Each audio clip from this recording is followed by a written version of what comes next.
Imagine being a child with enough power to turn fear into fire, and knowing someone is hunting you for it.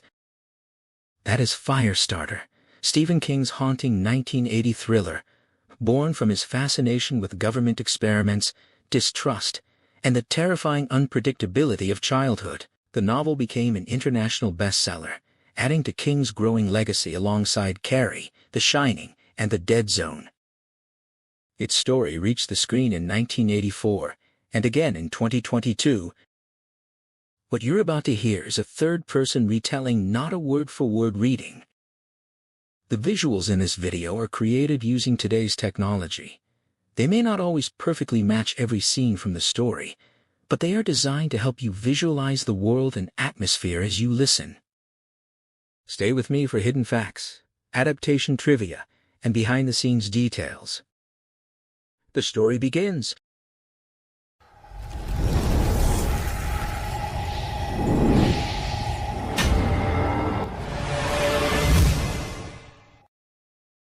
Charlie's exhaustion pressed against Andy McGee like a physical weight as she fretfully asked to stop, her small voice thin with fatigue.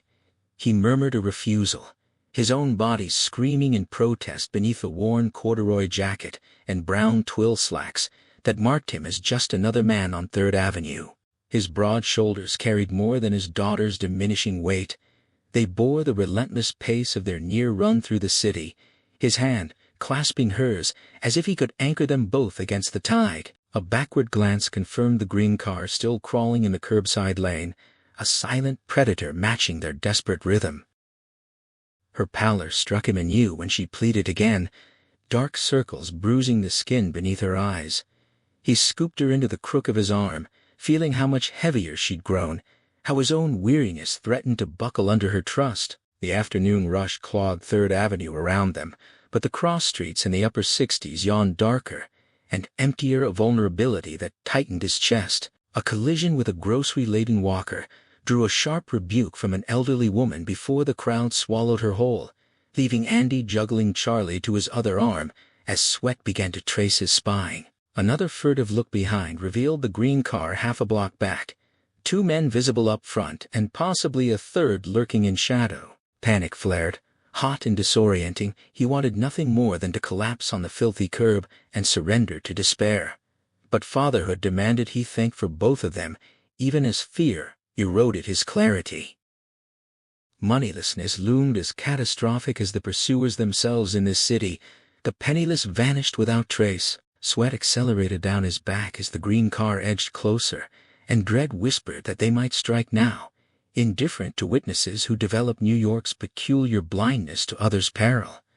Had they been tracking his patterns? After securing funds, the strange phenomena always ceased temporarily, the very things his hunters coveted. Desperation clawed at him. Keep moving. Obey some internal command echoing like subservient chant. Noon's bank visit had confirmed his worst fears when he found all accounts erased, signaling their intent to crush him utterly. Only 5.5 hours had passed since then, yet it felt like lifetimes. One last push remained, perhaps the echo of Thursday's session where he gently nudged a suicidal client toward hope, but horror recoiled at wishing such manipulation on anyone. Still, he prayed for that single spark, knowing the cost: a month or more of debilitating aftermath, brains leaking metaphorically, leaving Charlie orphaned by his incapacity. What would become of her then? 70th Street's red light trapped them in a pedestrian bottleneck, and certainty crystallized. This was where they'd be taken. Alive if possible, but Charlie's existence made lethal options viable. A knife, silenced gunshot, or arcane poison disguised as cardiac arrest. No choice remained but to attempt that final tickle of power. Across the intersection, the "Don't Walk" sign glowed eternally as the green car halted, and 2 smooth-faced men emerged, looking infuriatingly fresh compared to his own frayed edges. He elbowed through the throng, scanning frantically for vacant cabs, while protests rose around him. Stepped on dogs, indignant strangers, his own desperate apologies lost in the din. None appeared until Charlie's drowsy head settled against his shoulder and salvation materialized in yellow paint. He flagged wildly, shouting for the taxi as pretense dissolved behind him. The pursuers sprinted forward, yelling, "Police!" as a woman screamed and the crowd scattered like startled birds. He handed Charlie into the cab's back seat and dove after her, barking LaGuardia as destination before one pursuer's shout of "Police!" reached the driver's ears. Turning toward the voice, the cabbie received the gentlest push, a steel dagger piercing Andy's forehead, before receding into a dull throb reminiscent of sleep-stiffened neck muscles. Misdirection flowed smoothly. Blame shifted to a non-existent black man in a checkered cap, and the driver accepted the fiction without question, pulling serenely away as Andy watched the abandoned agents confer via walkie-talkie, before vanishing into apathetic crowds. The driver's racist musings about liquor store robberies washed over him as Charlie drifted toward sleep, folding his jacket beneath her head. Andy allowed thin hope to bloom. This man was ideal white, young, medium intelligence, open cab partition enabling direct contact. When Albany replaced LaGuardia as destination, incredulity filled the rearview mirror, but Andy produced his solitary dollar bill and promised $500 for the journey, exploiting the absence of bulletproof barriers. Doubt flickered as he pressed the bill into the driver's palm and pushed hard, terror seizing him that the well had run dry after redirecting pursuit moments earlier. Then sensation arrived alongside familiar agony, stomach heaviness, bowels clenching in sick torment, nausea threatening as mortality brushed close. For one wretched instant death seemed preferable, echoing old warnings against abuse of this gift. But Charlie's sleeping trust anchored him, her confidence that he'd always extract them from identical messes. Black despair surged behind his eyes as recognition dawned. Endless flight, same nightmare recycled. Relief came without mercy. The headache would escalate into crushing weight, pulsing red agony, light sensitivity, sinus blockade forcing mouth breathing, ordinary sounds magnified to jackhammer violence. 6 to 10 hours of incapacitation awaited, duration uncertain because he'd never drained himself so completely.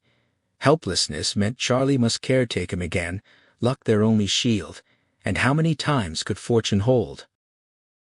The driver's hesitation signaled suspicion of legal trouble, so Andy wove a tale of visitation rights and aviophobia, improvising details that crumbled under exhaustion. The cabbie seized upon custody narratives, mishearing Albany as airline code, accepting fabricated fear of flying as justification for ground transport. Each confirmation hammered against Andy's skull as pain intensified. Nonsensical phrases like "plucka plucka plucka" blurred through consciousness while he affirmed the cover story. $500 to avoid air travel seemed reasonable to the manipulated mind, and one final nudge sealed compliance, whispered assurance that mutual benefit outweighed curiosity.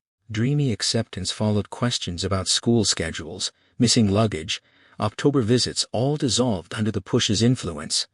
Satisfaction settled over the driver as Andy sank back, knowing payment was inevitable, the price already etched in suffering yet to come. Andy's hand rested on Charlie's leg, feeling the steady rhythm of her sleep as exhaustion finally claimed her.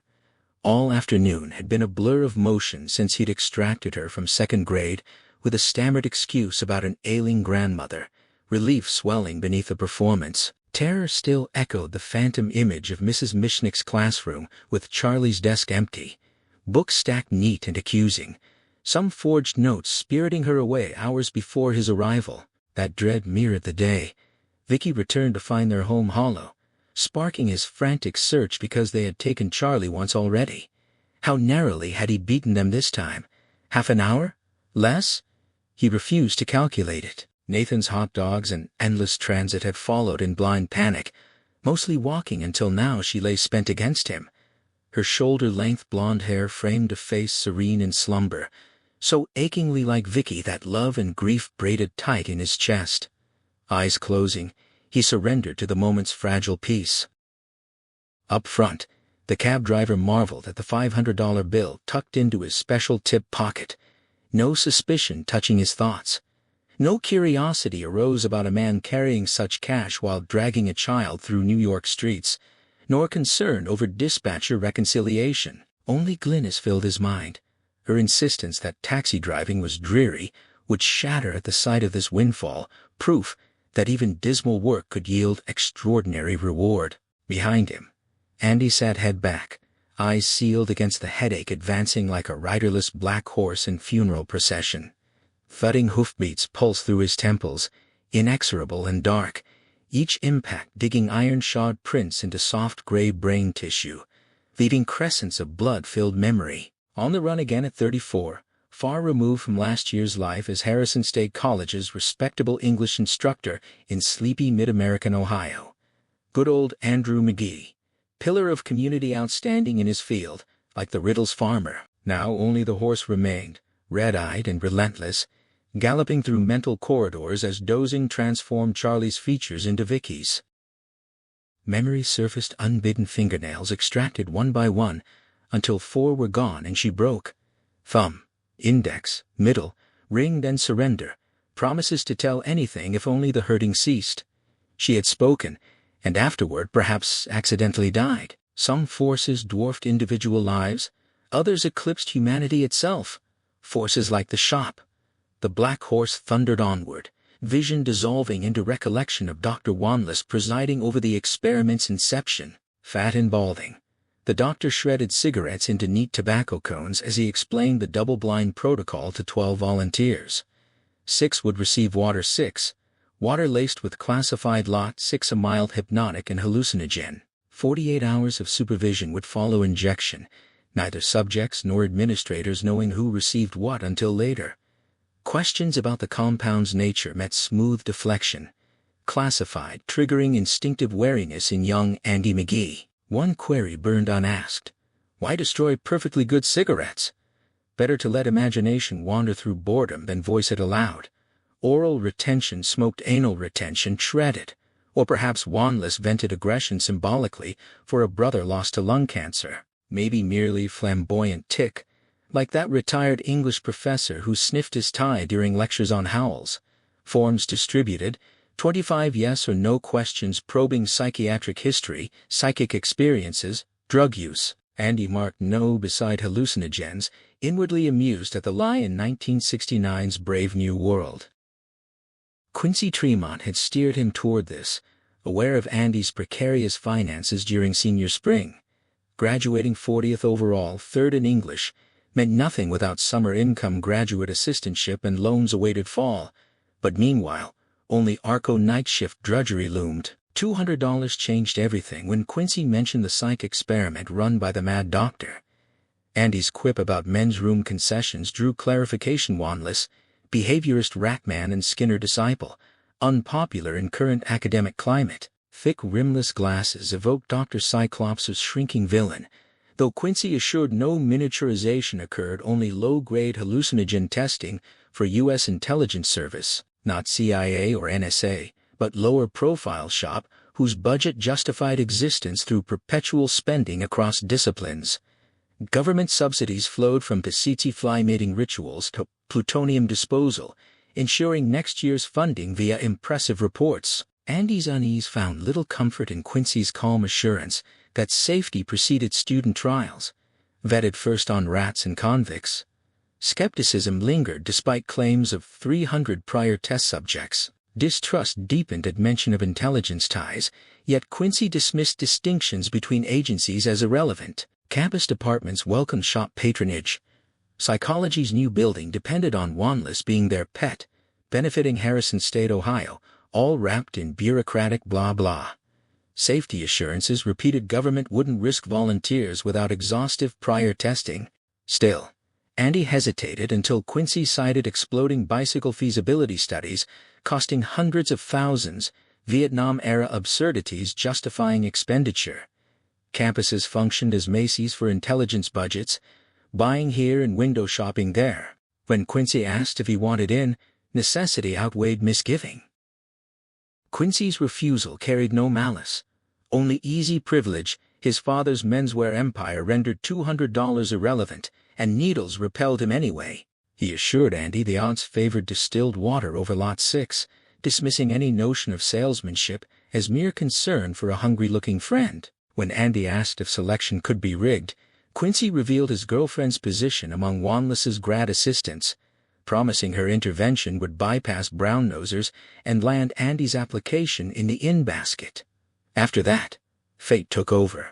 The notice appeared on the psych department board Andy applied. A week later, a young woman's voice, possibly Quincy's girl, confirmed details via phone: dead parents, type O blood, no prior experiments, full-time undergraduate status, legal age for covenants. Acceptance arrived by campus mail with release form instructions for room 100, Jason Gurney Hall, May 6th.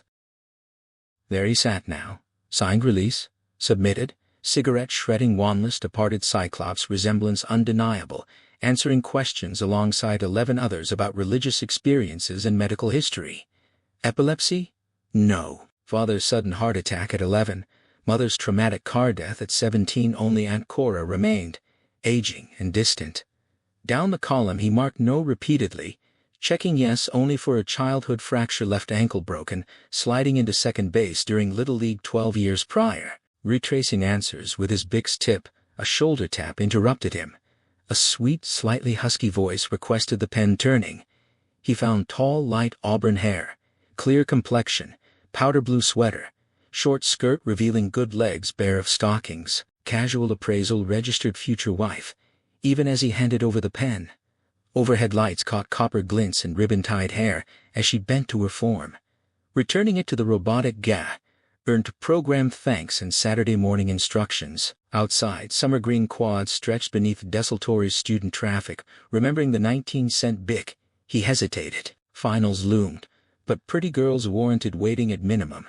Another glance at spectacular legs confirmed worthiness when she emerged minutes later, notebooks tucked under arm. Her smile greeted his presence, exchanging impressions. She mentioned a friend's ESP card experiment yielding $50 despite poor performance. Coppery hair flipped back as she shrugged, retrieving his pen. Andy learned her boyfriend couldn't participate due to conflict of interest with Wanless's class. Boyfriend existed. Naturally, world turned thus. Introductions followed. Andy McGee met Vicky Tomlinson, nervous about potential bad trips. He downplayed risks, suggesting lab-administered acid differed from street variants, smoother and calmer, possibly accompanied by cream or Jefferson airplane. Her corner-wise grin pleased him as she probed his LSD knowledge.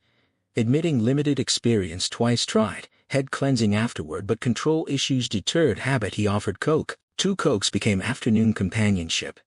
Evening beers revealed boyfriend George's adamant opposition, rooted in distrust of Wanless, whom few department members trusted, yet many served for graduate program access. Safety assumed through weeding out process. Touching her hand across the table, Andy reassured distilled water probability, urging ease. Nothing was fine, nothing ever would be. Albany Airport announced itself through shaking hands, rolling his head painfully against neck. Terrible headache erupted. Jesus. Thudding, shooting agony pierced consciousness as white sodium glare forced eyes shut. Shrieking whine built relentlessly, steel darning needles jamming into ears until recognition dawned through red pain. Fog plane taking off, memory surfacing. Cabby's worried query penetrated fading jet roar. Andy's voice sounded distant as he confessed headache. Asked time. Nearly midnight. Slow haul completed. Buses ceased running. Driver offered homeward transport. Groping mentally for fabricated story proved vital contradiction, risked ricochet effect. Fixation tearing cabby's mind apart as happened before. Car parked in lot. Everything controlled. Relief softened. Driver smiled. Glynn wouldn't believe this windfall. Andy reinforced belief. Gratitude exchanged through struggle for politeness. For Charlie, alone suicide would have ended unbearable pain long ago. Driver noted awful pallor. Andy insisted wellness while shaking Charlie awake, avoiding her name instinctively. Eyes fluttered open. Mother's direct blue gaze as she sat rubbing face, asking location. Albany Airport, he murmured, leaning close with warning silence. Charlie offered the cab driver a smile that he returned before she slipped from the vehicle, Andy following with careful steps to hide his stagger. Gratitude exchanged. The driver pulled away into yellow-lit darkness as another jet's revving engine threatened to split Andy's skull like hollow gourd against pavement. Charlie's hand steadied his arm, her voice distant with concern as he murmured need for indoor seating. Inside, the skycap observed their passage. A shaggy-haired man slumped and seemingly drunk, little girl in red pants and green blouse guiding him past midnight, and judge such parents unfit, deserving sterilization. Electric eye doors swallow them from view until 40 minutes later, when the green car deposited two men seeking information at the same curb. Terminal lobby belonged to early morning transient servicemen ending leaves, harried mothers managing overtired children, weary businessmen, cruising youths in boots and packs, tennis racket couples. Loudspeaker announcements droned like omnipotent dream voice over scratched, dented TVs painted dead black sinister futuristic cobras to Andy's pain-blurred vision. Last quarters bought temporary sanctuary. Charlie watched the Rookies rerun while Johnny Carson entertained on Andy's screen. Her second plea carried tear's edge as she asked if television was mandatory. Exhaustion forced honesty. No money remained, staying impossible. Whispered fear of approaching bad men earned confirmation they must assume pursuit. When she asked how to obtain funds, hesitation preceded acknowledgement of her known ability. Tears traced cheeks as she protested Stealing's wrongness. He affirmed it yet countered greater wrongness of relentless hunting, invoking lesser versus greater evil lessons previously explained. Concern for his headache drew admission of severity, though he withheld imminent cognitive collapse and escape's unlikelihood to spare her further terror. Accepting necessity, she rose with, "Poor Daddy," and kiss before departing. Eyes closed against growing ache. TV babble faded. Reopening revealed distant red and green figure bobbing through concourse like Christmas ornament. Silent prayer pleaded for her safety, protection from harm, or additional fright. Shoulder-length blonde hair framed small face beneath terminal lights as Charlie moved unremarked through post-midnight crowd. Crying might have summoned security inquiries about lost parents, but dry-eyed purposefulness rendered her invisible despite apparent solitude. Direction unclear. Objective certain money needed because Daddy hurt, thinking impaired, requiring quiet sleep before pain erased coherence. Shopmen approached those who dissected, tested, exploited. Paper shopping bag retrieved from trash basket preceded arrival at payphone bank where fear rooted deep. Repeated childhood warnings echoed bad thing uncontrollable, dangerous to self and others. Kitchen memories surfaced fragmentarily bandages, screams, mother's agony caused by her own doing. Vow never repeated but thinking hurt too much. Release meant everywhere spreading chaos, terrifying in its boundlessness. Push differed from Daddy's stronger without headaches, yet sometimes sparked fires afterward. Firestarter, Zippo lighter joke once funny in Port City safety now stripped of humor. Discovery risked everything pattern recognition linking phenomena to her would compound peril beyond current flight. Stealing compounded moral weight, yet they had stolen mother's life first. Necessity outweighed prohibition as Daddy's deterioration demanded warm, quiet refuge before thought became impossible. 15 circular-doored booths lined up like giant contact capsules, most dark, one occupied by chattering pantsuited woman, another by uniformed youth mid-conversation with legs protruding. Sally-directed explanations ceased abruptly upon noticing her gaze, turtle-like retraction-sealed door, as Charlie noted probable stood-up girlfriend. Fear gnawed amid strange faces, loneliness and grief, sickness pressing despite stolen justification. N-Booth accepted her with crackling bag receiver lifted in pretended grandfather call while scanning for observers. Only nearby person black woman at insurance machine faced away. First shove drew soft grunt, lower lip bitten in sensation that pleased and frightened simultaneously liking danger worried her. Second gentle push released silver tide bag positioned too late, caught only portion as quarters. Nickels, dimes scattered floorward. Sweeping coins while window checking proceeded next booth, where serviceman resumed Sal assurances through open door. Sliding panel silenced whining excuses. 7-year-old recognition of snow job accompanied perfectly timed bag placement as musical jingling filled receptacle. Emerging to find him gone, she entered still warm seat amid stale cigarette stench despite fan. Money rattled into bag as she advanced to next booth. Eddie Delgado slumped in a hard plastic chair, eyes fixed on the ceiling as smoke curled from his cigarette and resentment simmered beneath daydreams of Sally Bradford. 30-day leave stretched ahead with New York singles bars promising conquest upon return. She'd be ripe for falling, Respect protests silenced by his impending West Berlin supply truck assignment. Vasectomy lies served her right. If believed Hicks schoolteacher brothers counsel irrelevant to Marathon, Florida's Eddie Delgado.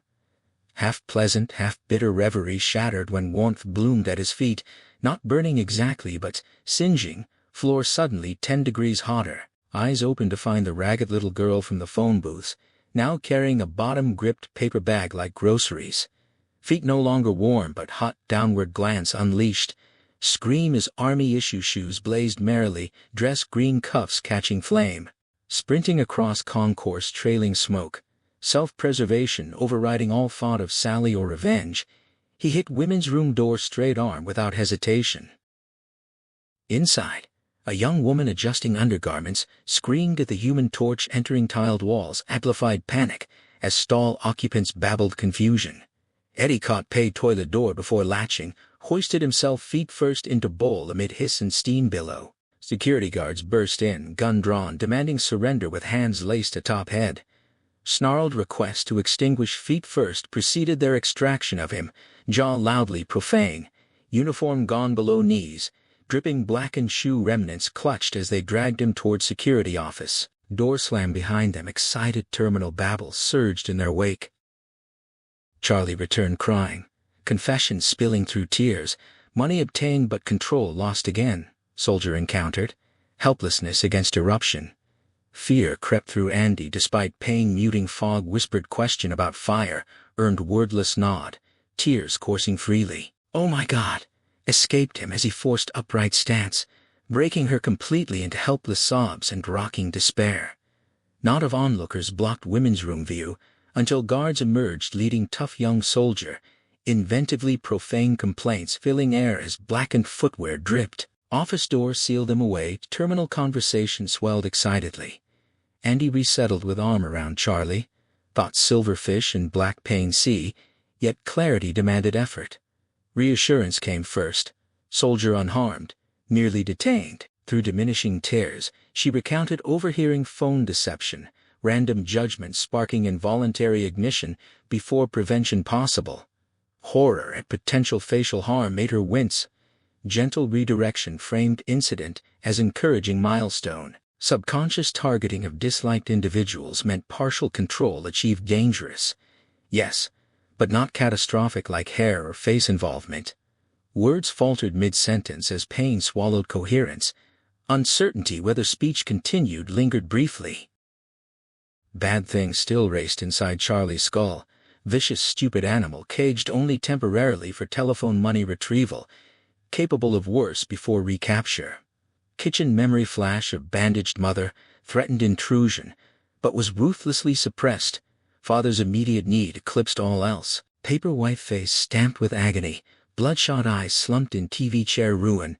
Oh, Daddy, even Stephen Trade wished silently, his caged hurt versus her uncaged terror. Money secured, bag heavy enough to risk breaking, anxious query followed where to go. You must lie down. Change transferred slowly to corduroy pockets and handfuls, as Andy wondered if night would ever end.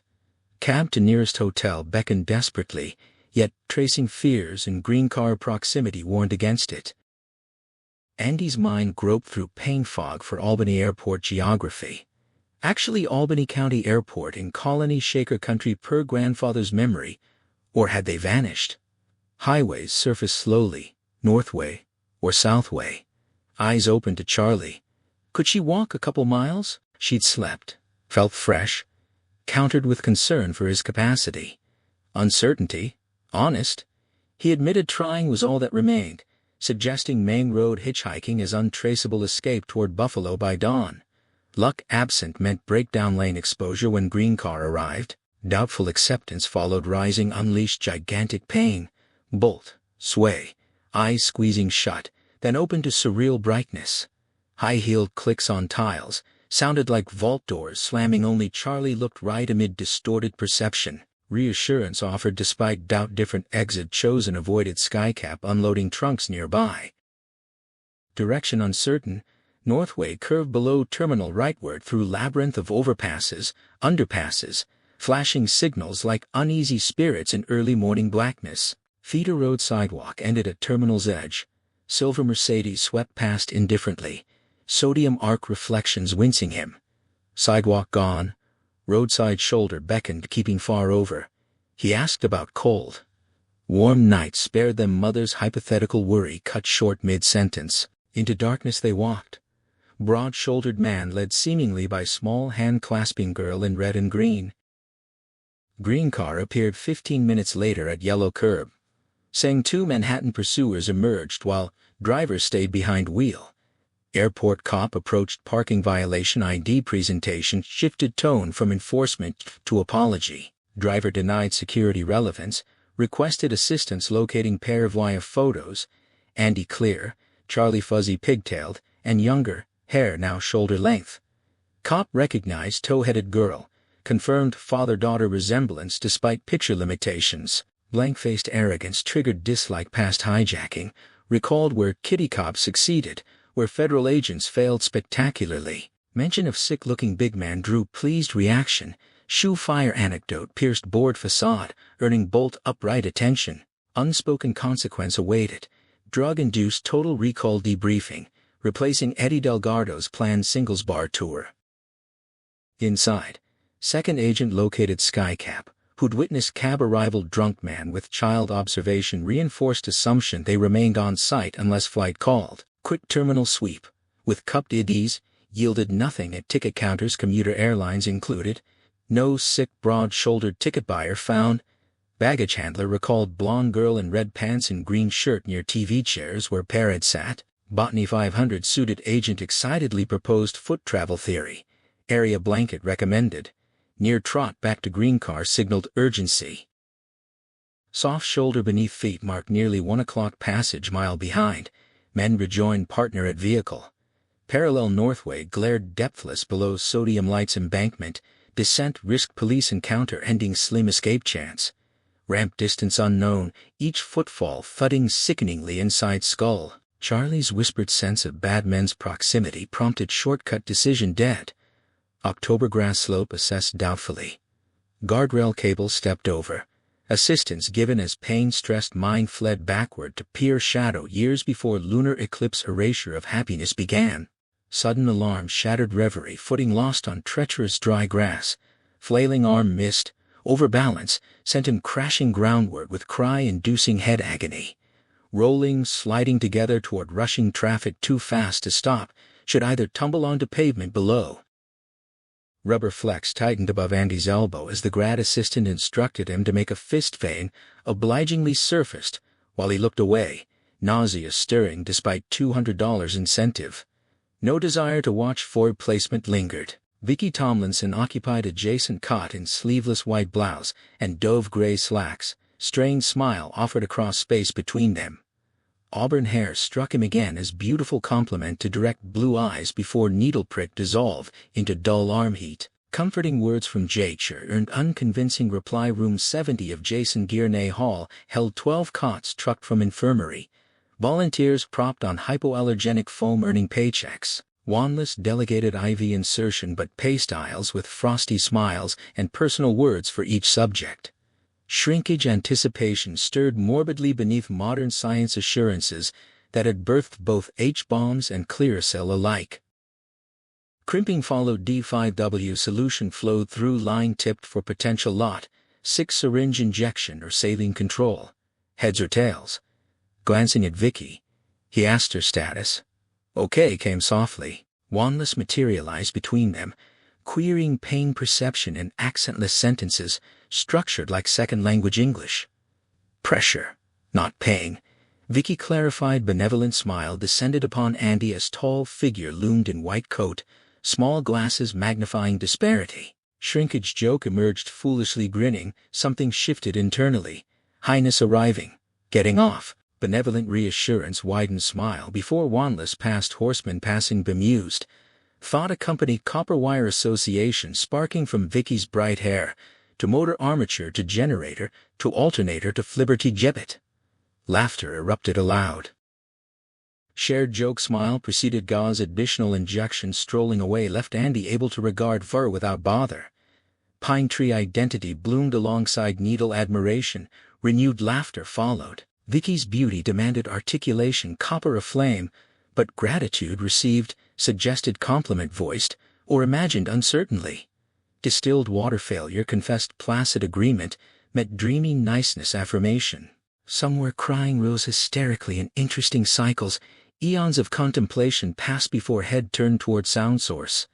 Everything slowed to slow-mo, avant-garde critics term hissing snake from refrigerator.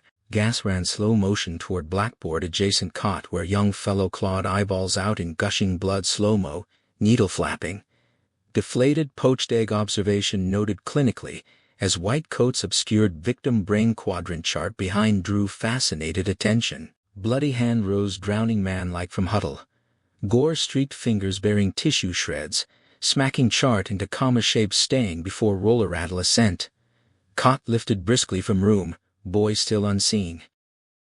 Minutes or hours later Gay examined drip, injected more lot 6 directly into mind. Inquiry about feelings met serene query regarding eye-clawer.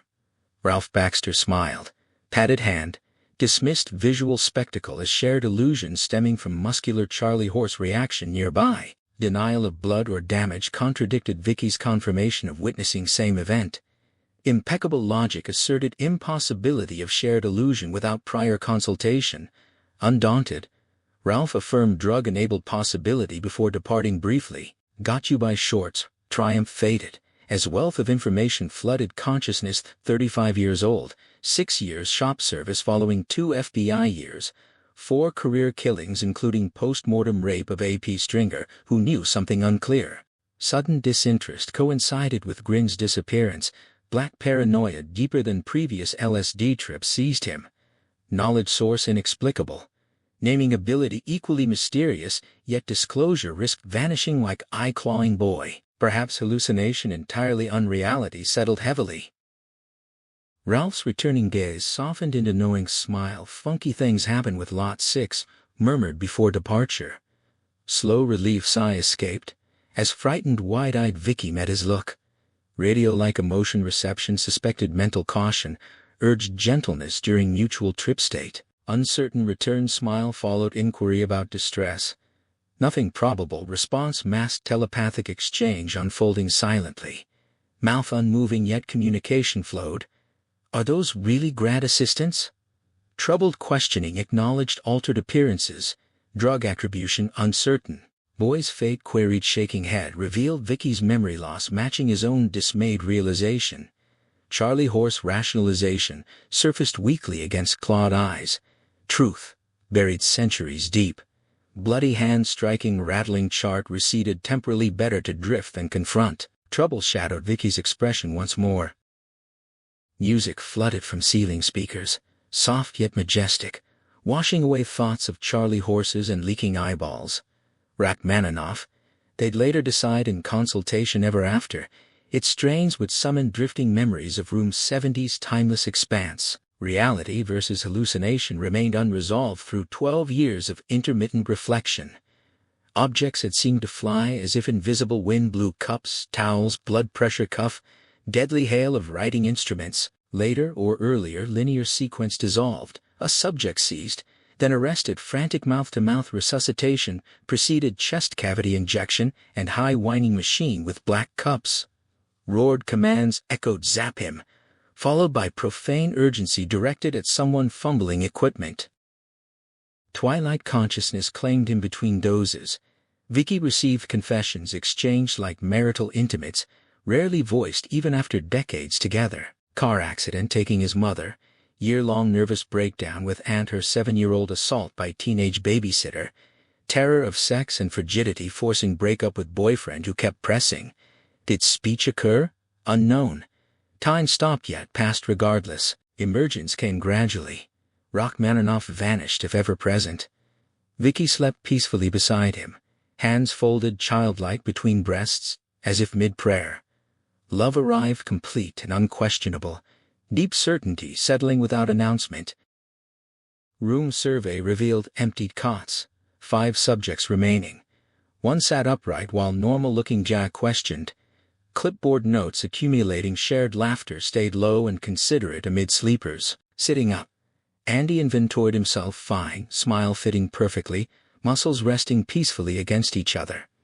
Eagerness and freshness sharpened perceptions innocently, reminiscent of childhood Saturday mornings with bike, awaiting in garage, weekends stretching ahead like free-ride carnival. Same injector GA approached, asking how he felt. Beard stubble rasped under palm, as Rip Van Winkle comparison earned correction 48 hours, not 20 years. Normalcy affirmed uncertainly. Ralph Baxter inquiry drew raised eyebrows. Sandy-haired 35-year-old dismissed as dreamed-up hallucination. Only Ralph involved was 55 Darton pharmaceutical rep named Steinham. Long silence followed. Paranoid dope dream elements acknowledged secret agent Wustrel fantasy possibly imagined. Smile exchanged too readily, or was that paranoia too? Surely. Orange juice drinking subject escorted out as cautious query emerged. No one hurt? Convulsions? Concerned lean-in warned against campus rumors spreading damaging Wanless's program. Lots 7 and 8 looming next semester amid witch hunt atmosphere overdraft. ROTC. Dow Chemical Recruiters. Minor muscular reaction passed harmlessly within 15 minutes. Proportionality urged despite acknowledged research importance. Identity withheld. Drug-induced fantasies cautioned against mixing with reality. Permission questioned. Puzzled DA volunteers couldn't be bound by oaths for $200. Relief washed over Andy. Superlative lying or truth. Hallucinations explained everything. Beside him, Vicky stirred. Questions resumed. Detailed inquiries mirrored those Andy himself would pose. Window dressing sensation persisted nonetheless. Evening Union Lounge couch hosted hallucination comparison. She lacked memory of bloody hand-striking chart above white tunic huddle. He recalled nothing of blond man setting folding table at eye level with domino row. Knock them down without hands. Gentle pressure restraining hers as dozen pieces toppled sequentially. Vietnam Domino Association surfaced verbally before sleep suggestion center drifting. Now, unreal, possibly fabricated around normal test. Tall scarred chin stranger, unremembered by Andy. Shared fantasy mechanism puzzled him. Unless telepathic hallucinogen existed. Perception, heightening theories, shrugged off with Castaneda joke. Mutual discussion forgotten. Proposed as likelier explanation. Agreement tempered by lingering disquiet. Bummer, as said. Courage gathered. Love confessed. Nervous smile. Corner of mouth kiss preceded acknowledgement of fear of him. Men generally. Chance requested. Granted with liking affirmed, but scared shudder disguised as light shrug. Promise to remember sealed in embrace. Hesitation melted into returned kiss. Hands held firmly in hers. Charlie's scream tore through Andy as the world tilted violently. Sodium arc lamps spinning beneath him while the ground seemed to heave above. He slid down the embankment in a dizzying rush, watching helplessly as Charlie tumbled below him, and terror seized him at the thought of her rolling into traffic.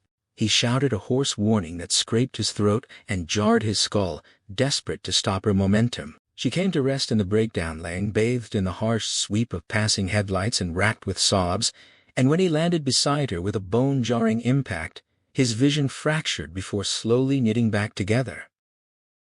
He found her crouched on the asphalt, head buried in her arms, and reached out to reassure her that she was safe. Her response was a bright, vicious cry of self-hatred that pierced him. She wished she had been killed by the cars, believing she deserved death for setting the man on fire. He hushed her gently, insisting she no longer carry that burden, and held her close as vehicles swished past. Every passing car represented a potential end to their flight, a capture that now felt almost like mercy. Her weeping gradually subsided into exhaustion, a fatigue that mirrored his own splitting headache, and the unwelcome surge of memories flooding his mind. All he wanted was a place to lie down and escape the pain. He asked if she could stand, and she rose slowly, wiping away tears to reveal a face pale as a moon in the darkness. Looking at her, guilt lanced through him. She should have been asleep in a secure home with a teddy bear, preparing for second grade, not standing on a turnpike spur at 1:15 in the morning, consumed by remorse over an inheritance she never chose. He wondered how to explain to a 7-year-old that her parents' desperate need for money had led them into a lie, and that her suffering was the price of their youthful mistake. Slinging an arm around her shoulders, uncertain whether to comfort her or steady himself, He promised they would find a ride, sleep in a motel, and figure out their next steps only after resting. She nodded listlessly in agreement. He stuck out his thumb as cars rushed by unheeding, unaware that a green pursuit vehicle was already closing in less than 2 miles away. His harried mind drifted back 12 years to a night with Vicky outside her dorm, remembering the taste of her lips and the hesitant embrace of a girl who was still innocent. They had been so young. As Charlie's hair lifted and fell in the backwash of passing traffic, the memory pulled him deeper into that spring evening when he had walked across campus toward the highway, feeling the May wind beat through the elms like an invisible river flowing just above his head. Jason Gurney Hall loomed dark ahead, surrounded by trees dancing sinuously in that unseen current, and a chill wormed down his spine despite the warm evening. A silver-dollar moon rode between clouds that scudded like gilded keelboats on the dark river of air, its light reflecting off the building's windows until they glared like blank, unpleasant eyes. He sensed that something more than expected had happened inside, and in his mind's eye saw a bloody hand striking a chart, leaving a comma-shaped stain before the paper rolled up with a rattling smack. He walked toward the building, telling himself it was crazy to return past 10 o'clock, yet unable to deny the fear rising from too many disquieting half-memories he had tried to dismiss as fantasy. Telepathy itself did not frighten him. What terrified him was the possibility that the horrors whispered about were real, a test subject clawing out his own eyes, someone screaming that eternal damnation was preferable to this agony, another bundled away in cardiac arrest with chilling professionalism. He climbed the steps to the locked double doors and knocked, nearly bolting when a figure emerged from the shadows, expecting to see Ralph Baxter or a scarred blond man.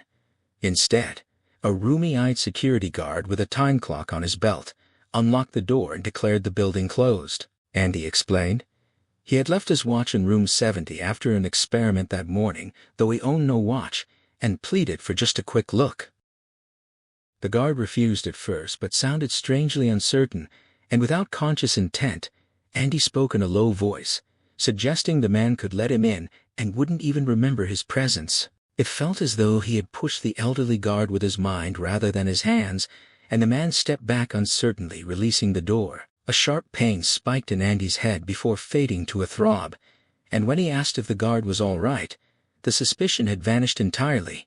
The man smiled warmly, told him to take his time searching for the non-existent watch, and strolled away, admitting he probably wouldn't recall the encounter. Andy stared after him in disbelief, rubbing his forehead to soothe the ache, wondering what he had done to the old man. He turned to the stairs and began climbing, a nagging claustrophobia tightening around his throat like an invisible collar as the narrow upper hall pressed in. Wind skated under the eaves with a thin scream, and outside room 70 he listened to gusts rattle rusty leaves in the gutters, while his heart thudded heavily. He nearly walked away, tempted by the ease of forgetting, but grasped the doorknob expecting resistance instead. It turned freely, and the door swung open. Moonlight stuttered through moving elm branches, revealing an empty room stripped of cots, the blackboard washed clean, and the chart rolled up with only its pull ring dangling. Trembling, he reached up and pulled the chart down, confronted by quadrants of the brain marked like a butcher's diagram. The sight triggered a sickening acid flash sensation, and a moan escaped him as delicate as spiderweb. There in the uneasy moonlight was the black bloodstain obscuring part of the legend, transforming corpus callosum into corosum. Such a small mark, yet it carried enormous weight, and he stood shaking in the dark, unable to determine how much of the horror it confirmed.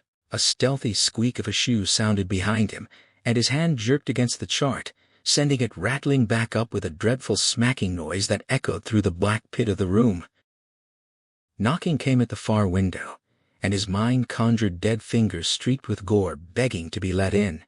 He whirled in slow motion, sinking certainty that the eyeless boy in white robes stood there, his heart lodged in his throat. But no one was there, nothing at all, and when the branch resumed its implacable tapping, his nerve broke completely. He fled without closing the door, sprinting down the narrow corridor as echoes of his own footsteps pursued him, taking the stairs 2 at a time until he burst into the lobby, breath ragged, and blood hammering at his temples. Finding no sign of the security guard, he slipped out through the glass doors and slunk down the walk toward the quad, moving like the fugitive he would later become. 5 days after his own terrifying visit, Andy had persuaded Vicky Tomlinson to return to Jason Gurney Hall against her will. She had already banked her $200 check and resolved to forget the experiment entirely, but his unexpected eloquence drew her back during the 2:50 class change as Harrison Chapel's carillon drifted through the drowsy May air. He assured her that nothing could happen in broad daylight with dozens of people around, though he refused to clarify even to himself what he feared. Despite her reluctance, she followed him inside, where sunshine painted the windows, a prosaic hue far removed from the diamond dust moonlight of his memory. Students trickled in for a biology seminar, chatting softly about an ROTC march, and no one noticed them as Andy nervously invited Vicky to see what she thought. He pulled down the chart by its dangling ring, revealing not the brain diagram he expected, but a flayed man with labeled organs and muscles like interwoven red yarn, crudely nicknamed by some wit. The substitution terrified him more than anything else, and when Vicky gripped his arm with a hand slick with nervous sweat and begged to leave before they were recognized, he was ready to flee. He jerked the pull ring down sharply, releasing it to produce that same smacking sound as it rolled up, a sound that would haunt his dreams for 12 years alongside the image of a questing blood-stained hand. He never entered room 70 again after that day, but the echo remained etched in his aching mind.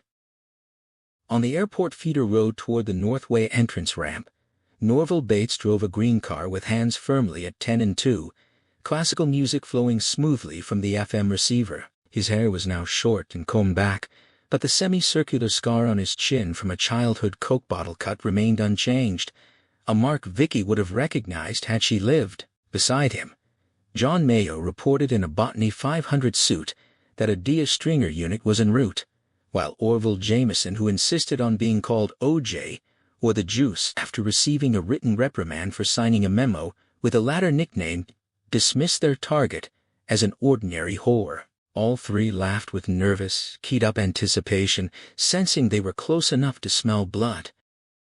Norval speculated they had taken either the Northway or headed into Albany, having directed the local stringer to check town hotels, since it was his jurisdiction. John agreed, their rapport rooted in shared history stretching back to the harrowing events in room 70, where John had unsuccessfully attempted to defibrillate a test subject who went into cardiac arrest. That day had claimed 12 subjects exposed to Lot 6-2 dead, including a girl who succumbed to a brain embolism 6 days later, and 2 driven hopelessly insane, one self-blinded, the other paralyzed from the neck down in what Wanless dismissed as psychological. Now, Norval explained that the local stringer's wife was posing as a grandmother searching for her granddaughter to coax information from night clerks without involving police, though OJ warned that stringers were unpredictable.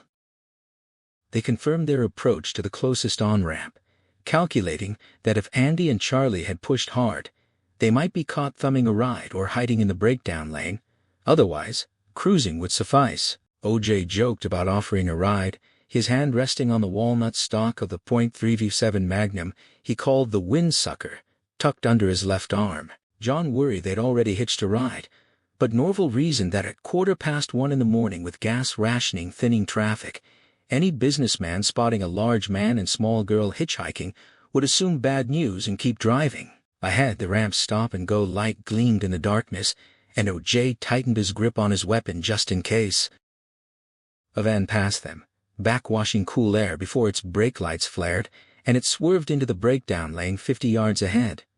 Andy breathed a soft thanks and instructed Charlie to let him handle the talking. She agreed apathetically, dark circles shadowing her eyes once more. As the van backed toward them, Andy's head throbbed like a swelling lead balloon. The vehicle's side bore 1001 Nights mural, whose floating carpet appeared the dark maroon of drying blood under the sodium lamps. He boosted Charlie into the passenger seat and climbed in after her, thanking the driver for saving their lives. The driver greeted Charlie warmly, checked his mirror, accelerated down the breakdown lane, and merged into traffic. Glancing past Charlie's bowed head, Andy felt a pang of guilt The driver was exactly the kind of hitchhiker he always ignored, young, big but lean, wearing a heavy black beard and a felt hat resembling a hillbilly movie prop, a home-rolled cigarette curling smoke from his mouth, without the sweet scent of cannabis. When the driver asked their destination, and correctly guessed Hastings Glen 2 towns up, then observed they must be running from someone, Charlie tensed until Andy soothed her back with gentle rubs, detecting no menace in the man's voice. Andy explained a process server had confronted them at the airport, and the driver, grinning beneath his beard, offered his cigarette to the slipstream outside the vent window before surmising the trouble involved the little stranger. Andy confirmed he wasn't far wrong. Silence settled, as Andy fought a headache that had plateaued at a screaming pitch, knowing it would be a month before he could safely use his push again, and that Hastings Glen was woefully inadequate, but all he could manage tonight. The driver broke the quiet by asking about the San Diego Padres World Series chances, and Andy agreed from a distance, his voice sounding like a tolling undersea bell. Noticing his pallor, the driver attributed it to migraine pressure and offered $5 from his careful California-bound budget, likening himself to the Jodes. Andy declined gratefully, assuring him they were fine. The driver glanced at the dozing Charlie, called her pretty, and asked if Andy was watching out for her. Andy affirmed he was doing his best, and the driver accepted that as the final word on the matter. Hastings Glen was little more than a wide spot in the road where traffic lights blinked at the late hour, and the bearded driver carried them through the sleeping town to the Slumberland Motel. The redwood building sat behind skeletal cornfield remains, its pinkish-red neon sign stuttering a nonsensical fragment into the dark.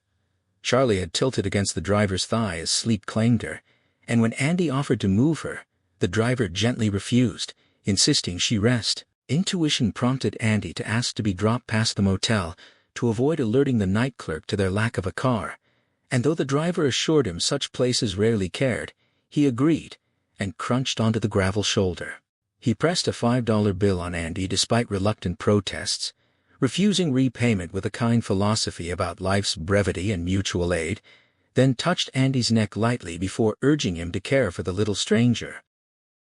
Tears pricked Andy's eyes as he accepted the money and tucked it into his corduroy coat pocket, roused Charlie with gentle urgency, and watched Jim Paulson's van recede toward the interstate after a brief wave of farewell. They walked back to the motel, and Andy instructed a drowsy Charlie to wait out of sight by an evergreen shrub while he handled registration.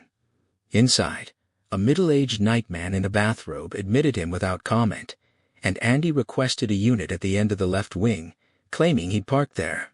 The clerk smiled around yellow dentures, noting the west wing was largely empty, and handed over an index card and pen. As silent headlights waxed and waned outside, Andy signed as Bruce Roselle driving a 1978 Vega with New York plates, impulsively listing United Vending Company of America as his employer and marking cash payment. He asked if the clerk minded change, explaining he hadn't had time to cash up and hated hauling silver on rural routes, and when the man agreed, Andy fished past the $5 bill to produce a fistful of coins, counting out the $17.50 fare. The clerk swept the sorted change into the drawer and hopefully offered a $5 discount if Andy could repair the broken cigarette machine. Andy pretended to inspect it but declined, saying it wasn't their brand. After wishing him good night and mentioning an extra blanket, the clerk let him out, and the gravel beneath Andy's feet sounded hideously loud, like stone cereal. He returned to the evergreen shrub and found Charlie gone. Panic surged as he called her name twice into the silence, hands suddenly sweaty around the green plastic room key tab. His heartbeat accelerated, sending pain jolting through his skull, and he struggled to think through the agony as dread whispered that the passing car might have been green.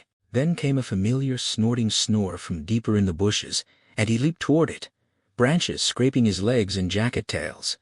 Charlie lay curled on her side at the lawn's edge, fast asleep, and he stood with closed eyes in relief before shaking her awake one last time that endless night. She murmured drowsily that she'd stayed hidden as instructed, and he reassured her before leading her to bed. 20 minutes later, they lay in Unit 16's double bed, Charlie breathing evenly in sleep while Andy drifted toward unconsciousness held upright only by the steady thump in his head and circling questions. A year on the run seemed impossible to reconcile with their near-normal life in Port City, where Charlie attended first grade and he managed a weight loss program, yet that very normalcy had nearly doomed them when he forgot they were fugitives. Now, paranoia felt justified. Pursuers might still be in New York tracking the cabbie, or already crawling over Albany's airport, or reaching Hastings Glen by morning 15 miles away, close enough to warrant fear but not panic. Charlie's earlier cry of deserving death echoed in his mind, answered by his own thought that it could have been worse, could have been his face burning instead. Guilt gnawed at him over the vagaroos come morning. Would the clerk assume the vending man had moved on, or investigate the missing car? He was too wasted to act now, and the clerk's suspicion might already be forming pale, sickly guest paying in change, unable to fix a machine he supposedly serviced. These haunted voices swirled as he listened to Charlie's breathing, grateful she'd only hidden deeper rather than been taken, unable to imagine surviving her loss.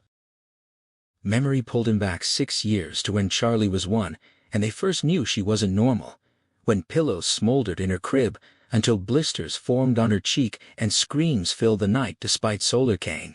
That first year had been a sleepless frenzy of wastebasket fires and curtains bursting into flame, terror too vast to articulate. It was her fall down the stairs that finally drove him to call his roommate Quincy. Vicky had been out shopping, looking worn and starry-eyed with something like combat fatigue, and Andy had been reading near the staircase as Charlie crawled up and down, lulled by routine just as he'd later been lured by Port City's false normalcy. A teddy bear sat on the steps, and though he should have moved it, he'd grown complacent as she navigated around it, until her feet tangled on the third descent, and she tumbled to the bottom in wailing rage. She emerged unbruised on the carpeted stairs, but as Andy scooped her up and cooed nonsense while checking for injuries, he felt an invisible bolt pass through him like warm subway backwash, a soft, soundless rush from his daughter's mind. The teddy bear erupted in flames, retribution for hurting Charlie, and through the roaring sheet of fire, he stared at its black shoe-button eyes as the blaze spread to the carpet where the bear had fallen. Andy set his daughter down and sprinted for the fire extinguisher mounted near the TV, its presence in their home, a silent, undiscussed acknowledgement of Charlie's power that had multiplied as stealthily as spring dandelions. The heavy stench of frying carpet filled his nostrils as he dashed back to the stairs, mind snagging on a childhood story about a boy who enslaved his parents with psychic terror, a nightmare where anger could strike without warning. Charlie sat wailing at the foot of the stairs as he savagely twisted the extinguisher's knob and smothered the spreading flames in foam. He scooped up the stippled, scorched bear, still warm as cooling charcoal, and carried it downstairs, hating himself yet knowing a line had to be drawn, a lesson seared into her soul like the scar he imagined carving into her cheek.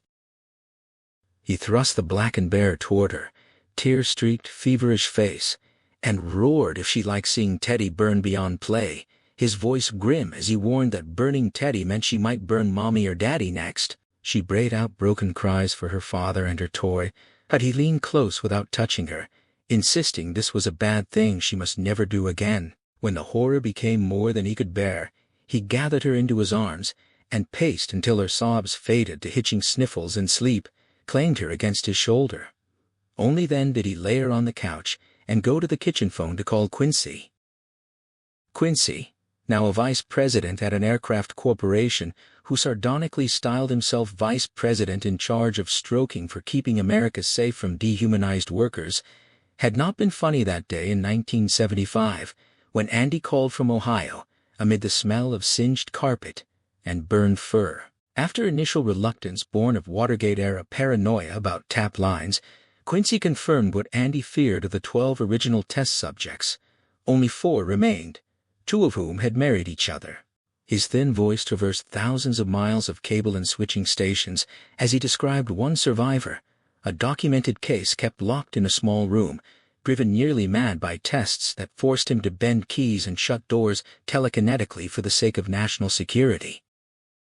Andy whispered faint acknowledgement, straining to keep his voice level as he thought of Vicky unconsciously turning radios on or TVs off from across the room, unaware of her own minor telekinetic slips that sometimes left her with headaches or stomach aches, abilities that waxed slightly around her period. He could push people with something akin to auto-hypnosis, though it gave him migraines and was rarely used. Most days, they both passed as normal, forgetting room 70 entirely. Yet behind his closed eyelids, the comma-shaped bloodstain and the corrupted legend Cor Osum glowed in darkness as Quincy continued, noting the married couple lived quietly under annual surveillance to ensure they weren't performing mentalist tricks at charity carnivals, or worse, being locked away themselves to serve democracy.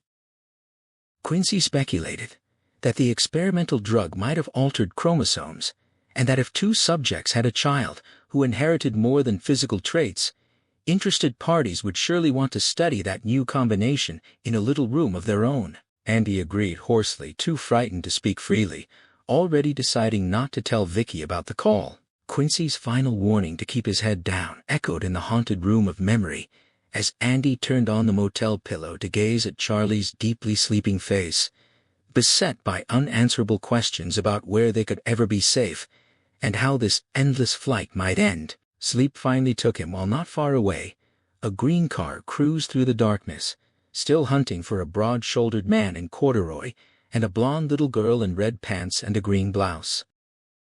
Two handsome southern plantation homes faced each other across a rolling lawn laced with bike paths and a crushed gravel drive, flanked by a bright red barn and matching stable that quartered some of the South's finest horseflesh, with a shallow duck pond mirroring the sky between them. The original owners had perished in the Civil War, their families long extinct, and since 1954 the consolidated estates had served as shop headquarters. On a sunny October morning, the day after Andy and Charlie fled New York, an elderly man in a woolen British driving cap biked toward the northern house, having passed through a computer-verified checkpoint nestled within double runs of barbed wire. The outer fence carried a low daytime charge that became lethal at night, leaving groundskeepers to collect crisped animal carcasses each dawn twice. Human intruders had met the same fate. Dobermans patrolled the 10-foot gap between fences, trained to avoid the wire, while red and white guard towers manned by weapons experts and TV cameras scanned by computer ensured the Longmont facility remained secure.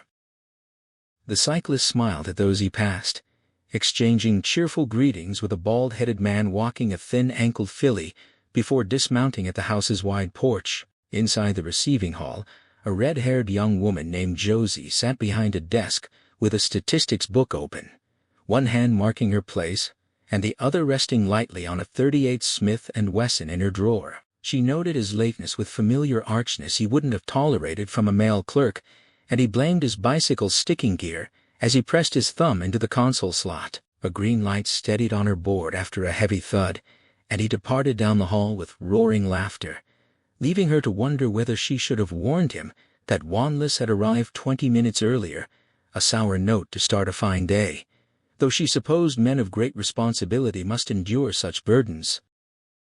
Cap's office at the back of the house offered a magnificent view of the lawn, barn, and alder-screened duck pond where Rich McKeon rode a miniature tractor mower. After studying the scene with arms crossed behind his back, Cap poured coffee into his USN cup, added Cremora, and thumbed the intercom to confirm what he'd already sensed. Wanless was waiting. He instructed Rachel to let the old spook sit in the yellow parlor all morning if necessary, resenting that she treated this as her problem when Wanless had long outlived his usefulness and become an embarrassment best suited for the Maui compound or Rainbird's attention, a thought that provoked an inward shudder in a man not given to shuddering. He requested the entire McGee file again and scheduled Al Steinowitz for 10:30, adding that Wanless could be admitted afterward if still present, then settled back to sip coffee beneath George Patton's tank-straddling portrait, murmuring that it was a hard life if you didn't weaken. Rachel wheeled in 6 boxes of papers, 4 of photographs, and telephone transcripts on a whisper-wheeled cart 10 minutes later, confirming Steinowitz's appointment and reporting with girlish giggles that Wanless was shredding cigarettes while watching Henry walk horses. After she left, Cap turned to files he'd reviewed dozens of times over 11 months, knowing the extracts nearly by heart yet needing to find the handle of the whole situation rather than specific details. If Al was right, the two remaining McGees would be under detection by week's end, and the thought sent a hot trickle of excitement through his belly. His subconscious raced as he leafed randomly through documents, plugging back into the hunt. A 1968 memo from a younger Wanless caught his eye, recommending controlled testing on college students rather than animals or convicts due to Lot 6's suspected power, a recommendation made without hesitation in those full speed ahead days. 12 subjects had been tested. 2 died. 2 went hopelessly insane and were confined at Maui. 1 perished in a likely staged car accident. Another leaped from the Cleveland post office roof, leaving a note about unbearable mental images, and 3 more committed suicide between 1974 and 1977. Nearly half the class lost, all seemingly normal until their final acts, their inner torments unknowable. Of the remaining 3, James Richardson in Los Angeles had shown telekinesis, thought transference, and mental domination during the experiment, but demonstrated nothing in follow-ups or random computer monitoring. Cap considered him a washout despite continued surveillance, dismissing him privately with contempt. That left Andy McGee and his wife, whose marriage had prompted Wanless to bombard the office with memos about potential offspring until a stroke rendered him merely a nuisance.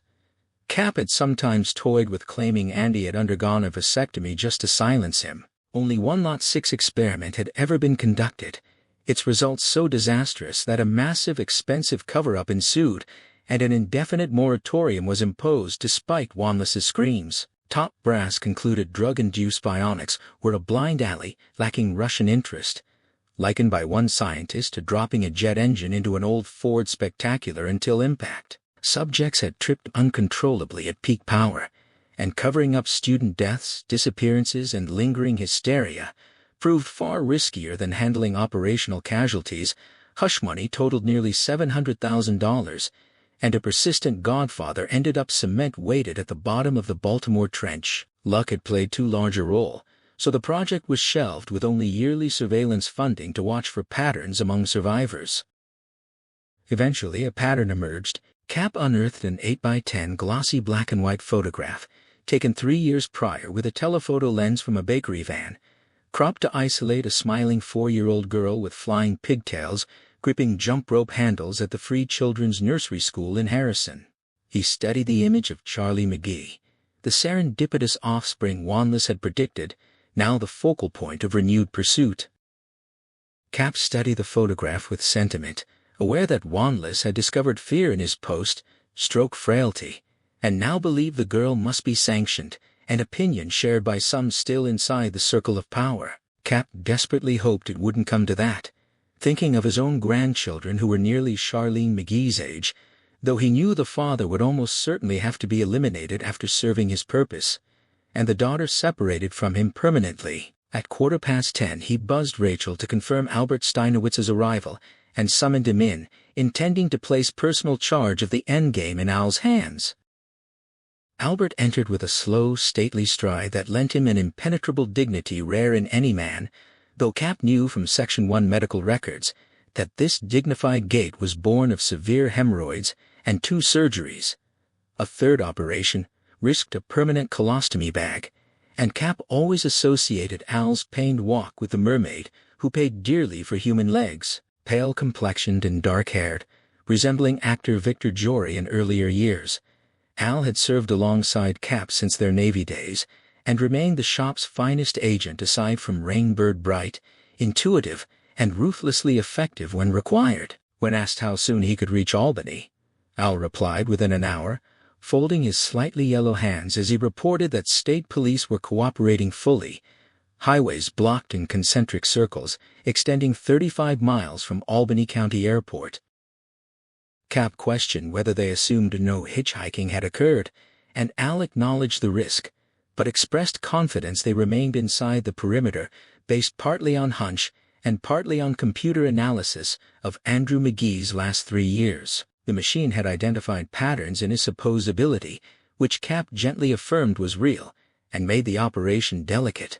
Al conceded the point, but noted readouts suggested severe limitations, with overuse causing illness. McGee's storefront Confidence Associates course charged split tuition and left all 16 debriefed graduates feeling empowered, 11 earning promotions, and 3 others awaiting scheduled advancement windows proof enough of his capability. Computer modeling of key survey responses yielded 4 spike dates, when McGee likely supplemented motivational rhetoric with psychic pushes, including October 4th, that the night he'd pushed a cab driver so hard the man was still reeling.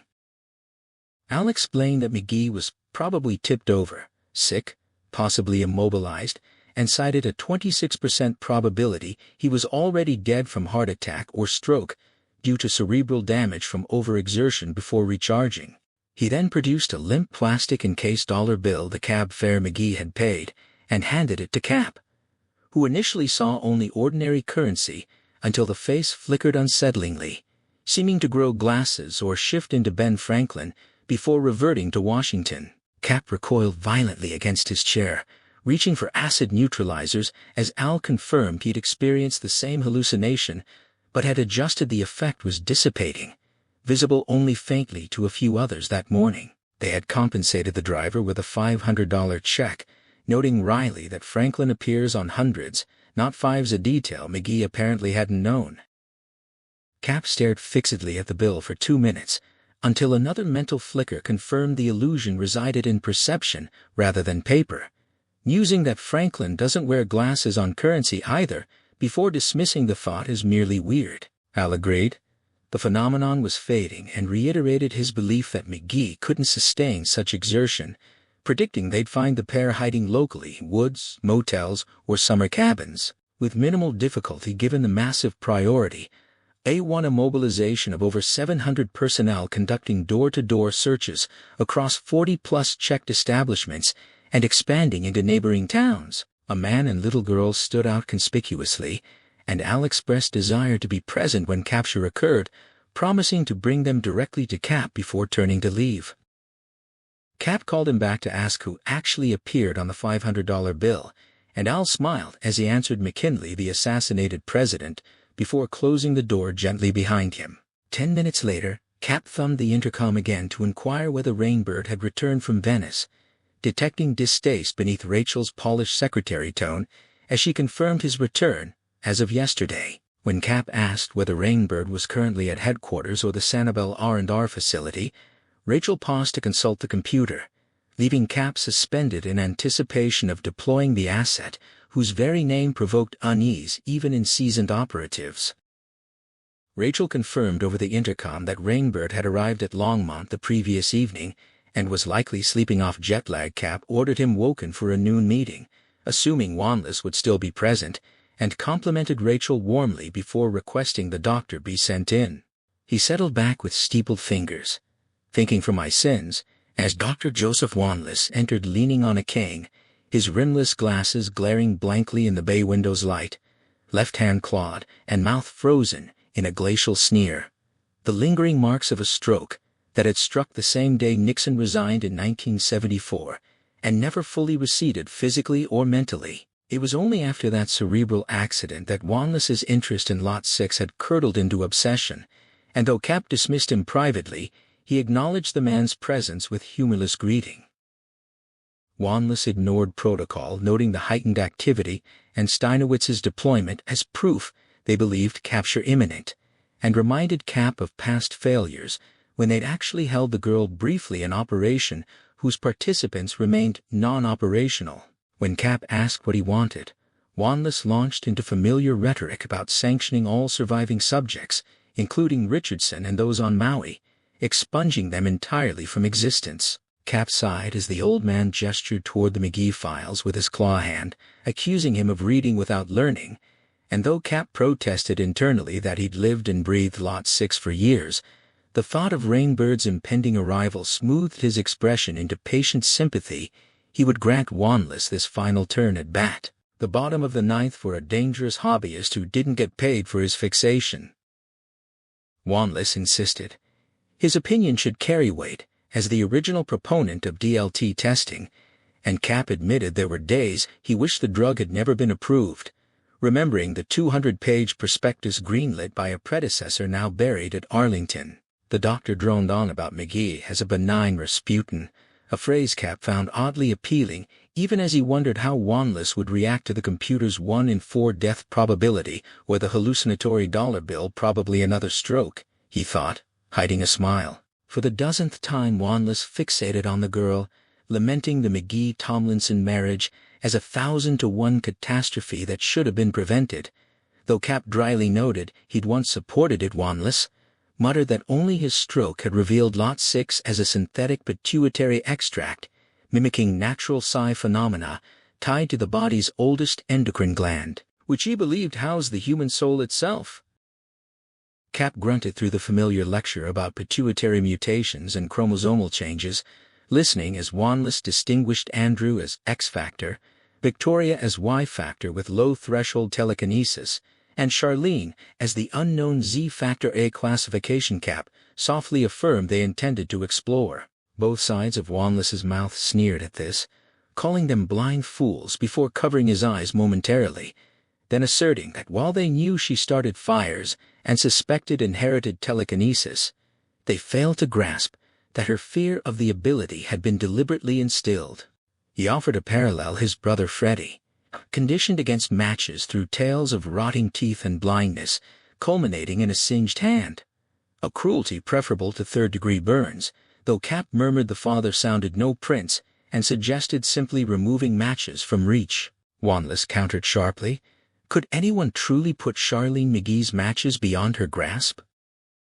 Cap conceded the point slowly as Wanless painted the horror of infant pyrokinesis bottles late, diapers soiled, stuffed animals and laundry bursting into flame, extinguishers in every room, hair igniting in the crib, and concluded the parents had fire-trained her just as they'd toilet-trained her, creating a psychological complex through terror. To Cap's disgusted astonishment, Wanless suddenly mimicked a scolding mother's wavering treble, crying, "You bad baby!" to illustrate how eliminatory fixation becomes ingrained, then cited Richard Damon's experiment where 88% of desperately needing volunteers couldn't urinate in their pants despite permission because childhood conditioning proved stronger than physical urgency. Cap called it disgusting degeneracy, but Wanless quietly observed the complex had set equally well in Cap's own psyche at 20 months, insisting the parallel mattered because toilet training accidents brought minor inconvenience while uncontrolled fire meant catastrophe, and his eyes glittered with grim certainty as the left side of his mouth sneered. Wanless insisted the McGees had done remarkable fire training work, likely beginning before Charlie could crawl with constant warnings and scolding, yet the computer suggested she was now overcoming that complex aided by youth, preventing cement-like fixation, and by her father's presence as the ultimate authority figure who held psychic reins over every female childhood block. Cap glanced at his watch, feeling 40 minutes stretch like hours as he tried to cut the session short for his next appointment, but Wanless pressed on in a broken-voiced shout, comparing the collapse of such complexes to dams bursting after torrential rains. He cited a minister's daughter who remained virgin until 17, then accumulated 300 lovers once her father's sexual prohibitions shattered, warning that Charlie was currently in the trickling rill stage, but would soon unleash millions of gallons of destructive power if her father continued re-educating her under survival pressure. Breathing hard, Wanless demanded both McGee and the girl be killed quickly before irreversible damage occurred, dismissing Cap's objection that pyrokinesis in a 7-year-old hardly constituted Armageddon. He invoked John Milton writing Paradise Lost from humble beginnings and warned that Charlie's pituitary-linked talent might awaken catastrophically during adolescence when the gland became the body's most powerful force, perhaps eventually enabling her to crack the planet itself through sheer will. Cap called this utter lunacy, but the intercom buzzed before he could dismiss it further. Rachel announced a scrambler call from the service area, and though Wanless's gore-crow pessimism had momentarily hooked him, Cap terminated the interview with practiced assurances of careful consideration. Wanless sneered cynically, urged erasure of the last 3 marks of a dead equation, struggled upright on his cane, and murmured about dreading winter before accepting Cap's offer of Mayflower lodging, a gesture that sparked gratitude in eyes that had once opened Pandora's box and now sought only to shoot what flew out.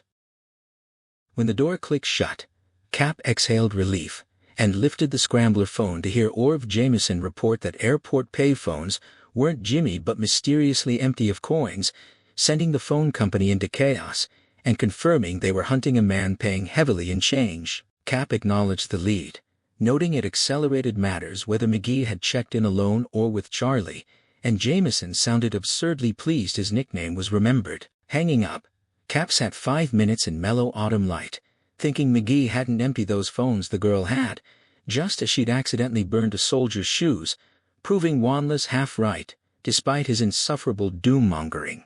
He buzzed Rachel to send Rainbird in 5 minutes, but first requested an open walkie-talkie line to Norville Bates, holding the fort in Albany, ignoring Rachel's hesitation about security.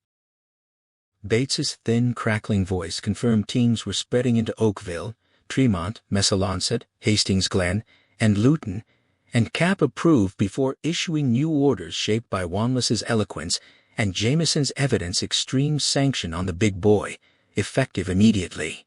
Bates repeated the phrase flatly, and Cap set down the phone softly, waiting for John Rainbird to enter, having decided to take 50% of the old turd's advice after all.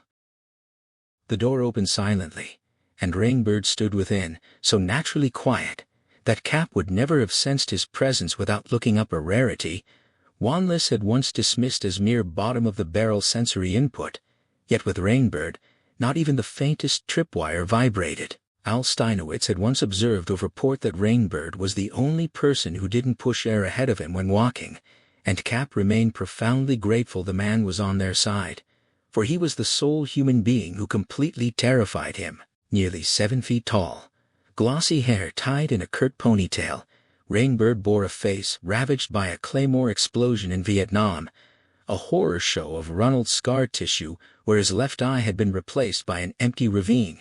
He refused surgery or prosthesis, claiming he'd need to show his battle scars in the happy hunting ground, but whether he meant this seriously or led others on for private reasons remained unknowable. Despite his troll-like appearance, Rainbird had proven an exceptionally effective agent precisely because nothing about him suggested espionage, and behind that mask of flesh lay a ferociously bright mind fluent in 4 languages, with working knowledge of 3 more, currently studying Russian via sleep course. When he spoke, his voice was low, musical, civilized as he greeted Cap, and corrected the time by 14 minutes using a black market Seiko digital watch from Venice, musing that America fought in Vietnam not to win but to produce cheap digital watches and pocket calculators, feats of technology whose ticking numbers reminded him nightly he was closer to death, which he considered good news. Cap invited him to sit, mouth dry and hands restrained from nodding together on the polished desk, believing Rainbird liked him if such a thing were possible, and noted the faded chambray shirt and old blue jeans as the big man settled in. Venice was sinking, Rainbird reported when asked, and Cap offered a small volunteer job that might lead to something considerably more interesting, emphasizing Rainbird was still technically on R&R. Rainbird repeated his gentle request to be told, and Cap explained the assignment in 15 minutes that felt like an hour when the big Indian departed. Cap exhaled a long sigh, drained by having endured both Wanless and Rainbird in one morning. He buzzed Rachel to bring cafeteria food, anything at all, and sat alone at last beside the silent scrambler phone packed with microcircuits, expecting Albert or Norville to call with news that the girl was taken and her father dead. Closing his eyes, he let thoughts drift like lazy kites, mental domination's enormous possibilities, McGee whispering suicide suggestions to Kennedy, or destabilizing communist guerrilla leaders, ashamed to lose him, but what happened once could happen again. As for the girl, Wanless's doomsday rhetoric about cracking planets struck Cap as ridiculous battery acid madness eating holes in the old man's sense. She was a child, not a weapon, and documenting her abilities alone justified reactivating Lot 6 testing. If she could be persuaded to serve the country, so much the better, he thought, just as the scrambler phone uttered its long hoarse cry and his pulse leaped while he grabbed it. Miles away in Unit 16 of the Slumberland Motel, Charlie McGee sat yawning on the bed's edge in bright autumn sunlight, smiling at her father's motionless hump under stolen blankets. He always did his best when awake, giving her the larger share of an apple, but sleeping, he hogged every blanket. She padded to the bathroom, shucked off her underpants, and turned on the shower, using the toilet while water warmed before stepping in and closing her eyes with a smile, savoring those first perfect minutes of hot water. Then came the insistent inner voice accusing her of being bad last night, and a frown creased her brow as she countered that Daddy had said otherwise. The guilt-deepening whisper reminded her of lighting the man's shoes ablaze, summoning the charred smell of smoldering cloth and stuffing that evoked hazy images of giant parents leaning over her with crackling bolder voices, shouting never, never, never. How far back could memory reach? She recalled asking Daddy, who remembered a bee sting at 15 months, but her own earliest recollection was burning her hair nearly off at age 2 or 3. The burned waffle stench, wet head in the shower afterward, Daddy suggesting, "Help!" Mommy laughing, then crying, then laughing again, until Daddy slapped her face, the only time Charlie knew him, to strike her mother. "Let's go see Dr. Wanless," Mommy had said wildly. "He'll give us plenty of help just like before," followed by more hysterical laughter and tears. Now in the drumming shower she murmured Daddy's reassurance that it could have been his face instead, but the condemning voice thundered louder. "You were very bad last night." Charlie stood beneath the spray, letting the heat wash over her skin as a necessary penance for leaving the telephones behind. Her father had insisted on the change, yet guilt gnawed at her even as the water offered a fleeting sanctuary. The warmth inevitably dragged her mind back to a time she desperately wished to forget, a memory from when she was 5 that refused to be banished. It had occurred just before the bad men arrived, before they killed her mother and took Charlie away. She recalled sitting on her father's lap for story time, expecting familiar tales of Pooh or Willy Wonka, only to find thick, pictureless volumes in his hands instead. When she wrinkled her nose and asked for the usual stories, he had gently but firmly refused, explaining that she was old enough now to hear true stories that might frighten her but were necessary. She remembered the titles clearly because of the terror they instilled, books by Charles Fort and Frank Edwards, and another called Night's Truth. There had been a 4th volume about pyrokinesis, but her mother had forbidden its reading, insisting Charlie was too young. Its disappearance had brought Charlie profound relief. The other stories, however, had seared themselves into her consciousness. She recalled accounts of spontaneous combustion, a man burning in a park, a woman consumed in her trailer while the room remained untouched, a boy incinerated at the beach despite his father's desperate attempts to douse him in the ocean. Most haunting was the tale of a teenage girl who burned to death in a Catholic confessional. Charlie understood confessionals through her friend Deanie, who explained the necessity of admitting sins to avoid damnation, and the connection between religious guilt and fiery death had terrified her. The weight of those narratives had broken her composure, sending her into tearful panic about whether she was destined to burn herself to pieces like the victims in the stories. Her parents' distress had been palpable.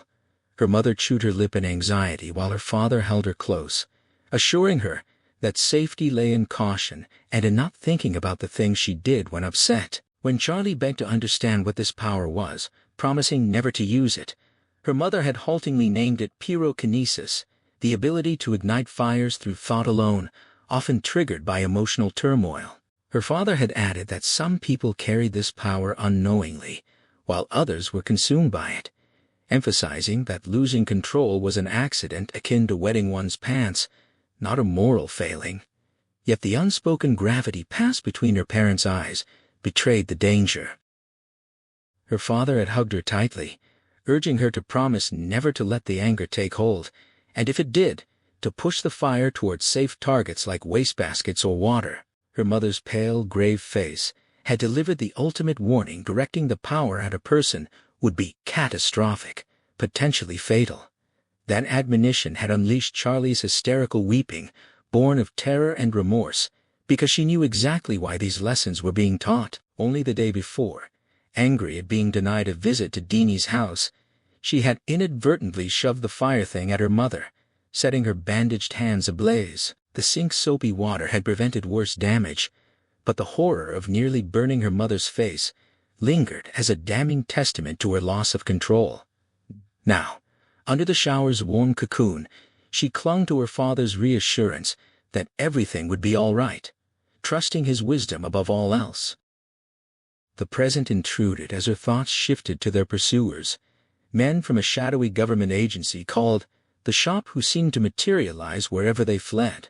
A cold, detached part of her wondered how those men would fare if she set them alight, and the maliciousness of that thought struck her with guilty horror. Recognizing the wickedness within herself, she abruptly twisted the faucet off and endured 2 minutes of needle-sharp icy spray, shivering violently as punishment for her dark impulse. Bad thoughts demanded payment. Guinea had taught her that much. In the adjacent room, Andy surfaced from sleep to the rhythmic drumming of water, initially mistaking it for rain on Tashmore Pond during a vivid childhood dream of fishing with his long-dead grandfather. The sensory details of that memory, the wicker creel, patched boots, twilight stillness, were so immersive that waking to an unfamiliar being seething triggered a momentary freefall of disorientation, the accumulated exhaustion of a year spent running crashing over him. He identified their location as Hastings Glen and assessed the dull throb in his head, noting with relief that the pain had receded from last night's peak and would likely vanish by tomorrow. When the shower ceased, he checked the time and called out to Charlie. She entered the bedroom, toweling herself dry, greeting him with morning pleasantries and immediate hunger. After sniffing her green blouse and grimacing at its staleness, she accepted his explanation that fresh clothes would have to wait until they could hitch a ride to the nearest cafe. When she reminded him of his own rule against accepting rides from strangers, he placed his hands on her shoulders and explained that sometimes the unknown devil was preferable to the known one. Charlie processed this carefully, deducing that while the shop represented the certain evil they fled, random drivers were statistically unlikely to be agents. Satisfied with her reasoning, Andy smiled, and reinforced the lesson survival in desperate circumstances required abandoning the rules that governed safer times. Charlie's smile dissolved into a serious, watchful expression as she sought confirmation that their recent transgressions were justified by necessity. When her father affirmed that obtaining money from the telephones had been acceptable under the circumstances, she articulated the rule back to him in a bad fix. One did what was required to escape. He agreed, though with exceptions he declined to explain, urging her instead to lighten up. She pressed on, needing absolution for accidentally setting a man's shoes ablaze, and only when he reassured her of its unintentional nature did her radiant smile return a fleeting echo of her mother. Her concern shifted to his well-being. She noted his improved headache, but observed something wrong with his left eye. Andy moved to the bathroom and wiped a circle clear on the steam mirror, his good humor evaporating as he examined his reflection. His right eye remained its familiar ocean gray, but the left was bloodshot, its pupil constricted, and lid drooping in an unfamiliar asymmetry. Vicky's voice surged into his mind with painful clarity, warning that his psychic push damaged him as surely as it affected others, accompanied by the visceral image of a balloon inflating until it burst. He mapped the left side of his face with careful fingertips, discovering 3 distinct zones of numbness below the eye, on the cheekbone, and beneath the temple. Fear seeped through him like cold mist, not for himself, but for Charlie, and the terrifying prospect of her being left alone. Her anxious reflection appeared behind him in the glass, her voice small with worry. He assured her he was fine, attributing his preoccupation to needing a shave, and his steady tone successfully masked any tremor. Her tension broke into giggles at the description of his stubble, and he chased her back into the bedroom, rubbing his scratchy cheek against hers in a moment of rough affection that elicited delighted kicks and laughter. Miles away, Orville Jameson and Bruce Cook stepped out of a government-issue Chevrolet outside the Hastings Diner, pausing to survey Main Street with open disgust. To O.J., this stretch of Route 40 was uncomfortably proximate to Lowville, the town he'd fled and still despised. He adjusted his weapon beneath his jacket, as Bruce noted the arrival of additional agents across the street. 10 operatives now saturated Hastings Glen, coordinating with Albany while O.J. dwelled on his hatred for upstate New York and his hope for capture by noon. Inside the diner, they ordered coffee from a young waitress whose immediate sarcasm provoked O.J.'s deep-seated resentment toward women who mocked his appearance. He gripped her wrist tightly, ignoring her discomfort as he presented his identification and demanded to know if she'd served Andy and Charlie that morning. Her fear satisfied him, confirming his mother's bitter assessments and stirring memories of high school rejections by girls just like her. When she insisted she hadn't seen the fugitives, he forced her to look again, tightening his hold despite her pleas. An aging man in a leather jacket attempted to intervene, but Bruce's contemptuous dismissal sent him retreating instantly. The owner watched helplessly from the kitchen doorway, knife in hand but authority absent, as O.J. threatened the waitress with imprisonment for any mistake. She whispered her certainty through tears, begging for release, and O.J. savored the fragile bones shifting under his grip before letting go. The diner fell silent, save for music from the jukebox, as 2 elderly patrons hurried out. He poured his coffee onto the floor and shattered the cup, declaring the brew worthless, then dared the owner to act. The man's anguished invocation of Vietnam service and congressional complaints crumbled under O.J.'s unflinching stare, and the knife was set down in defeat. Outside, Bruce asked about local accommodations while O.J. reflected bitterly on a diner plaque from his youth that had invited dissatisfied visitors to leave. He noted that agents were already checking the 3 motels and 6 cabin sets. Confident results were imminent. Meanwhile, John Mayo and Ray Knowles approached the Slumberland Motel along Route 40. Their progress halted when a tire blew on the final hill. Norma pleaded for calm, bewildered by the escalating tension, but Charlie's voice rose strangled and high as she pulled free to cling to her father. Her face held the trapped terror of a snared rabbit as she warned that they intended to kill him just as they had killed her mother, insisting they must flee. The kitchen air thickened with unnatural heat. Andy noticed the wall thermometer's mercury climbing past 90 degrees beneath its grinning red devil, and Irv's dawning horror confirmed he finally believed. Charlie whispered that agents were already ascending the dirt road, paralyzed by fear, and when Andy quietly told her she could stop them, she agonized over the moral cost of killing. He acknowledged the evil but framed it as survival, cautioning her never to pretend otherwise and not to act if she couldn't bear the weight even for his sake. Their locked gaze held until she asked if he would still love her afterward, and he promised unconditional love regardless of what she did. Irv approached from the window, offering his deer rifle and belated apology as he confirmed the approaching convoy, though his face betrayed sickness and dread. Charlie dismissed the weapon and stepped outside in Norma's oversized sweater, looking impossibly small. Andy followed, stomach frozen, catching Irv's baffled terror and thinking wryly about the perils of picking up hitchhikers.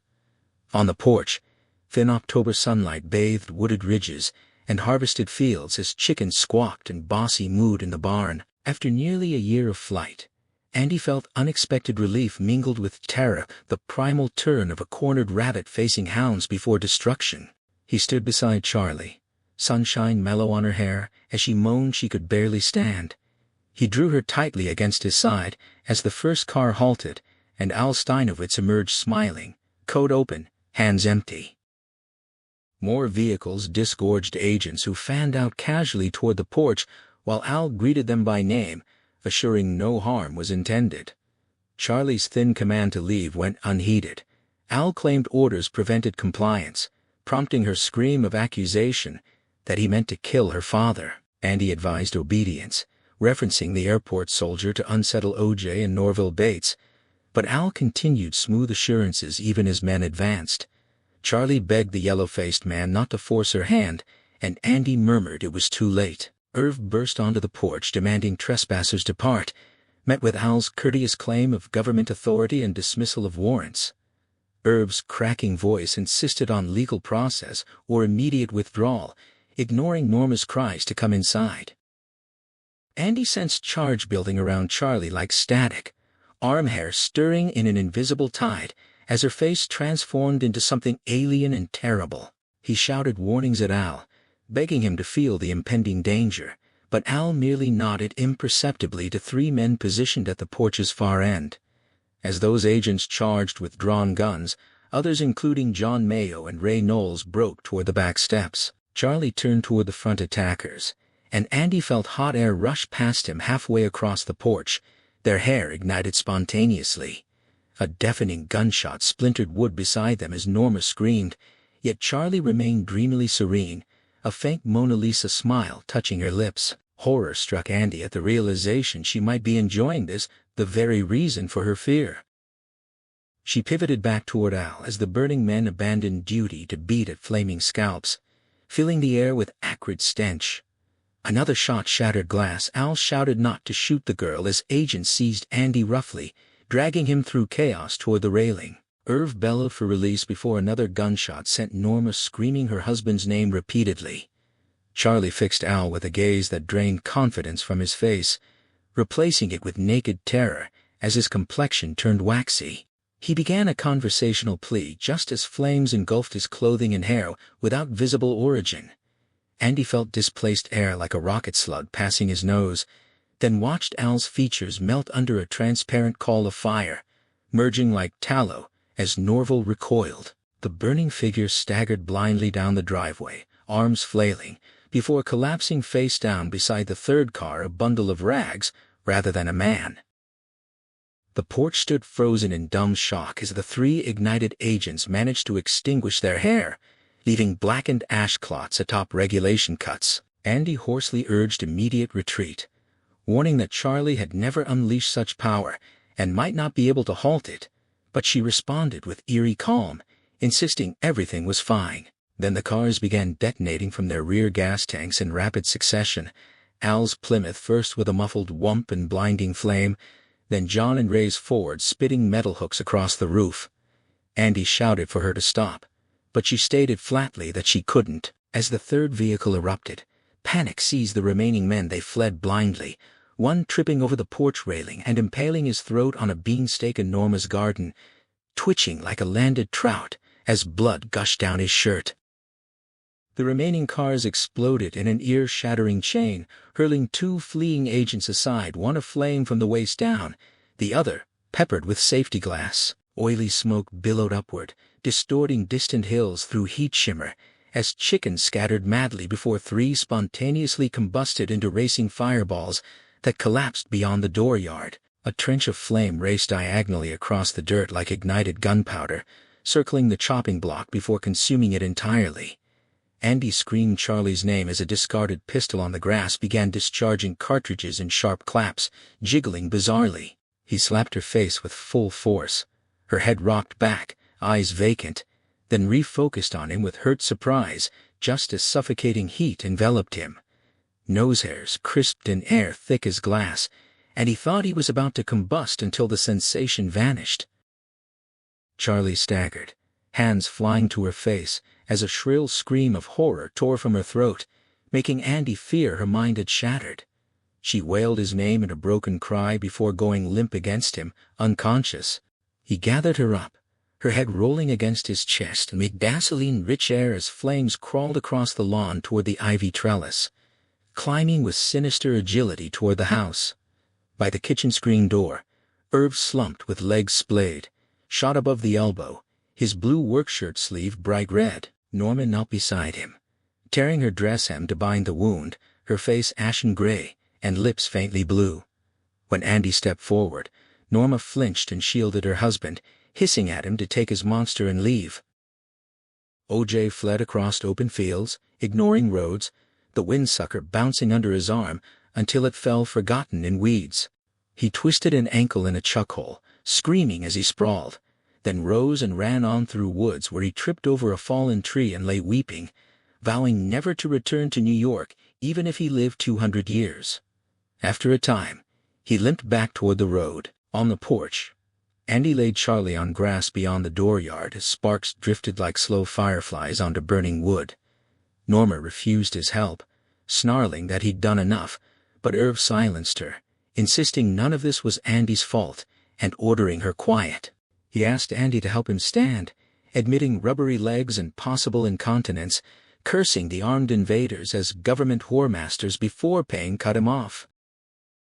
Andy supported Irv down the steps into the dooryard, past the blackened chopping block and charred chicken bones reduced to dense ash not roasted, but cremated.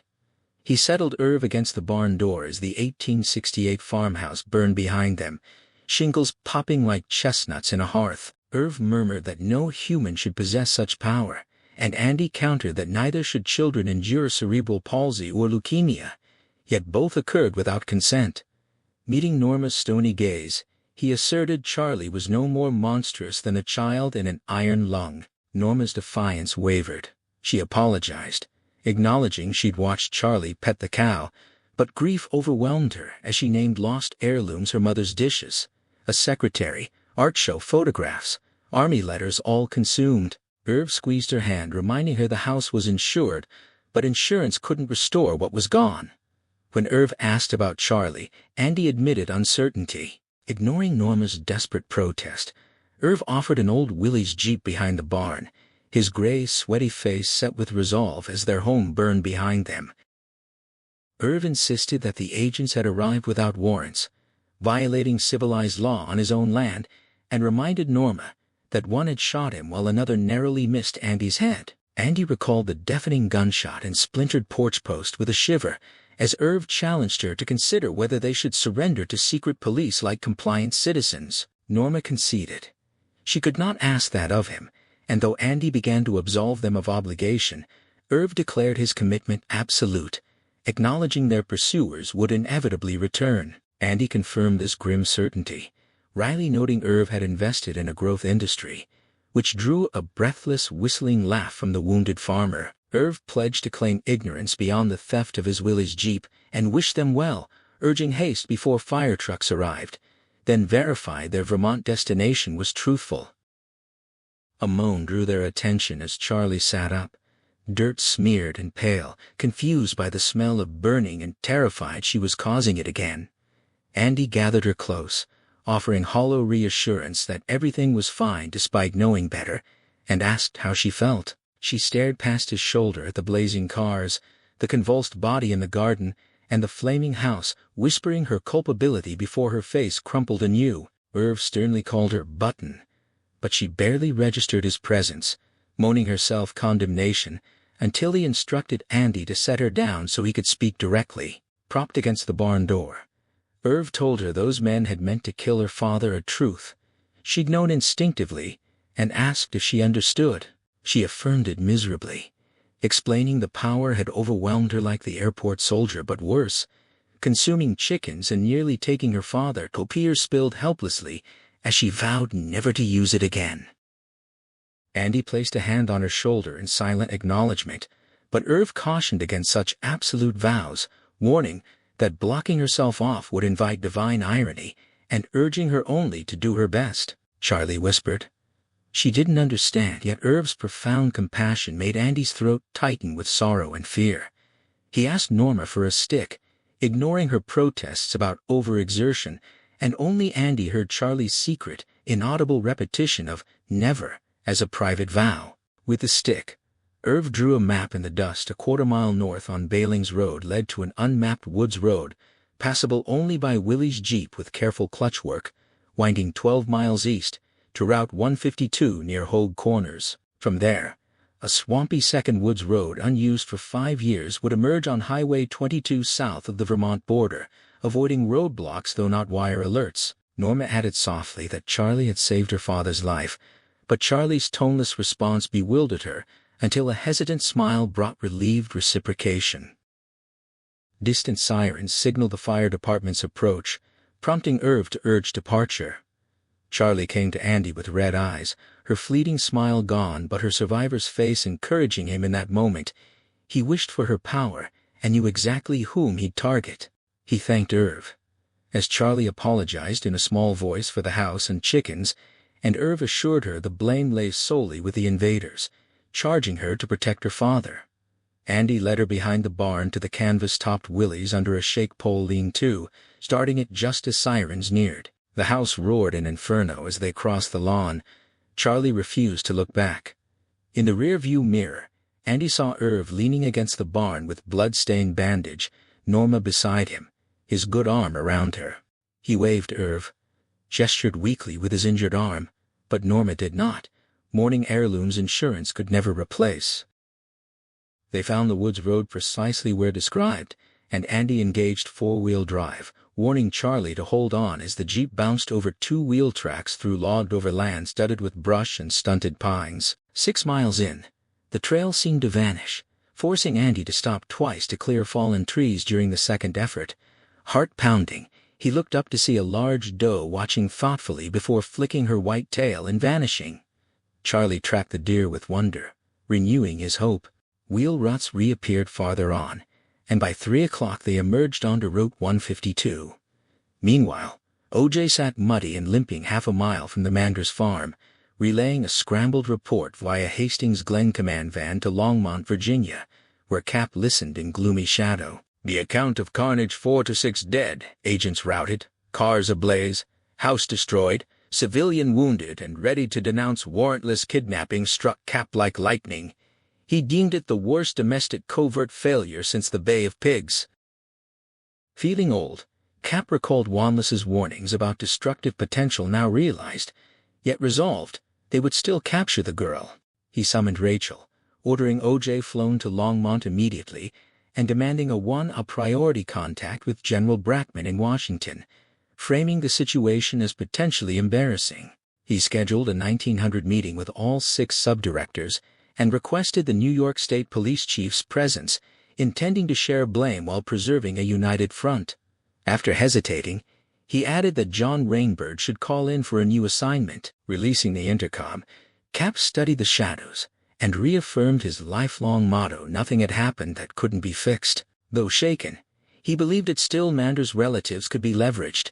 Top-secret files would deafen congressional hearings, and hardware losses were replaceable, even if Al Steinowitz's absence left a void. But the girl posed a different question: could she be fixed? Containment methods existed. Restlessly thumbing through McGee files on a library cart, he wondered where Rainbird was at that moment. At the precise moment Cap Hollister's thoughts briefly touched upon him, John Rainbird sat naked in his Mayflower hotel room, bare feet neatly together, watching a television game show as he waited for darkness to fall. His routine was methodical after dark. He would wait for lateness when late, he would wait for the small hours when the hotel's pulse slowed to its nadir. Then he would ascend to room 1217 and kill Dr. Wanless, before returning here to contemplate whatever truths the dying man might impart, sleeping only after sunrise. Rainbird existed in profound peace with Cap, the shop, the nation, God, Satan, and the cosmos, his inner pilgrimage incomplete only because he had not yet met his own end. Honorable scars and others' fear meant nothing. Even the eye lost in Vietnam was irrelevant. Payment funded his singular passion shoes. Gucci, Bally, Bass, Adidas, Van Donen filled his Flagstaff home like fruit on trees in every room, admired during rare visits, though in solitude he remained barefoot, honoring his Cherokee father whose burial moccasins had been stolen. Beyond footwear, only 2 things commanded his attention. Death itself fascinated him, not merely dealing it, which he'd excelled at for decades, but the intimate threshold of departure, the soul's exhalation, the transition from known life into whatever lay beyond. He wondered whether the dying perceived it as dreamlike awakening, feared Christian devils, felt joy, or recognized their own passing. In his trade, death arrived too swiftly for observation. He longed for his own end to be slow enough to feel everything, and lately studied victims' eyes for secrets they might reveal in final moments. The second interest was Charlene McGee. Though Cap believed him ignorant of Lot 6, Rainbird knew nearly as much as his superior, a fact that would warrant extreme sanction if discovered. He suspected the girl possessed extraordinary powers and wished to witness them firsthand. Andy McGee's supposed mental dominance concerned him not at all. No man had ever dominated him. The game show ended, news followed with nothing favorable, and Rainbird sat empty and husked out, abstaining from food, drink, or smoke, awaiting the killing hour. Earlier, Cap had noted Rainbird's unsettling silence now. In the bathroom-lit gloom of Wanless's suite, the doctor woke to a finger tickling beneath his nose and a nightmare figure hulking above him, one eye glinting softly, the other an empty crater. Before Wanless could scream, Rainbird pinched his nostrils shut and sealed his mouth with maternal indulgence, whispering for stillness if he valued life. Wanless thrashed once, then obeyed, face reddening as air returned in hoarse gasps, blood trickling from one nostril. He stammered questions about Cap and offered Swiss bank wealth for silence, but Rainbird declared money irrelevant. Instead, he proposed a lecture Wanless would share everything known, suspected, or theorized about Charlene McGee, and in return receive life far from the shop's reach. Wanless agreed eagerly, hushed instantly at Rainbird's raised fingers, chest heaving as he awaited the two-word prompt. "Charlene McGee," Rainbird intoned, and Wanless began speaking slowly at first, then accelerating through Lot 6's complete history and climactic experiment, filling gaps Rainbird hadn't known. The professor repeated his morning sermon to Cap. This time heard with rapt attention, Rainbird frowned thoughtfully, chuckled softly at the toilet training metaphor, encouraging faster speech until repetition set in. Then he pinched nose and covered mouth again, apologizing mildly as Wanless bucked wildly beneath him. Pressure increased until struggles weakened. Releasing the nose yielded a hissing breath like air escaping a punctured tire, eyes rolling in equine terror. Rainbird yanked him sideways into bathroom light, reapplied the pinch, and leaned forward with childlike eagerness to study the dying gaze. But as always, fear gave way only to puzzlement, not wonder or awe, mere confusion, as those eyes fixed fuzzily on his single orb before glazing over. Dr. Joseph Wanless had departed. The Mayflower Rainbird sat beside a life-size doll, maintaining pressure 10 more minutes to ensure certainty.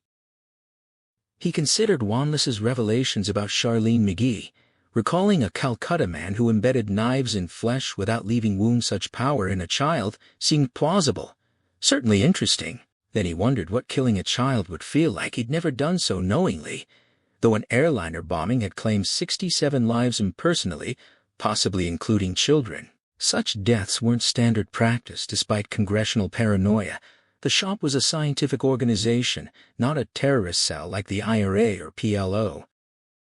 Rainbird considered that a child's death might yield a different final expression than the puzzlement that left him feeling empty and sad. Perhaps, in Charlene McGee's passing, he would find part of what he needed to know. Gazing into Wanless's dull blue marbles, he murmured that his own life was like desert roads while the doctor's had been no road at all, then kissed both cheeks tenderly before arranging the body on the bed and draping a sheet over it like a parachute settling softly. He departed the room and spent the night thinking deeply about the fire-starting girl, wondering where she was, what she thought, what she dreamed and felt toward her, a profound tenderness and protectiveness. By 6 a.m., as sleep finally came, he was certain she would be his. Andy and Charlie reached Grantha McGee's cottage on Tashmore Pond 2 days after the Manders farm burned. The Willys' Jeep battered from muddy woods roads Irv had directed them through. Dusk on that endless day found them 20 yards short of Route 22, hidden by brush. Though they could hear traffic below, they slept bundled in the cab and resumed at 5 a.m. under a pale eastern glow. Charlie looked pallid and spent, not asking about shifted roadblocks a mercy, since capture would have been inevitable if routes changed, and neither could walk far enough to abandon the vehicle. All that October day they jolted along secondary roads beneath a white sky that promised rain but delivered none. Charlie sleeping much, while Andy worried she used slumber to flee rather than process trauma.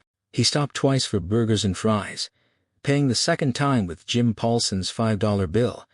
Most phone change had vanished during the chaos at Manders, along with the frightening numb patches on his face that faded overnight, a loss he welcomed. Charlie ate little. After dark, they pulled into a deserted rest area marked with stern warnings against camping and fires, muttering about local sportsmanship before driving beyond the gravel lot into a copse beside a chuckling stream. In the extraordinary darkness beneath overcast skies, they sat wordlessly, listening to water until Charlie erupted in tearing sobs that seemed to rip her apart. Andy rocked her, murmuring pleas for calm, and she wept that she couldn't bear being made to use her power again, that if he ordered it, she'd kill herself rather than comply. He professed love and dismissed suicide talk as crazy, but she insisted it wasn't, demanding a promise. After long silence, he admitted uncertainty, but pledged to try her troubled quiet, accepted this. Softly, he confessed fathers got scared too. They slept again in the Willie's cab, back on the road by 6 a.m., as clouds broke into flawless Indian summer. Crossing into Vermont, they passed orchards where men climbed ladders amid apple-laden trees, and trucks brimming with bushel baskets. At 11:30 they turned onto a rutted private property road, and something loosened in Andy's chest. They had arrived. Leaves swirled red and gold before the Jeep's blunt nose, as water glinted through trees, and the road forked. A steel chain barred the smaller branch, bearing a rust-flecked no trespassing sign, dimpled by some bored kids 22 years ago. Andy retrieved his keyring, its leather tab inscribed A. McGee, a Christmas gift from Vicky before Charlie's birth, and paused, seeing keys as indices of a life. Prince Hall office, English department, the Harrison house last seen the day, the shop killed his wife and took his daughter. Vision blurring, he missed Vicky with raw need, exhaustion and anger surging, until he imagined lining up every shop employee and wielding a Thompson submachine gun. Charlie's anxious voice asked if he'd found the key. He located the small Yale marked TP, wiggled stiff tumblers, and laid the chain down on fallen leaves. He drove through and repadlocked behind them, noting the road's poor condition with relief. It meant no visitors. Summer visits once included gravel work and brush cutting with Sam Moore's dragger, unlike the broader fork leading to shorefront cottages with their road association dues, and drunken Labor Day meetings. Granther's isolation stemmed from Depression-era land purchases. Their old Ford wagon wouldn't have managed this descent now, and even the high-axled Willies bottomed out occasionally, confirming seclusion. Charlie asked about electricity, and he explained. They dared not activate utilities lest it signal their presence, relying instead on kerosene lamps and range oil drums if UN stolen. Her next question was cut off when he braked hard at a storm-toppled birch blocking the path. They'd hike the remaining mile, returning later with Granther's bucksaw to clear it, rather than leave the Jeep exposed. Ruffling her hair, he urged her forward. Charlie scooted effortlessly under the birch, while Andy clambered carefully, leaves crunching agreeably beneath feet, as autumn-scented woods closed around them, and a squirrel watched from above. Blue water slashed through trees as he recalled her interrupted query about winter oil supplies. He assured her there was enough to start, and plenty of wood to cut and haul. 10 minutes later, the clearing opened onto Tashmore Pond, and they stood quietly. Andy, overwhelmed by remembrance too total for mere nostalgia, mingled with his dream of fishing with Granther 3 mornings prior. The 5-room cottage on Fieldstone Base jutted a deck and stone pier toward the lake, unchanged save for leaf drifts and blowdowns. He half expected Granther in green and black check shirt, bellowing about fishing licenses and brown trout. It had been safe here. Across the pond, pines glimmered gray-green. Bradford Town Landing, the only civilization wind, still spoke in trees. Green shingles wore mossy patina, pine needles filled roof angles and wooden gutters. Here he'd been boy and man, learning to bait hooks in maple-paneled bedrooms, making love to Vicky in Granther's double bed, waking to water lapping the pier. Charlie's forlorn voice asked if he missed Mom. He affirmed it, and she echoed the sentiment, asking if he'd had fun here. He agreed, urging her onward, but she hesitated, questioning whether things would ever be right again, if school and normalcy might return. He considered lying but rejected it as inadequate. Unable to summon even a convincing smile, he admitted he didn't know. Andy found Granther's tools neatly racked in the boathouse shed and beneath a ragged canvas sheet in the bay below. Nearly 2 cords of time-seasoned wood. He'd split himself a bonus he'd hoped for but dared not expect. 2 cords wouldn't suffice for winter, but clearing blowdowns around camp and the birch on the road would see them well supplied. He hauled the bucksaw back to the fallen tree and cut enough passage for the Willies before dusk left him tired and hungry. The pantry remained untouched by vandals or snowmobile thieves, who apparently favored the lake's populous southern end. 5 shelves held Campbell's soups, Wyman's sardines, Dinty Moore stew, canned vegetables, and half a case of rival dog food Bimbo's Legacy, though Andy doubted they'd need it. While Charlie browsed pooh books in the living room, Andy descended 3 steps into the root cellar, scratched a match on a beam, and pulled a board from the dirt-floored wall via a knothole. Inside the cobweb bolt hole sat 4 mason jars of clear, oily white Lightning Granther's father's mule kick, and a poker chip caddy containing $80 in 10s, 5s, and 1s, strutting money for 7 card stud. Holden McGee, his Puritan atheist ancestor, had tolerated no male pleasures. This cash was Granther's secret, shared with Andy the year before his death. Matches burned his fingers twice as he worked in darkness, replacing chips and cash before reinserting the board. Back in the pantry, he asked if tomato soup suited her. Absorbed in the 100-acre wood, she agreed without looking up. He prepared a large pot of soup and opened sardines for each, lighting a kerosene lamp after drawing drapes carefully. They ate in near silence at the dining table, the lamp centered between them. Afterward, Andy lit a cigarette over the chimney while Charlie discovered 8 or 9 incomplete decks in Grandma's Welsh dresser, spending the evening sorting and playing as he prowled the camp. Tucking her in later, he asked how she felt. She answered safe, without hesitation, and bid him good night. If it sufficed for her, it sufficed for him. He sat beside her until sleep came quickly, then propped her door open to hear any nighttime restlessness before retiring. Before bed, Andy retrieved a jar of white lightning from the root cellar, poured a small knock into a juice glass, and stepped onto the deck through the sliding door. Sinking into a mildew-scented canvas director's chair, he watched the lake's dark bulk shift under a rising half-moon that cast dull silver across departing ducks. Chill yielded to sips of mule kick, and for the first time since the shop's return 14 months ago, not merely since New York, he felt truly safe and at rest. No longer running or hunkering down, he smoked, and remembered Quincy's phone call amid burned carpet smells. Ohio to California. Warnings about little rooms where children might be kept to safeguard democracy. Advice to keep his head down. He thought himself scared then, but true terror arrived only when he found Vicky dead, fingernails pulled out to extract Charlie's location. Charlie had been at Terry Dugan's house 2 days and nights the Great Swap of 1980. But the shop, surveilling the family, mistook her absence for going underground. It was a colossal error born of institutional incompetence. Rolling Stone had documented their role in aborted hijackings, heroin deals for intel on harmless Cuban-American groups, and Caribbean communist takeovers. Such gaffes made understandable how agents could confuse a sleepover with flight.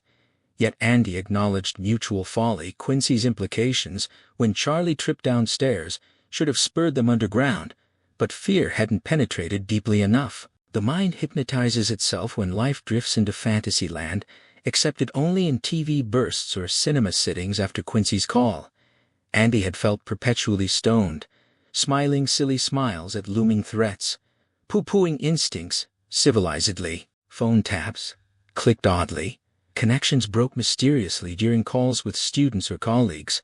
Bugs were suspected but never sought, and surveillance felt certain yet unconfirmed. Another cigarette followed the ducks westward. He smoked too much but would quit soon, only 4 or 5 left. Yes, he'd suspected everything and done nothing. Andy McGee stood in the stillness, his spine crackling as he stretched, the weight of old grief pressing against his ribs. Lakeland had been a perfect suburban archetype, a place where neighbors were defined by income brackets and predictable routines, where faces like Mrs. Bacon's vodka-bloated visage or Mr. Hammond's endless IBM complaints formed a mental catalog of belonging. But beneath that orderly surface, his mind had cataloged another set entirely: the gray van, the red-haired man shifting between vehicles, the subtle displacements of objects in their home that whispered of intrusion. He had dismissed these signs to spare Vicky anxiety, convincing himself they were merely watchers. But now he understood that reckless haste had driven them to violence. Charlie's disappearance had accelerated their timeline, and Vicky had been discarded as expendable, her minor psychic gifts irrelevant to men who wanted only the child. The guilt was a familiar ache, yet he refused to let it consume what remained of his life. The attempt on Irv Mander's porch had made it clear they intended to kill him, not capture him, and his remaining time might be short. Sleep came eventually, but brought no peace, only recurring visions of fire trenching across dirt and chickens erupting in flame, heat building around him, even as Charlie's promise to stop making fires echoed in the dark. The cold October moon bathed Tashmore Pond and stretched southward over Longmont, Virginia, indifferent to the hunches that had haunted Andy since the experiment in Jason Gurney Hall. Whether precognition or something else, he had learned to trust those vivid feelings, and one struck him with terrible clarity around noon on an August day in 1980. He was eating creamed chicken in the faculty lounge, laughing at a Polish joke with colleagues from the English department, when a calm inner voice announced that something was wrong at home. The sensation built not like his usual headaches, but as a slow tangling of emotions, a nervous system snarled by invisible claws. Appetite vanished, his stomach fluttered, his heart hammered, and his right fingers throbbed as if crushed. He told his friends he felt ill, asked Bill to cover his 1 o'clock class, and accepted Don's suggestion to visit the infirmary with a lie, though he had no intention of going there. He left the Union Building into the drowsy late summer campus, waved goodbye to men he would never see again, and descended to a telephone booth on the lower level. No answer came from home, and though Vicky could reasonably have been shopping or visiting friends, his nerves tightened to a scream. He half ran to the station wagon in the Prince Hall lot and drove toward Lakeland with jerky desperation, jumping lights and tailgating, barely registering a cyclist's obscene gesture as his heart trip-hammered and his body buzzed with chemical urgency. Conifer Place lay eerily deserted in the midday heat, the street widened by absent cars, sprinklers fanning rainbows over lawns, while Mrs. Flynn trundled groceries past in avocado stretch pants. He mounted the curb with the wagon's offside wheels, braked hard enough to lock the seatbelt, and killed the engine without shifting out of drive, a violation of habit that underscored his unraveling composure. The cracked cement walk led to a house whose drawn Venetian blind gave it a secretive, closed aspect he didn't recognize. Had Vicky pulled it against the heat? He couldn't say. Too much of her daily life remained unknown to him. The doorknob slipped through his fingers, locked, and terror bloomed where worry had been. For one shameful instant, he wanted only to flee, to abandon Vicky and Charlie and every justification, but instead, he fumbled for his keys, dropped them, and bent to retrieve the cluttered ring before finding the house key. Inside, the living room glowed with sick yellow light, hot and profoundly still. He called Vicky's name twice, each silence confirming she was neither marketing nor visiting, and his right hand continued its inexplicable throbbing. In the kitchen, a chair lay overturned like a dead animal, salt spilled across the formica table. Without conscious thought, he pinched the grains and tossed them over his shoulder, muttering the warding phrase his father and grandfather had used, then found a cold pot of soup on the stove and an empty can on the counter, lunch prepared for one, in a house where Vicky was nowhere to be found. Andy's shout for Vicky died in the darkness of the lower level, swallowed by the silence of the laundry and family rooms. The kitchen remained unnervingly tidy. Charlie's Bible school drawings held by plastic vegetables on the refrigerator, bills impaled on their spike, everything ordered except for the overturned chair and spilled salt. His mouth went chrome dry as he searched upstairs through every bedroom, finding nothing, then returned to flick on the stairway light and descend again. The Maytag washer gaped open, the dryer stared with its glass eye, and a sampler on the wall mocked him with its domestic joke about being washed up. In the family room, his fingers brushed the wall in irrational dread of unknown cold hands guiding them before finding the switch. Fluorescent bars buzzed to life over the space he had built into a refuge of games, books, and Vicky's knitted Afghan squares, a good room now rendered hollow by absence. He tried to accept that his premonition had been wrong, that she was simply out, and snapped off the light to return to the laundry alcove. He shut the front loading washer without thought, a reflexive gesture like tossing salt, and froze at the sight of 3 or 4 drops of blood on its glass window. More blood gleamed wetly on the floor in the morgue cold air, drawing a soft, squealing whisper from his throat. He searched the empty hamper, the cleaning supplies beneath the sink, the cobwebbed space under the stairs where a dismembered doll leg lay waiting, then opened the door between appliances and triggered the ironing board's ratcheting descent. Beneath it lay Vicky, knees drawn to chin, eyes glazed and dead, a cleaning rag stuffed in her mouth amid the thick stench of furniture polish. He gagged and stumbled back, his flailing hands striking the dryer into tumbling life, and fled upstairs only to sprawl on the kitchen linoleum, forehead bumping the floor as breath came hard. The image replayed in slow motion, haunting as a sacked quarterback on film, the falling board like a guillotine, his wife crammed beneath with a polishing rag silencing her forever. Knowing another scream was rising, he slammed his forearm against his mouth and bit down twice until a muffled howl escaped, and false calm settled over him like shock's anesthetic. Terror dissolved, the throbbing in his right hand ceased, and a single thought crystallized with icy clarity: Charlie. He started for the telephone but turned back to the stairs, steeling himself at the top before descending again to silence the dryer's clicking brass button and face what lay in the ironing board closet. He whispered Vicky's name to the dead gaze of the woman whose hand he had held, whose body he had known, remembering her drunken vulnerability at a faculty party, and the playful hosewater ambush while he waxed the car, and the ripe softness of their wedding kiss. A trembling sigh escaped him as he pulled her out and worked the rag free, noting the blood from torn fingernails and a nostril trickle, the neck broken by one brutal blow. Her name left his lips again as Charlie echoed silently in response, and in that stillness he understood that recrimination belonged to the future, only their daughter mattered now. He fetched the drop-cloth from the family room couch and covered Vicky, finding the shrouded shape hypnotically terrible in its permanence, then uncovered her face to press cold lips with his own while his mind reeled at the violation of her nails. They had pulled her nails to learn Charlie's location, having lost track of her when she went to Terry Dugan's instead of coming home, and panic had ended the watching phase. Whether Vicky's death was deliberate or the result of an overzealous operative, whether she had used her minor gift to shove someone in fear, or they had simply followed orders to eliminate risks or avoid witnesses, the tacky blood meant they hadn't been gone long. Charlie's name pulsed insistently as he kissed Vicky once more and promised to return a promise he would never keep before climbing to the telephone and finding the Dugan's number in Vicky's phone mate. Joan answered, and shock lent his voice perfect everyday calm as he asked to speak to Charlie. Joan's doubtful reply that Charlie had left with 2 teacher friends sent something inside him soaring and plunging, but he kept panic from infecting this woman he barely knew.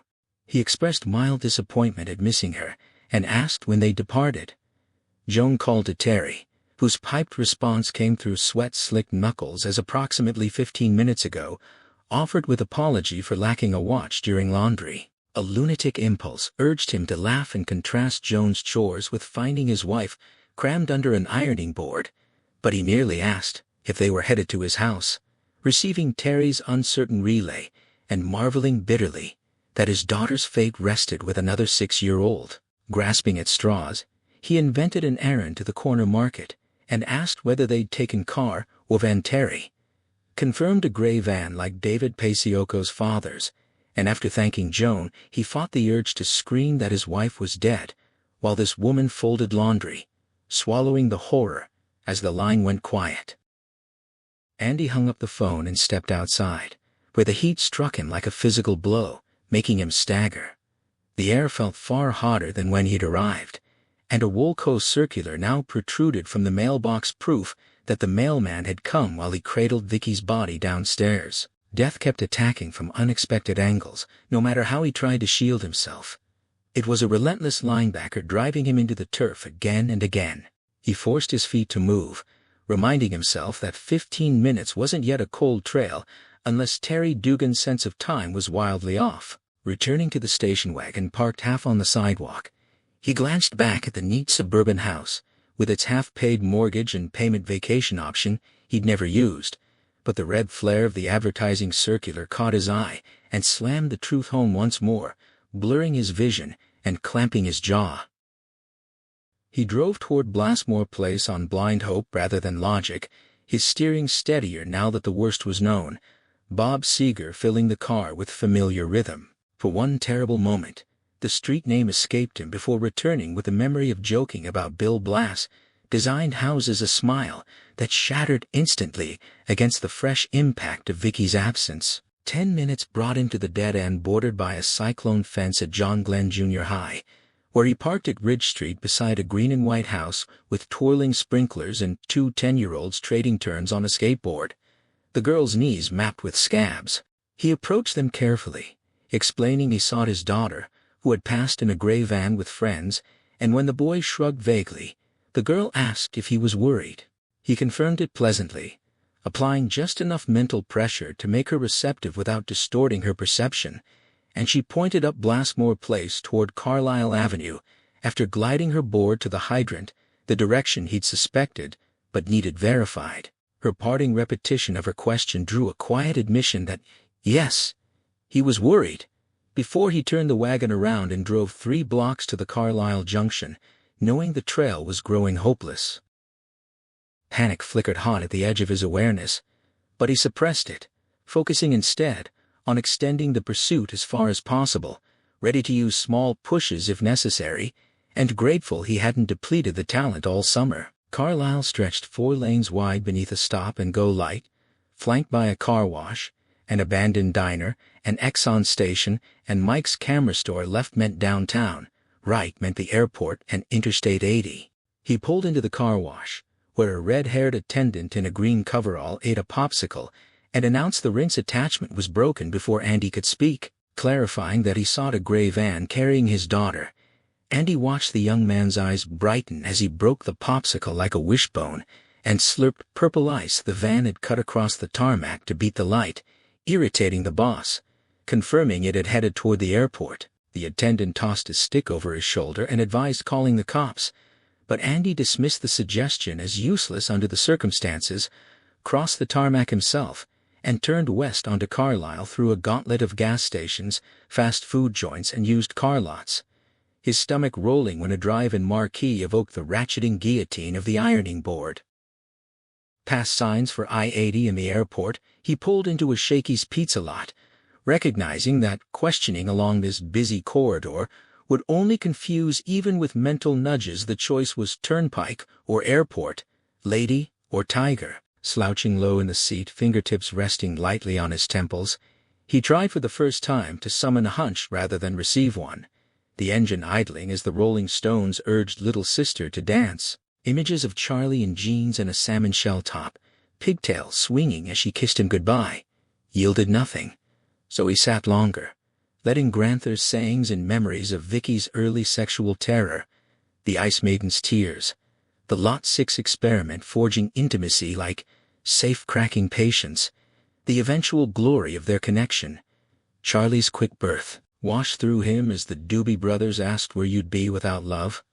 Sunlight glared off freshly painted parking lines in the crowded lunchtime lot, when gratitude bloomed numb, and certain not the airport but the turnpike, because they couldn't drive all the way to Virginia without stopping for a child's needs. The hunch might not be perfect, but it was better than nothing. He followed the painted arrow out of the lot, turned right on Carlisle, and within 10 minutes merged eastbound onto the turnpike, a toll ticket tucked beside his battered Paradise Lost. 10 minutes later Harrison fell behind him, and the journey east began that would carry him, 14 months hence, to Tashmore, Vermont. The artificial calm held as Andy drove east, the radio loud in familiar older songs, anchoring him against the cold logic that his pursuer's lead was not insurmountable. He kept the speedometer just over 60, reasoning they would avoid exceeding 55 to prevent drawing attention to a screaming child, though his mind whispered counter-arguments about sedation and credentials before dismissing them. They had no reason to suspect he was onto them yet, and haste would only risk their operation. 40 minutes stretched into 50. Sweat beginning to nibble through the shock-induced ice as doubt gnawed at him, and 2 gray vans proved false alarms, one driven by an elderly man, the other full of dopers who mocked his scrutiny with obscene gestures. Headache bloomed under bright sun glinting off chrome arrows until a rest area sign appeared, prompting him to signal right, drop speed, and endure an irritated horn blip from a passing sports car. He turned into the turnout with tires wailing, heart slamming against his ribs at the sight of the gray van parked among 4 or 5 cars. Picnic tables held a family packing leftovers, and a young couple eating sandwiches beside a sleeping baby in an elephant print jumper. 2 girls lunched on the grass between ancient elms, but there was no sign of Charlie or men matching the shop's profile. Killing the engine, he felt his pulse throb in his eyeballs as he watched an old woman emerge from the ladies' room and be handed into a burgundy Biscayne that belched blue smoke before backing away. Then the men's room door opened, and Charlie stepped out flanked by 2 30-year-old men in sport coats and double-knit pants, her face blank and shocked as she glanced between them while wearing her pack-sack. His guts rolled helplessly as she spoke to one man who shook his head, then to the other who shrugged, and exchanged words over her head before they turned toward the drinking fountain. Adrenaline flooded him, sour and jittery, fear eclipsed by a sweet, total fury directed at the wife-killers and daughter-thieves now exposing their backs as they approached the fountain. Stepping behind the van, he noted the Michigan-plated Ford departing with a mother's incurious glance, leaving 3 cars, the van, and his wagon in the lot alongside strolling pedestrians and a man studying an I-80 map inside the information booth. Charlie finished drinking. One man sipped after her, and they started back as Andy tested the locked rear door before stepping into full view. Recognition flashed in their eyes instantly, joy flooding Charlie's face as she cried out for her daddy, drawing looks from the picnicking couple and shaded curiosity from the girls under the elms. One agent hauled her back by the shoulder, half twisting off her pack-sack, and produced a gun from beneath his coat with magician speed, pressing it to her temple while his balding partner advanced on Andy, fumbling slightly before leveling a Colt .45 and advising him not to move lest the giant hole appear. A severe young man in rimless glasses rose from the picnic table, demanding explanation in professorial tones, prompting the gunman to claim government business and order him to stay put while the muzzle drifted momentarily from Charlie's head.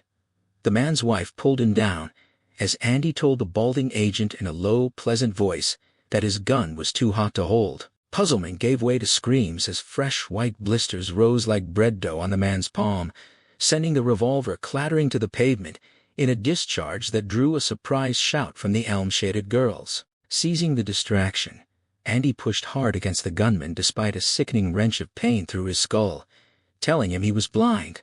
The man released Charlie to clutch at his eyes as she ran to wrap trembling arms around Andy's legs. The information booth man emerged bewildered as Baldy charged with horribly working face, only to drop pole-axed at Andy's curt command to sleep, forehead bonking pavement while the stern young man's wife moaned. Pain radiated through Andy's head, remote gratitude surfacing that summer's abstinence from the push had left him charged, though he knew payment for this afternoon's expenditure was inevitable. The blinded man staggered screaming into a litter barrel, overturning sandwich bags and cans as Charlie sobbed her terror against his legs. He directed her to the wagon, deflecting her question about Mommy with instructions to get in while he dealt with witnesses, his own voice sounding distant as the information booth man demanded to know what the hell was happening. The blinded agent screamed about his eyes, a sandwich bag clinging to his hand as he tottered toward the information booth and sent the man inside darting back. Andy urged Charlie forward, assuring her he would follow in a second, and watched her blonde pigtails bounce as she ran to the wagon with her pack-sack still askew. Passing the sleeping operative without taking his gun, he approached the young picnic couple with deliberate restraint, telling himself to keep the push small and harmless. The woman yanked her baby from its carrier, waking it to cries, and warned him away as crazy he met their gaze, and insisted none of this mattered, letting fresh pain settle like a spider at the base of his skull as he pushed. Relief washed over the husband's face, while the wife offered only a tentative smile, her maternal instincts resisting the suggestion, so Andy complimented the baby boy Michael and ruffled his bald head until her expression brightened into radiant agreement that hunger must have caused the crying. A howl drew his attention as the blind man pitched off the curb and struck his head on a red Pinto's doorpost, blood flowing from his temple as he screamed again of blindness. With no time to spare before new arrivals could stumble into the chaos, Andy moved to the information booth, where the blue jean man asked if this was a bust. Another light push made nausea thud through his pounding head as he assured the fellow nothing had happened, sending him sauntering back inside to ponder routes to Chagrin Falls. The two girls had retreated to the security fence, staring wide-eyed, until Andy advanced with empty hands raised, spoke softly to them, and watched relieved smiles bloom before they waved back. He crossed the grass rapidly, forehead beaded with cold sweat and stomach rolling greasily, praying no one would enter before they escaped, because he was completely tipped over, utterly spent. Sliding behind the wheel, he keyed the engine as Charlie threw herself against his chest. He hugged her briefly and backed out, turning his head in agony as the thought of the black horse surfaced, the dark force released from his subconscious stall now battering through his brain. Thudding hooves filled his awareness. As Charlie screamed warning, the blind man staggered across their path, pounding the hood and begging for help, while the young mother breastfed and her husband Red, Baldy, still sprawled asleep. For one mad instant, Andy considered flooring the accelerator, imagining tires thudding over the body that had held a gun to Charlie's head and perhaps stuffed the rag in Vicky's mouth. But killing would erase the line between himself and them. Instead, he laid on the horn, accepting the bright spear of agony as the man leaped away, then hauled the wheel around and drove past, last seeing in the mirror the blind man's twisted face and the woman placidly burping baby Michael. He merged into turnpike traffic without looking, earning blared horns and swerving metal as a Lincoln driver shook his fist. Charlie asked if he was okay, and he answered from far away, instructing her to check the toll ticket for the next exit and fasten her seatbelt. Traffic blurred and fractured into prismatic shards amid chrome glare, but consciousness of Charlie's dependence kept him anchored through 20 miles to Hammersmith, just as her need would sustain him through everything that followed. At the Best Western at the ramp's foot, he checked in under a false name, specifying a room away from the highway, and told Charlie they'd be pursued, that he needed sleep only until dark when she must wake him. Her reply dissolved as he fell onto the bed, the world narrowing to a gray point then vanishing into painless, dreamless darkness. Charlie shook him awake at 7:15 in stifling heat, his clothes soaked with sweat, because she couldn't master the air conditioner controls. He squeezed his temples to keep his head from exploding, admitting the headache was only slightly better, and promising food would help more. But when she asked where they were going, he could only shake his head. $17 remained after paying cash to avoid credit card traces, enough for burgers and one tank fill before they'd be stone broke. Just away, he said, and when she asked when they'd get Mommy, images of blood drops and pledge smell rose unbidden. He could not speak her name. Charlie's eyes widened, hand drifting to her trembling mouth as she begged him to say it wasn't true, pleading for assurance that Vicky was all right while heat rolled off him like hot oil. Her denial came in rhythmic chants of no as pigtails swung like carousel memories, but the stifling room was not merely overheated, it was charged. He yelled for her to use the bathtub water just as a blue flash erupted in the bathroom. The shower head twisted black and clattered down, tiles shattered, and she collapsed sobbing into his arms. Smoke drifted from the fused tub.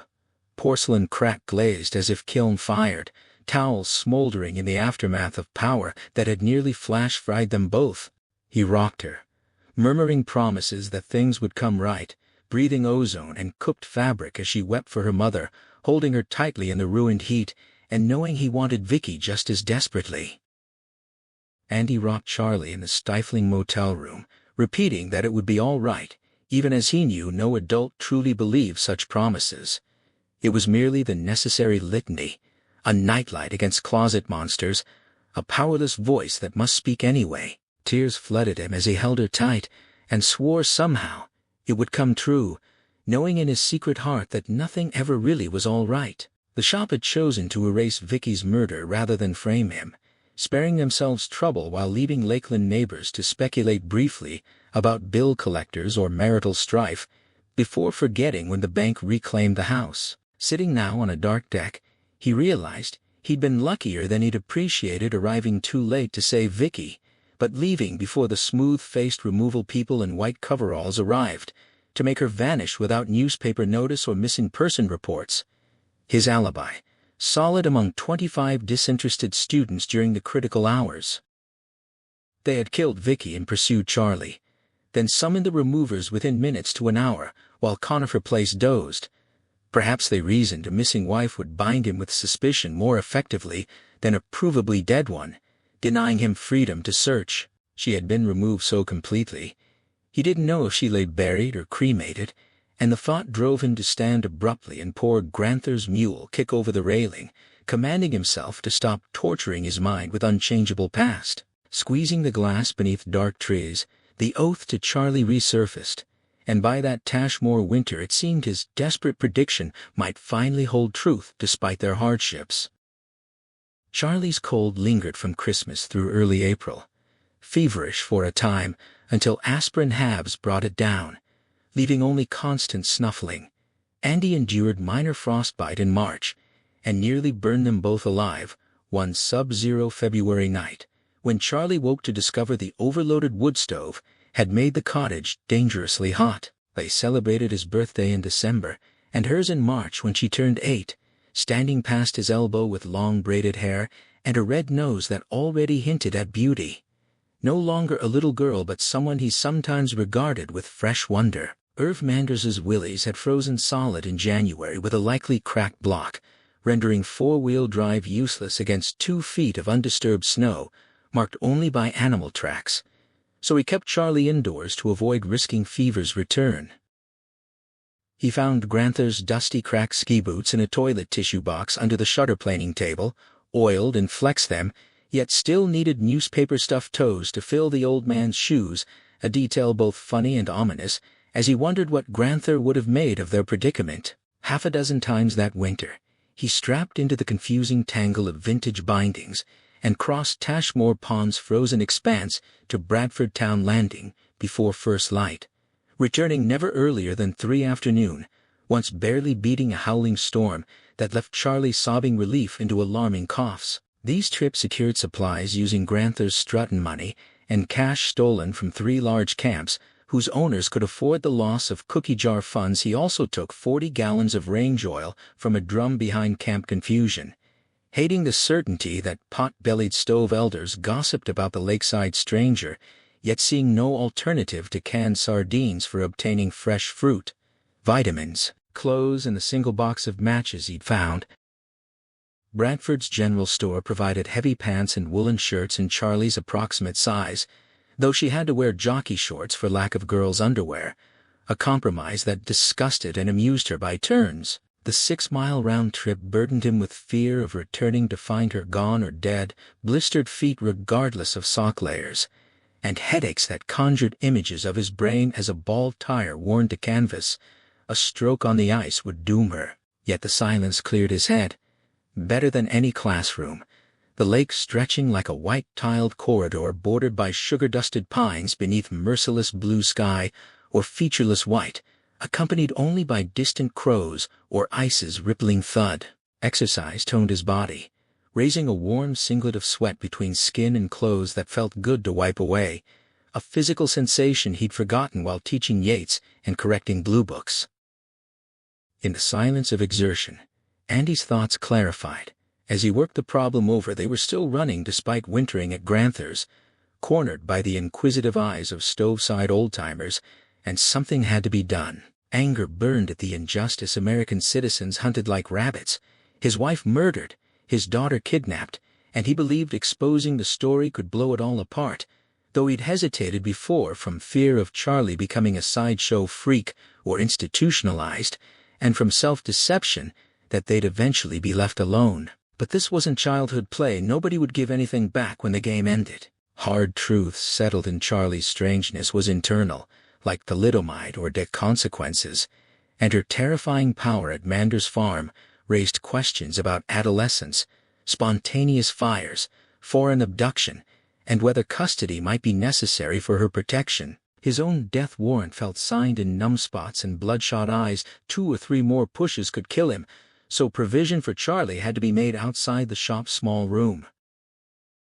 He wrote 6 nearly identical letters recounting everything from Jason Gurney Hall to Tashmore isolation, addressing Ohio senators, their congresswoman, the New York Times, Chicago Tribune, and Toledo Blade. Charlie read one slowly over an hour, absorbing the full story for the first time, and asked if he'd mail them tomorrow. He confirmed it would likely be his last safe crossing as Ice Creek beneath warming air. When she asked what would happen, he admitted uncertainty, but hoped exposure would force their pursuers to relent. She nodded soberly, saying he should have done it sooner, and he acknowledged the mistake born of survival-focused thinking on the run. Her plea that they stay together drew reassurance he didn't fully believe, and her vow to stop making fires thickened his throat with premonitory dread, triggering a decades-old memory of shooting a squirrel with Granther's varmint rifle at age 9. The dying animal's suffering eyes, fleeing fleas, hot tears of horror, and Granther's soft lesson that once done is done, followed by his oath never to kill again. Now he heard Granther's warning, echo God loves to make a man break a vow, keeping him humble about control, just as Irv Manders had cautioned Charlie. Watching her read Bomba books in his grandmother's rocker within dusty sunlight, he fought the urge to tell her to take back her promise, knowing temptation waits like an abandoned gun. Only Charlie Payson witnessed Andy mailing the letters, the sad-faced newcomer struggling to keep Bradford notions and novelties alive in a fading town. Leaving skis stuck in snow at the landing road's head, Andy entered the general store under mild scrutiny from old-timers who'd spent winters speculating he fled bankruptcy, divorce, or custody battles, and suspected he'd broken into a lakeside camp. None reported him to the 12-year constable they resented, preferring Vermonters handle their own problems. One elder gummed a Milky Way, and predicted he wouldn't cross the pond much longer unless equipped with water wings, drawing chuckles from the stove-side circle as Andy completed his errand unseen. Jake Rowley remarked complacently that Andy would vanish when the ice broke, a fleeting memory of family resemblance dissolving as Andy approached in Granther's coat and blue wool band. Inside the store, the gathered men studied nails and watches while one hawked into a railroad bandana. Andy greeted them and requested 6 15-cent stamps, which Jake tore carefully from his black postage book. Noting the date was March 10th, Andy selected an ornate birthday card for Charlie from the rack beside the coffee grinder, paid without further comment, and stepped outside to affix stamps with breath smoking in the cold air. The stove-side watchers observed him shoulder his pack and disappear around the building toward the postbox, though none could later testify whether he actually mailed the letters upon his return. Jake deemed him civil enough before conversation shifted elsewhere. Only Charlie Payson, watching from his struggling novelty shop doorway, saw the letters dropped into the slot in a bunch before retreating inside to call Virginia for instructions via scrambler-equipped phone. Bradford and Tashmore lacked post offices, so at 1:15 that afternoon, the teller postal truck arrived at Bradford's general store, where postman Robert Everett collected Andy's 6 letters alongside Miss Shirley Devine's postcard to Tampa, while across the lake, Andy napped, and Charlie built a snowman. Everett drove on to Williams before U-turning back toward Teller for sorting, but 5 miles out found a beige Caprice blocking both lanes. 2 men approached with credentials explaining their purpose, and Everett laughed incredulously until Orville Jameson, known as OJ, or the Juice, relieved to stay 3 miles from the hellish girl, unbuttoned his parka to reveal the windsucker against his chest. Terrified by bureaucracy made grimly solid yet determined, Everett protested. This was U.S. mail, invoking Leavenworth penalties even as national security was cited. The second man demanded the out-of-town bag, and Everett surrendered it with sick shame akin to violation, choking out threats they'd hear about this as they sorted roadside and pocketed the 6 letters addressed in careful hand. OJ warned him to consult his postmaster first if he valued his pension before driving away, leaving Everett shaking in near tears over the robbed mailbag he tossed back into his truck. Back in Teller, Postmaster Bill Cobham spent over an hour communicating his own terror through the office door until Everett absorbed the fear and fell silent, never speaking of it even to his wife, but carrying anger, shame, and disillusion forever. By 2:30 Charlie had finished her snowman, and Andy had risen from his nap. OJ and partner George Sadaka were airborne, And 4 hours later, as father and daughter settled into 500 rummy with supper dishes drying, the letters lay on Cap Hollister's desk. Cap Hollister sat behind his desk on March 24th, Charlie McGee's birthday, consumed by a vast and shapeless dread. The source of his anxiety was precise enough. John Rainbird was due to arrive in less than an hour, a prospect that felt akin to summoning the devil himself. Yet even the devil honored his contracts, whereas Cap had always sensed something fundamentally ungovernable in Rainbird's nature. He was, after all, merely a hitman, and such men inevitably spiraled towards self-destruction. Cap suspected Rainbird's end would be spectacularly violent. The question that gnawed at him was how much the assassin truly knew about the McGee operation. Surely no more than necessary, yet the doubt persisted. Not for the first time he considered whether it might be prudent to arrange a fatal accident for the big Indian once this affair concluded, recalling his father's assessment that Rainbird was as delusional as a man feasting on rats while believing them to be caviar. A sigh escaped him as cold rain lashed the windows, driven hard by the wind. His study, usually bright and welcoming in summer, was now choked with shifting gray shadows that seemed hostile as he sat beside the library trolley holding the McGee file. Winter had aged him visibly. He was no longer the jaunty figure who had cycled up to the front door the previous October when the McGees escaped in a firestorm. Faint lines had carved themselves into deep fissures across his face, and he had been forced to endure the humiliation of bifocal's old man's glasses. He thought bitterly that had left him nauseated for 6 weeks. These were merely outward symbols of how maddeningly wrong everything had gone, small grievances he allowed himself to dwell upon because his training forbade him from voicing complaints about the graver catastrophes lurking beneath the surface. As if the girl herself were a personal curse, both women he had loved since his mother's death had succumbed to cancer that winter. His wife, Georgia, had passed 3 days after Christmas, her decline slowed but not halted by a mastectomy 14 months prior. Rachel, his personal secretary, had died just over a month ago. Her loss a cruel shock he remembered with unforgivable hindsight, joking near the end that she needed fattening up, only to have her toss the humor right back at him. Now he had nothing left but the shop, and even that tenure felt precarious. An insidious malignancy had taken root within him, not of the body, but of confidence, a disease nearly always fatal in the upper echelons, claiming victims like Nixon and Helms before him through a collapse of credibility. He opened the McGee file and withdrew the latest edition, 6 letters Andy had mailed less than 2 weeks earlier. He shuffled through them without reading, their contents already memorized, and turned to the glossy photographs beneath. Some were taken by Charles Payson, others by agents positioned across Tashmore Pond, capturing Andy walking Bradford's Main Street, shopping at the general store, standing with Charlie by the boathouse with Irv Mander's snow-covered willies in the background. One image showed Charlie sliding down a sparkling crust of snow on a flattened cardboard box, hair flying beneath an oversized knitted cap, while her father stood behind her, mittened hands on hips, head thrown back in bellowing laughter. Cap had studied this photograph often and soberly, sometimes surprised to find his hands trembling as he set it aside, so profound was his desire to possess them both. Rising, he moved to the window where the alders stood bare and skeletal, the duck pond between the houses a slate-gray expanse devoid of rich McKeon-cutting grass. Though the shop's plate was full this early spring, only one matter truly occupied him: Andy McGee and his daughter Charlene. The Manders fiasco had inflicted significant damage, sparking a critical groundswell of dissent that threatened to break soon. At its heart was the handling of the McGees from Victoria's death onward, the embarrassment of a college instructor with no military training escaping 2 trained agents, leaving one insane and the other trapped in a coma that rendered him useless at the mere mention of sleep. Worse still was the fact that the McGees had stayed ahead for so long, making the entire agency appear incompetent.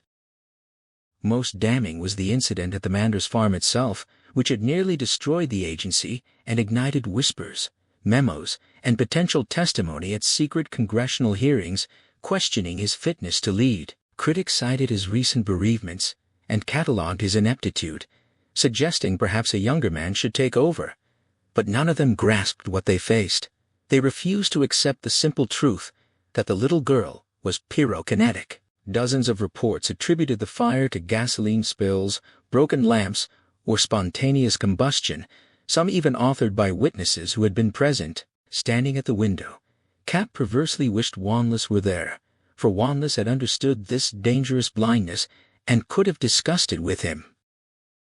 Returning to his desk, he acknowledged that once undermining began, it spread like cancer. Favors could retard its growth, perhaps force remission, but eventually, it consumed you. He estimated he had until July if he played by the rules, maybe November if he dug in ruthlessly, though that risked tearing apart the agency he had invested half his life in building. Still, he would do it if necessary, determined to see this through to the end. What had kept him in control thus far was the speed of relocating the McGees, a success he gladly claimed to bolster his position, despite knowing it owed entirely to computer analysis. They had spent enough time plowing the McGee field wide and deep, filing data on hundreds of relatives and friends, stretching back to Vicky's first-grade best friend. Fed the last seen coordinates, the computer had generated probabilities, topping the list with Andy's deceased grandfather's camp on Tashmore Pond, a known vacation spot within striking distance of the Manders farm via back roads. Less than a week after they moved in, Cap knew they were there. A loose cordon was established, arrangements made to purchase a Bradford novelty shop, anticipating their shopping needs. Surveillance remained strictly passive. All photos taken with telephoto lenses under optimal concealment, for he had no intention of risking another firestorm. They could have taken Andy quietly during any lake crossing or shot them both as easily as they'd captured the sledding photo, but Cap wanted the girl intact and now believed controlling her required possessing her father as well. After relocation, silence became paramount as Andy's fear grew. So did the likelihood he'd seek outside help, and post-Manders, press interference was unthinkable. He had nightmares of the New York Times getting hold of the story. During the chaotic aftermath of the firestorm, Andy might have mailed letters or made calls, but apparently the McGees had been paralyzed by their own confusion, letting their golden window pass unused. Even if they had tried, the woods were full of crackpots and journalists had grown cynical, preferring safer celebrity gossip to fringe tales. Now the two were boxed in, and Cap had spent the entire winter considering options, running through strategies even at his wife's funeral. A plan had gradually crystallized, and he was ready to set it in motion.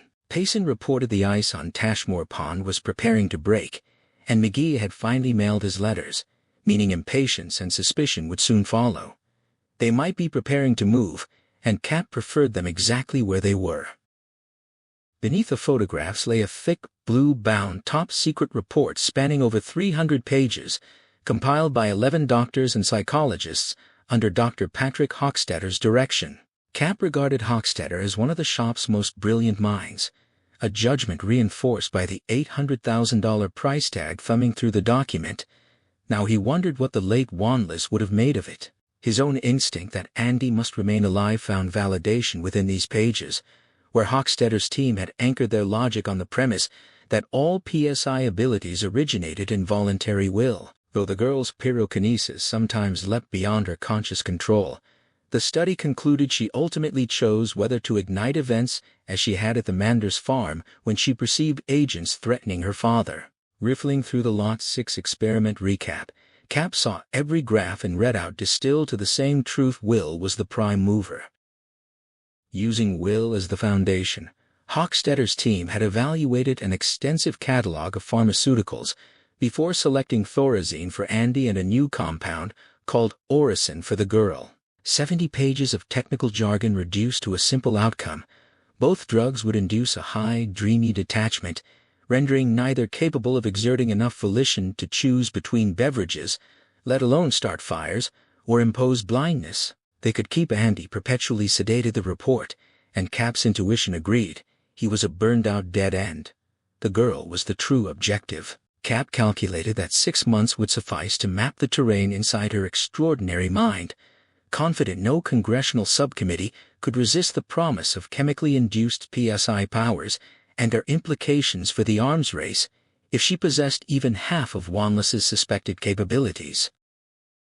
Other possibilities existed, too explosive even for a top-secret designation. Hochstetter, growing increasingly excited as the picture clarified, had raised one such prospect only a week earlier, asking whether Cap had considered the ramifications if the child proved not merely a genetic mule, but a genuine mutation. Cap had indeed considered it. Though he kept this silent, it opened the volatile question of eugenics, with its Nazi connotations and super-race ideologies Americans had fought to eradicate. Yet philosophical objections crumbled before laboratory evidence that Lot 6 offspring might be human torches, levitators, or telepaths. Ideals were cheap until confronted with solid counter-arguments. Then came visions of human breeding farms, however insane they sounded. World peace or world domination stripped of rhetorical trick mirrors, weren't they identical? The possibilities stretched a dozen years forward, and while Cap realistically hoped for only 6 months, that might be enough to set policy, survey the land for future tracks, and secure his legacy. Measured against this, the lives of a runaway instructor and his daughter were less than dust. The girl could not be validly tested while drugged, but her father would serve as hostage to fortune. Conversely, he could be used as leverage when testing her. It was a simple system of levers, and as Archimedes observed, a sufficiently long lever could move the world. The intercom buzzed, and the new receptionist announced John Rainbird's arrival, her usual bland tone frayed enough to expose underlying fear. Cap did not blame her. He instructed her to send him in, and Rainbird entered slowly in a worn leather jacket over faded plaid, scuffed dingoes peeking beneath straight-leg jeans, his massive head nearly brushing the ceiling. The gore-rid ruin of his empty eye socket made Cap shudder inwardly as Rainbird sat and remarked, "He had been in the desert too long." Cap acknowledged hearing about Rainbird's Flagstaff house and shoe collection, but received only an unblinking stare from the single good eye in response. When Cap asked why he never wore anything but those old boots, Rainbird offered only a thin smile in silence, reigniting Cap's unease about how much the man knew and why it disturbed him so deeply. Cap stated he had a job. Rainbird asked if it was the one he wanted, and after a moment's consideration, Cap replied he believed it was. Rainbird invited him to proceed, and Cap outlined the plan to bring Andy and Charlie McGee to Longmont. When finished, he asked if Rainbird could use the gun. Rainbird affirmed he could use any weapon and declared the plan sound and certain to succeed. Cap attempted light irony in thanking him for the approval, but succeeded only in sounding petulant, cursing the man internally. Rainbird then stated he would fire the gun on one condition. Cap rose, planted his hands on the desk littered with McGee file components, and leaned forward, declaring firmly that Rainbird did not make conditions with him. Rainbird countered that this time he did, assuring Cap it would be easy to fulfill. Cap repeated his refusal, heart hammering with indistinguishable fear and anger, insisting he was in charge of the agency and facility, invoking Rainbird's military background to underscore the concept of superior officers. Rainbird smiled, noting he had killed superior officers before, once directly on shop orders, Cap's own orders. Cap cried out, demanding to know if this was a threat, aware he was overreacting yet unable to stop himself, shouting that pressing a button would summon 30 riflemen. Rainbird replied gently that none could fire with such assurance as himself, calling Cap's men will-o'-the-wisps, whose gods might not permit their deployment in rooms of deviltry and emptiness, gesturing to the file materials in blue-backed folder to reveal he had read both the dossier and Hochstetter's report. Cap exclaimed in disbelief, yet recognized the truth in Rainbird's face, and raged silently about who had provided access. Rainbird confirmed he obtained what he wanted when he wanted it, attributing this to his pretty face, as his smile widened into something horribly predatory, his good eye rolling in its socket. Cap asked what he meant, suddenly desperate for water. Rainbird explained that long walks in Arizona had allowed him to smell bitter winds like those off an alkali flat, giving him time to read and think. He believed himself possibly the only man who could reliably bring the McGees here, and the only one who could handle the girl afterward, warning that drugs like thorazine and orison might prove inadequate against dangers Cap could not comprehend. Hearing Rainbird echoed Wanless's ghost, gripping Cap with paralyzing fear and fury. Rainbird continued kindly, promising to bring them and allow all tests, adopting the tone of a father permitting a child to play with a new toy on condition that the girl be given to him for disposal when testing concluded. Cap whispered that he was mad. Rainbird laughed, agreeing they were both mad as hatters for attempting to control a force belonging only to gods and one little girl. Cap demanded what prevented him from having Rainbird erased immediately. Rainbird gave his word that his disappearance would trigger a shockwave of revulsion, making Watergate seem trivial, destroying the shop within 6 weeks and landing Cap before a judge facing life imprisonment. Smiling to reveal crooked tombstone teeth, he warned Cap not to doubt him, describing his years in this putrescent vineyard as producing a bitter vintage indeed. Cap tried to laugh but produced only a choked snarl.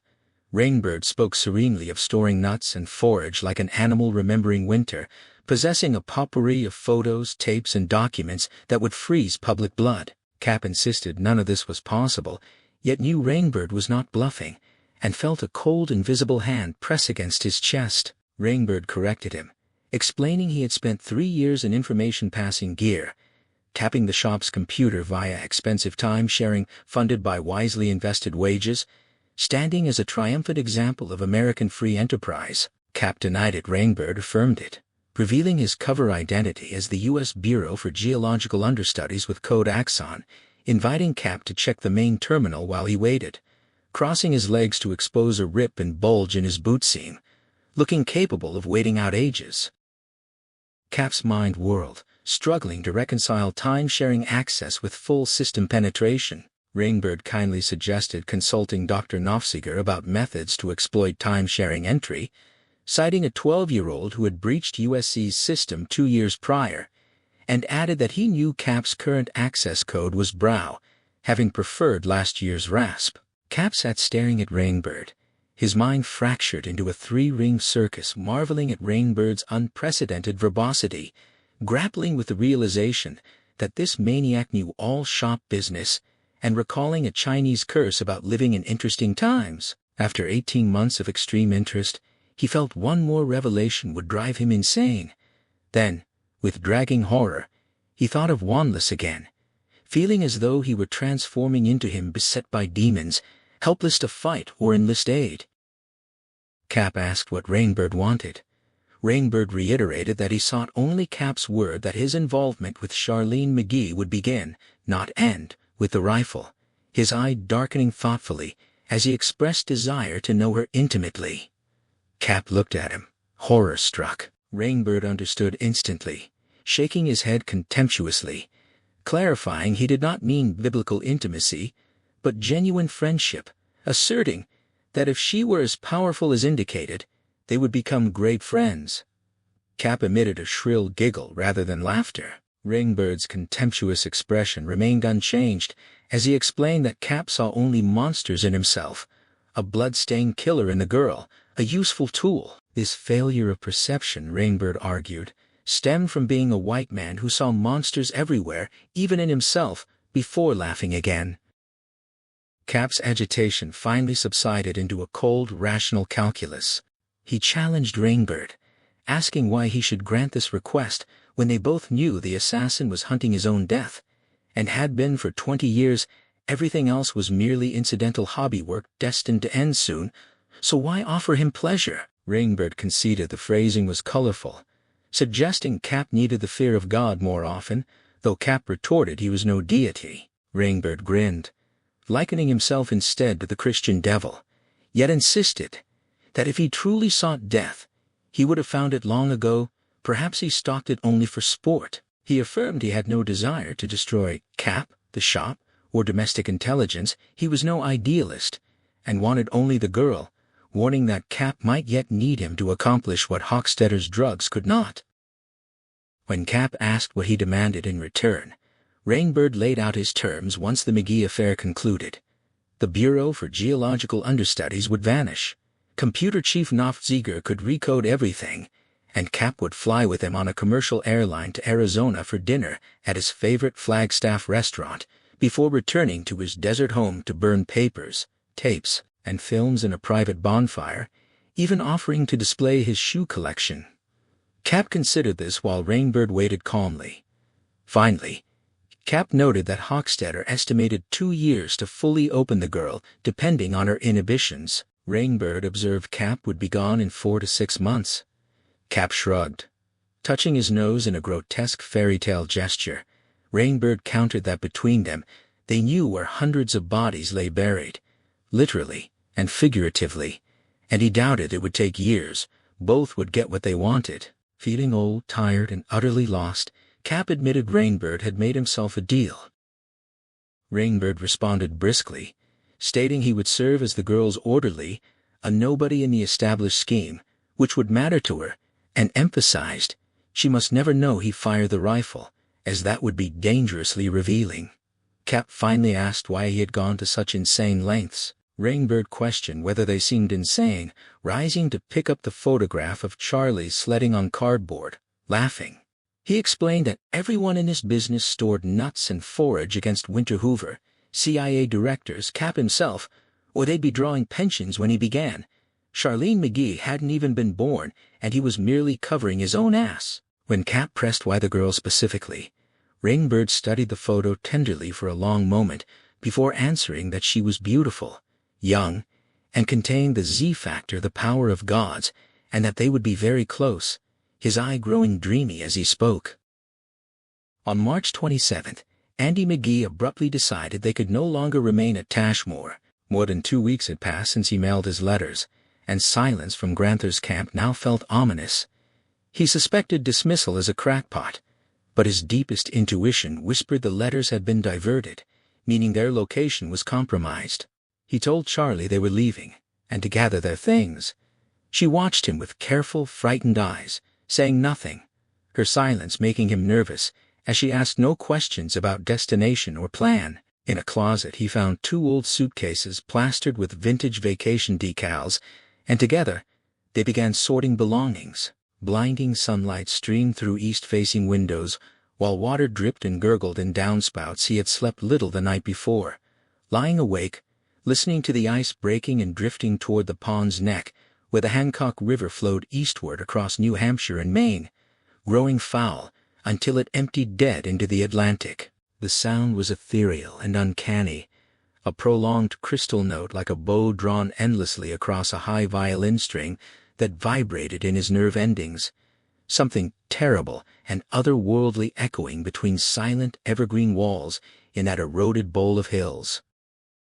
He felt their presence again, near as a barely glimpsed monster in recurring nightmares. The day after Charlie's birthday, during a tramp on uncomfortable cross-country skis, he had discovered snowshoe tracks leading to a tall spruce, with indentations where the shoes had been jammed tail-first into crust and flurried confusion where they'd been refastened. At the tree's base lay 6 Vantage cigarette butts and a crumpled Kodak Tri-X film package. More uneasy than ever, he had climbed halfway up and found direct line of sight to Granther's cottage a mile away, small, apparently empty, but vulnerable to telephoto lenses. He had not mentioned this discovery to Charlie. Now, with suitcases packed, her continued silence forced him into nervous speech as if accusing him. He explained they would hitch to Berlin, take a Greyhound to New York City, and go to the New York Times offices. She reminded him he had already sent them a letter. He replied, they might not have received it. After a silent moment she asked if they had taken it. He started to deny it, faltered, and admitted he simply didn't know. Charlie knelt to close a suitcase, fumbling ineffectually with clasps. When he offered help, she screamed that she could do it herself, and began to cry. He pleaded with her not to, insisting it was almost over. She cried harder, contradicting him, certain it would never be over. Around Granther McGee's cabin, an even dozen agents had taken positions the previous night in mottled white and green clothing. None had been present at Mander's farm, and only John Rainbird carried a rifle while Don Jules held a .22 pistol. Rainbird had told Cap he was taking no chances of panic from men still shaken by New York, noting Jameson looked perpetually terrified. Refusing to arm the others, he explained. Things had a way of happening, and he didn't want 2 corpses he had handpicked. Every agent, selecting Jules to take Andy because the small, morose 30-year-old was quick, practical, unobtrusive at critical moments, and the only man Rainbird had chosen to work with repeatedly. At the briefing, Rainbird instructed them that McGee always came out during the day, usually accompanied by the girl. If either emerged alone, Rainbird would take the girl and Jules would take McGee, extracting them quickly and quietly. The rest were designated spear carriers, present only if something went drastically wrong, which would likely send most running for the lake with pants on fire, or as observers and witnesses should Rainbird fail, earning a thin, nervous chuckle. Raising one finger, he warned that any miscue or loss of nerve would earn the offender personal assignment to the lousiest jungle valley in South America with a cord asshole, demanding they remember their roles. Later, at their staging area in an abandoned St. Johnsbury motel, Rainbird took Jules aside, confirming he had read the file and understood mental domination. Jules acknowledged this evenly, mentioning he had worked with George Waring, who could burn water making tea. Rainbird noted such abilities weren't unusual in this outfit but stressed clarity Jules would need to be very quick. Jules agreed.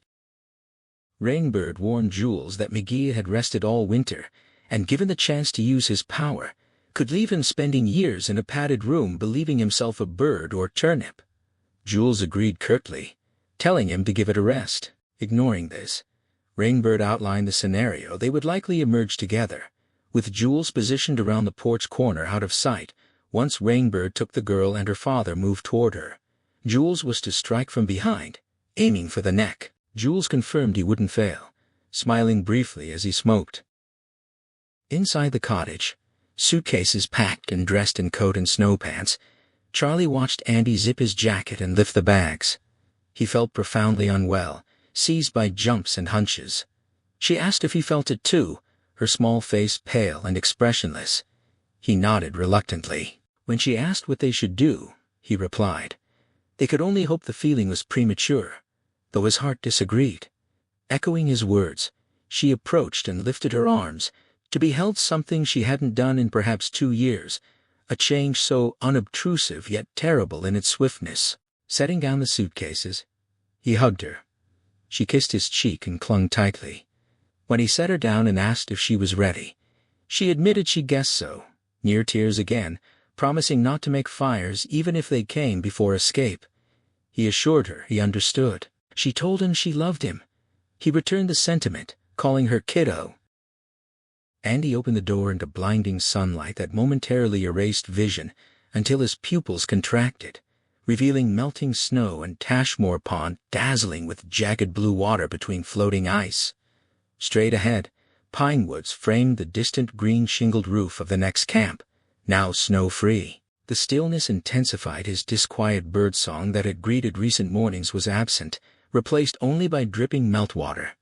Desperately wishing Granther had installed a phone, he restrained an urge to shout into the silence, lest he frighten Charlie further. He told her it looked fine, that they might still be ahead of anyone coming. She responded colorlessly. Urging her forward, he thought again of his hatred for their pursuers and the futility of alternatives. Charlie crossed the spotless kitchen past the drainer full of morning dishes. The cottage left pristine as Granther would have wanted, and Andy slipped an arm around her shoulders for one brief hug before lifting the suitcases and stepping together into early spring sunshine. 150 yards away, John Rainbird clung to a tall spruce trunk secured by lineman's spikes and belt. As the cabin door opened, he shouldered the rifle, total calm descending like a reassuring cloak, while everything sharpened before his single good eye in moments of extreme concentration. Depth perception lost with his ruined eye, returned as if regenerated. It wasn't a long shot, nor would he worry were it a bullet aimed at her neck, but the Orison-tipped dart fixed inside the modified barrel multiplied risk tenfold, prone to tumbling or veering though today's near windlessness favored him. Silently praying to the Great Spirit and ancestors for guidance, he watched through the scope as the girl emerged beside her father, confirming Jules's role. Her bright blue parka blazed against weathered boards, suitcases in McGee's hands, signaling they were just in time. Hood down, zipper tab pulled only to breastbone, throat exposed in the warm air, she filled the sight like a barn door. Crosshairs settled at the base of her throat as he squeezed the trigger. No explosion followed, only a hollow fut and curl of smoke from the breach. On the porch steps, Charlie stopped abruptly with a strangled swallowing sound. Andy dropped the suitcases instantly, sensing something terribly wrong despite hearing nothing. She stood statue still, incredibly beautiful, and small against the bright snowfield. And then he grasped the fundamental horror. A long needle protruded from her throat below the Adam's apple. Her mittened hand found it, twisted it upward grotesquely, and a thin trickle of blood flowered delicately across her shirt collar, touching the fake fur edging her parka zipper. Screaming her name, he leaped forward, catching her arm as her eyes rolled back, and she pitched outward, lowering her to the porch. He cradled her loose, boneless body, the dart twinkling in sunlight, and stared into sunshiny woods devoid of birdsong. Demanding to know who did this, screaming for them to show themselves, he felt vibration tear through his throat as he held her limp warmth and yanked out the dart, starting fresh blood. Get her inside, he thought desperately. Don Jules stepped around the porch corner in Adidas sneakers, .22 pistol in hand. Andy screamed again, asking who shot his daughter, fingers tightening on her slack form. Jules approached and fired into the back of his neck with theatrical precision. Andy jerked upright on his knees, clutching Charlie tighter, then collapsed forward over her. Examining him closely, Jules waved the men from the woods, thinking there had been nothing to it, wondering what all the fuss had been about as Rainbird waded through sticky late March melt toward the cabin. The chain of events culminating in such destruction began 5 months later on August 19th with a summer storm and generator failure. For 10 days, weather had hung sticky and still that afternoon, thunderheads piled up afternoon, yet no one on the grounds of the twin antebellum homes believed them not groundsmen on lawn boys, not the computer subsection chief cantering horses along bridle paths during lunch, certainly not Cap eating a hero sandwich in air-conditioned oblivion while working on next year's budget. Perhaps only the man named for rain anticipated it. The big Indian arrived at 12:30 to clock in at 1, bones and shredded eye socket aching with barometric promise, driving a rusted Thunderbird bearing AD parking sticker, dressed in orderly's whites.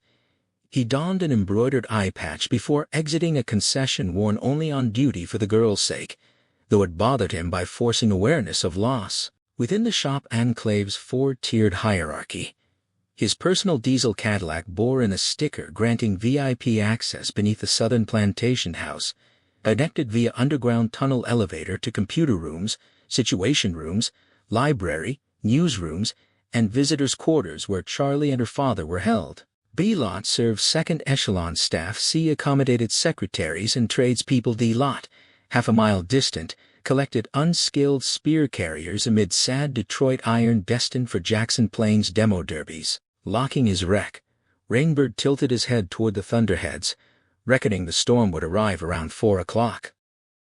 Rainbird walked toward the Quonset hut nestled in sugar pines where low-level employees punched in, his whites flapping as a gardener on a riding mower passed beneath a gaily colored parasol without acknowledgement. In this bureaucratic hierarchy, class versus became invisible to class fars, and even Rainbird's half-destroyed face drew no comment. The shop hired enough disabled veterans for optics, knowing visible wounds were worth 3 normal ones, though Rainbird felt no sympathy for men whose spirits had been mauled in Vietnam but lacked the right look. He found the whole charade rather funny. None of his current co-workers recognized him as a former agent and hatchet man until 17 weeks ago. He'd been merely a shadow behind polarized glass with a clearance. Cap had questioned whether the elaborate cover was excessive, noting the girl had no contact with gardeners or steno pools, but Rainbird insisted that a single slip, an orderly with a ruined face parking in VIP lots and changing in executive washrooms, could shatter the trust he was building on their shared status as outsiders and freaks buried in the KGB's American branch. Cap hadn't appreciated the cheap shot at shop methods, especially here where extremes were acknowledged, and had replied dryly that Rainbird was doing one hell of a job, to which there was no satisfactory answer because he wasn't the girl, hadn't lit a match since arrival, nor had her father shown any sign of mental domination, leading many to doubt the ability still existed. The girl fascinated him. During his first year, among courses in wiretapping and car theft, only safe-cracking taught by aging burglar. GM Ramadan, sprung from an Atlanta institution for this purpose, had fully engaged him. Ramadan, now dead 3 years, Rainbird had sent flowers to the funeral, had instructed them on Skidmore locks, square door boxes, secondary locking devices, barrel boxes, niggerheads, cutting keys, graphite uses, Brillo pad impressions, a bathtub nitroglycerin, and peeling boxes layer by layer from the back. Rainbird had responded with cold enthusiasm to Ramadan's axiom that safes were like women given tools and time. Any box could be opened. There were tough cracks and easy cracks, but no impossible ones. This girl was tough. Initially fed intravenously to prevent self-starvation, she eventually ate not from willingness, but because using her mouth hurt less than enduring bruises inside her elbows. She leafed through books, turned on the color TV only to switch it off minutes later, watched Black Beauty once in June and The Wonderful World of Disney twice. That was all. Weekly reports increasingly noted sporadic aphasia, a term Rainbird understood better than doctors through his own experiences as Indian and warrior. Sometimes she ran out of words, standing soundlessly with working mouth. Other times, she substituted unrelated terms, hey one, for green, without realization or correction. Doctors attributed it to cerebral disorder and adjusted medications Orison to Valium, no improvement, both combined causing steady monotonous crying. Then a new tranquilizer hallucinogen blend brief, help followed by stuttering and rash, until returning to Orison under close monitoring. Reams described her delicate psychology and basic fire conflict, father forbidding, shop urging, compounded by Mander's guilt. But Rainbird rejected all of it. It wasn't drugs, confinement, surveillance, or separation. She was simply tough, having decided long ago not to cooperate regardless of ink blots, medication adjustments, muttered medical frustrations, piled paperwork, or Cap's raving. She would keep toughing it out, and Rainbird sensed this as surely as he sensed afternoon rain, admiring her for keeping them chasing tails until holidays came and went. But they wouldn't chase forever, and that worried him most. Ramadan once told of 2 thieves breaking into a supermarket after a snowstorm delayed the Wells Fargo pickup facing a barrel box.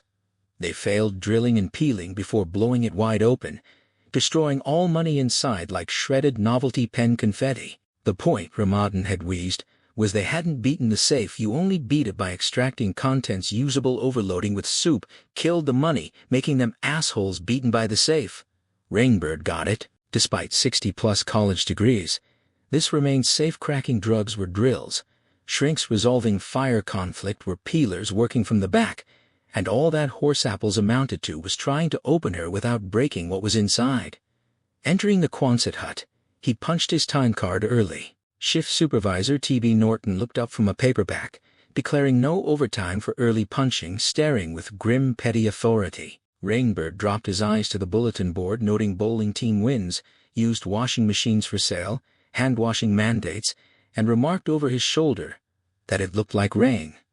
Norton dismissed it, telling him to leave because he stunk up the place. Rainbird complied, clocking in properly next time, sparing one glance at the soft spot below Norton's jawbone, wondering if the man would have time to scream if pierced there like steak on a skewer.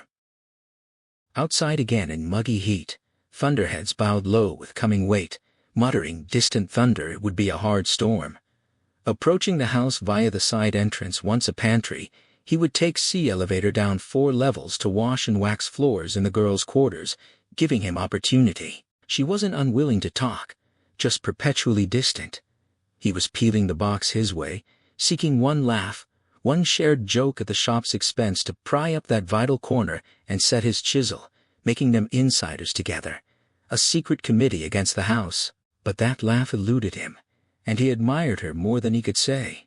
Inserting his ID card, he descended to the orderly's station for coffee he didn't want, needing to conceal eagerness already noted by Norton. Pouring mud from the hot plate, he sat on a cracked gray sofa, drinking blasted face, calm and impassive while thoughts analyzed the situation.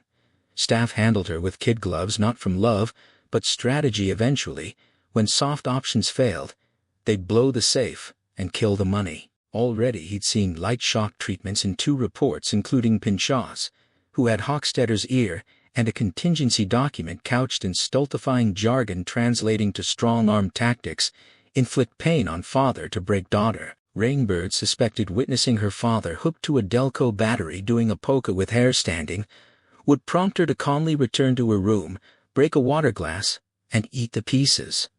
But you couldn't tell them that. The shop, like FBI and CIA, had long histories of killing money assassinating bastards with Thompsons and Gelignite when foreign aid failed, putting cyanide in Castro cigars all crazy, yet they saw only results glittering like Vegas jackpots, then stood sifting useless green scraps wondering what happened. Other orderlies drifted in, joking about strikes, spares, women, cars, getting drunk, the same eternal banter, steering clear of Rainbird, who didn't bowl, discuss cars, or look human. He made them nervous, and any arm smack would earn traction. Taking out Red Man and zigzag paper, he rolled a quick cigarette, smoking and waiting for descent to the girls' quarters. All things considered, he felt better, more alive than in years, grateful to the girl for restoring, in ways she'd never know, the life of a man feeling keenly and hoping mightily, a man with vital concerns. Her toughness was good. He would reach her eventually, no impossible cracks, make her dance for whatever that was worth, then kill her while looking into her eyes, hoping to catch understanding's spark as she crossed over. Until then, he would live. Crushing out the cigarette, he rose ready to work. Thunderheads stacked relentlessly until 3 o'clock, when skies over Longmont hung low and black, thunder rolling with growing conviction that converted skeptics below. Groundskeepers stowed mowers, patio tables vanished indoors in the stables, hostlers soothed, horses shifting uneasily at each ominous sky. The storm struck at 3:30 with gunslinger suddenness and full fury, rain turning swiftly to hail, wind whipping west to east before reversing completely, lightning strobing blue-white strokes that left air smelling of weak gasoline. Wind swirled counterclockwise. Evening weathercast later showed film of a small tornado skirting Longmont Center, tearing the roof off a Photo Quick shopping center in passing. The shop weathered most of it well. 2 windows driven in by hail, a picket fence around a duck pond gazebo hurled 60 yards, flying branches and ruined flower beds adding groundskeeping work. Guard dogs raced frantically between inner and outer fences at peak intensity, but calmed as the storm slackened. Real damage came from the electrical storm following hail, rain, and wind. Lightning strikes on Rowantree and Briska power stations left parts of eastern Virginia dark until midnight, including shop headquarters served by Briska. In his office, Cap Hollister looked up annoyed as lights died and the air conditioner's unobtrusive hum wound to nothing.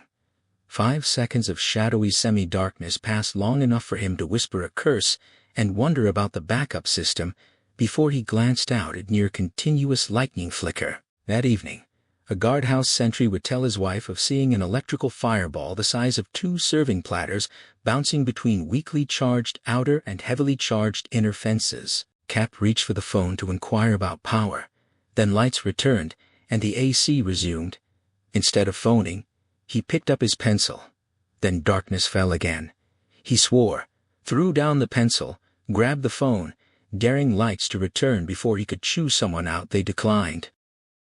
The 2 graceful homes facing across rolling lawns and the entire underground complex were served by Eastern Virginia Power Authority, with 2 diesel-powered backup systems, one for vital functions, electrical fence, computer terminals, whose downtime cost fortunes, small infirmary, another for lesser functions, lights, AC, elevators. The secondary system was designed to cross if primary overloaded, but not vice versa. On August 19th, both overloaded secondary crossed as planned when primary began failing, causing primary to operate 70 seconds longer than secondary before both generators blew sequentially like $80,000 firecrackers. Later inquiries returned benign verdicts of mechanical failure, though greed and venality were more accurate. In 1971, a senator, privy to acceptable low-bid figures, had tipped his brother-in-law, an electrical engineering consultant, who cut corners to undercut lowest bids.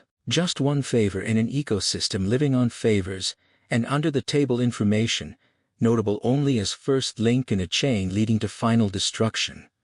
The backup system had seen only piecemeal use since construction in its first major test during this storm.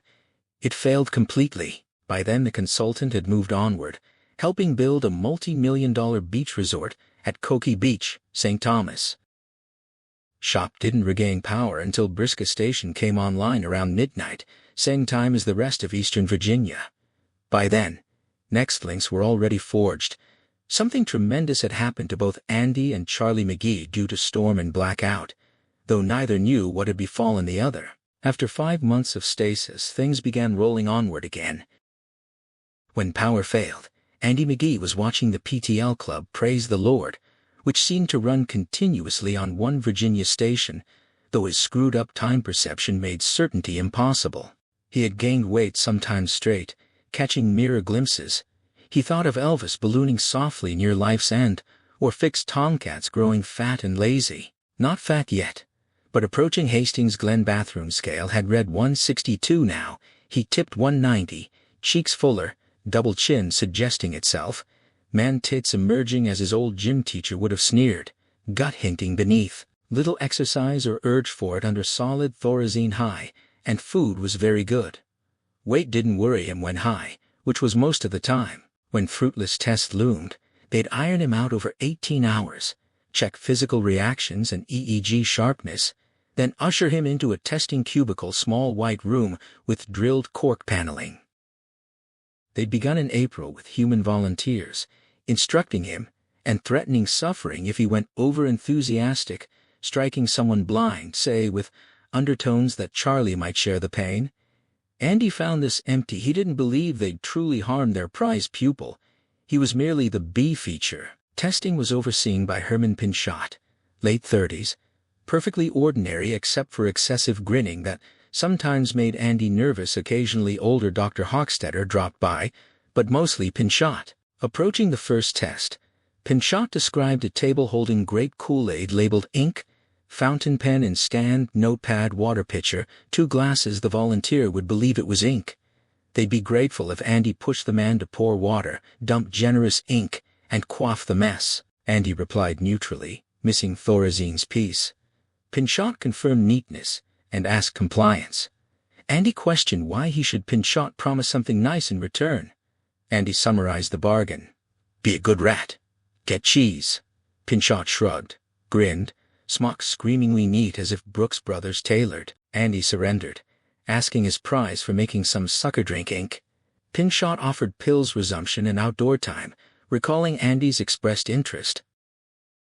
Swallowing suddenly difficult.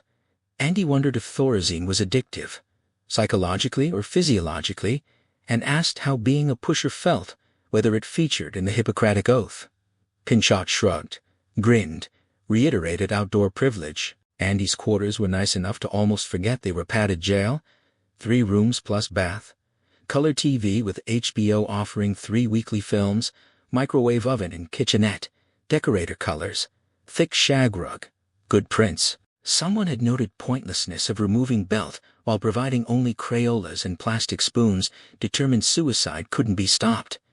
He could blow his brain like an old tire if he pushed hard enough. Yet no interior doorknobs existed. Small glass loopholes scattered throughout, including bathroom, provided sightlines everywhere, likely monitored via infrared-equipped TV devices, denying even private relief. Not claustrophobic, he disliked prolonged confinement. It bred low nervousness manifesting as size and apathy. He had indeed asked to see sun and green grass again.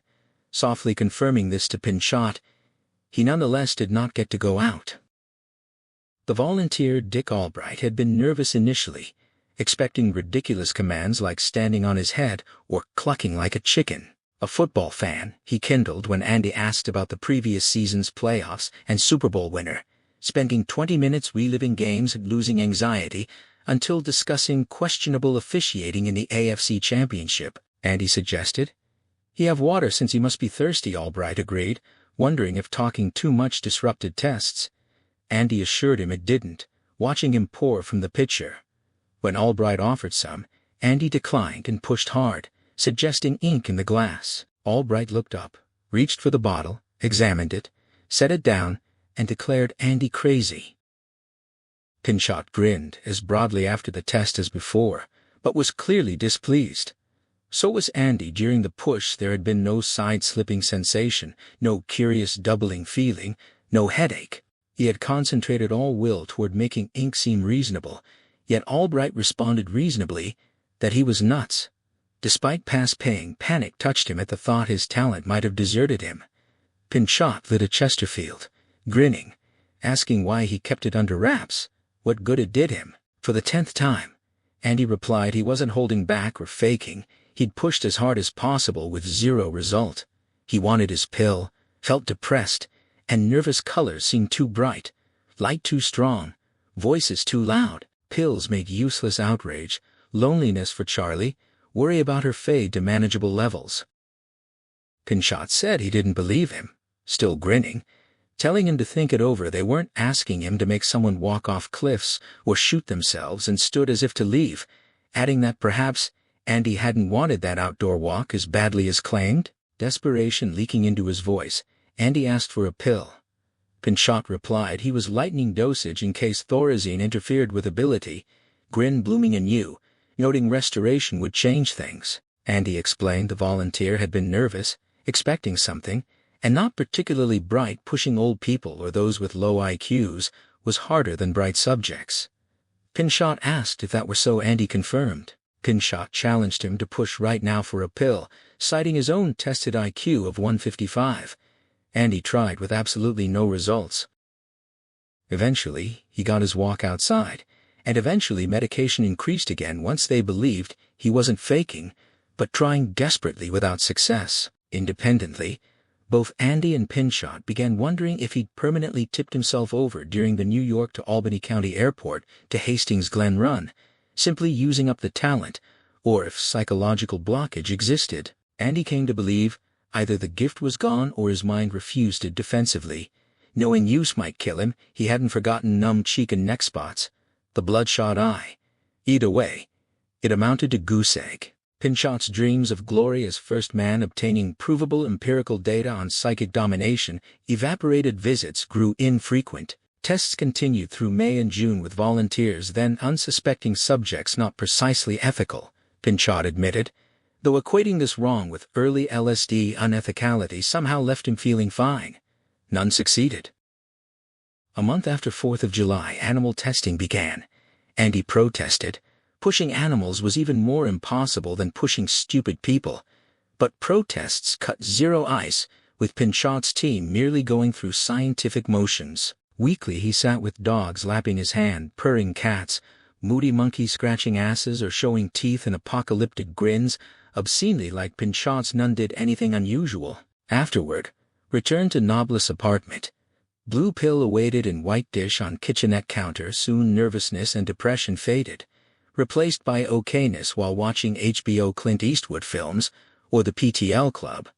Losing talent and becoming superfluous didn't bother him much anymore.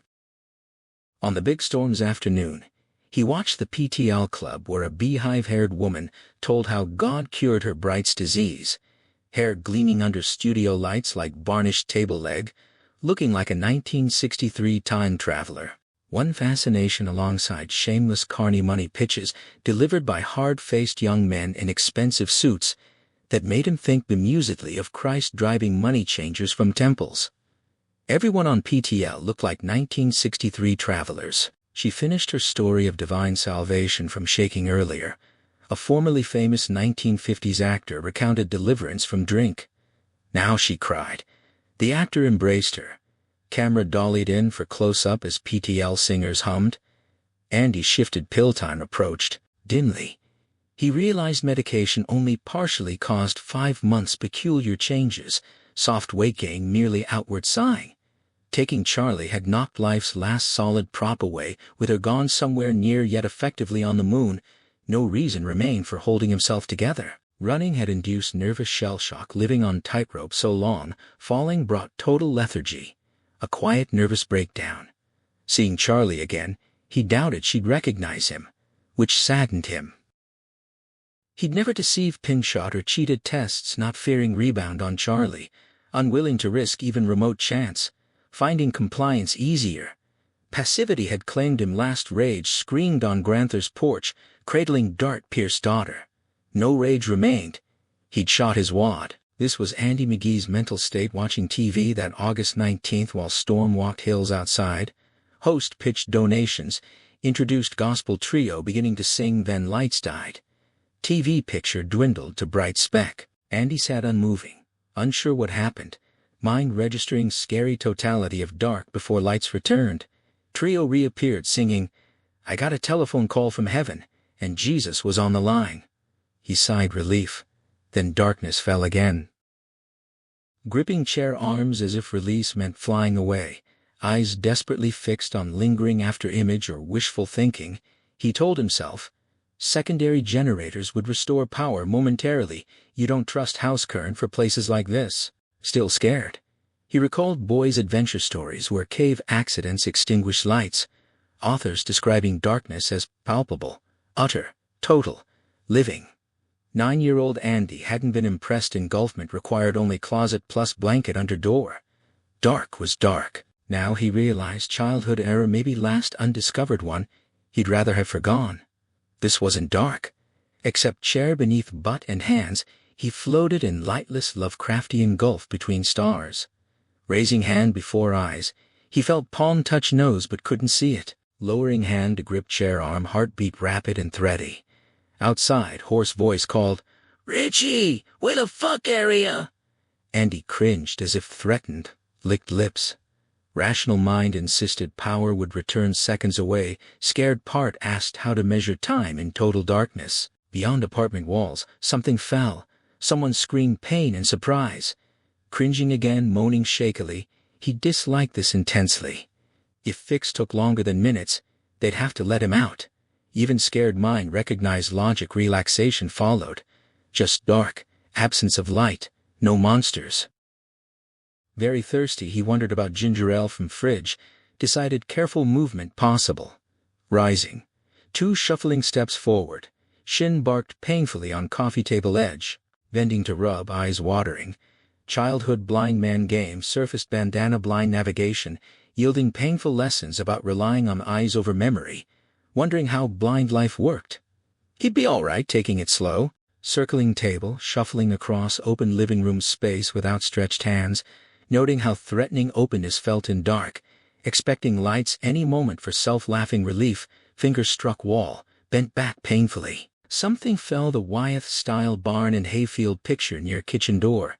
He guessed, swishing past like wickering sword blade, clattering loudly to floor. Standing still, holding aching fingers, throbbing shin, pulsing, cotton-mouthed with fear. Andy shouted into the darkness, begging not to be forgotten, but received no answer. Voices drifted farther away, threatening total silence. His fright deepened as heart raced, and cold sweat slicked arms and brow, triggering memory of drowning at Tashmore Pond, thrashing, screaming certainty of death, until feet found bottom nipple high.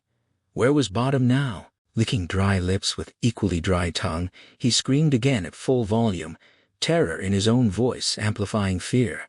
He was arm's length from panic, bulling mindlessly through blackness over a blown fuse. Rage surfaced. Why now, when pill was due? With it, he'd be okay. Without it, head felt full of broken glass. Breathing heavily against wall where barn picture had hung disorientingly left or right of kitchen door, he wished miserably he'd stayed seated. Muttering. It had hold aloud. He recognized not just panic but overdue dependency. Unfair. Timing compounded distress. Ginger ale became fixation. He'd risen for it. Would get it by God. Needed anchor. Moving left. He tripped over fallen frame, screamed, pinwheeling arms fruitlessly before striking head hard, screaming again. Now truly frightened, silently pleading for candle or anything, he began crying. Fumbling fingers found thick wetness on scalp blood, and numb terror wondered how bad. Screaming for someone, hearing only distant shout before silence returned, he hurled picture across room in fury. It struck end table, toppling useless lamp, whose bulb exploded hollowly. Crying out again.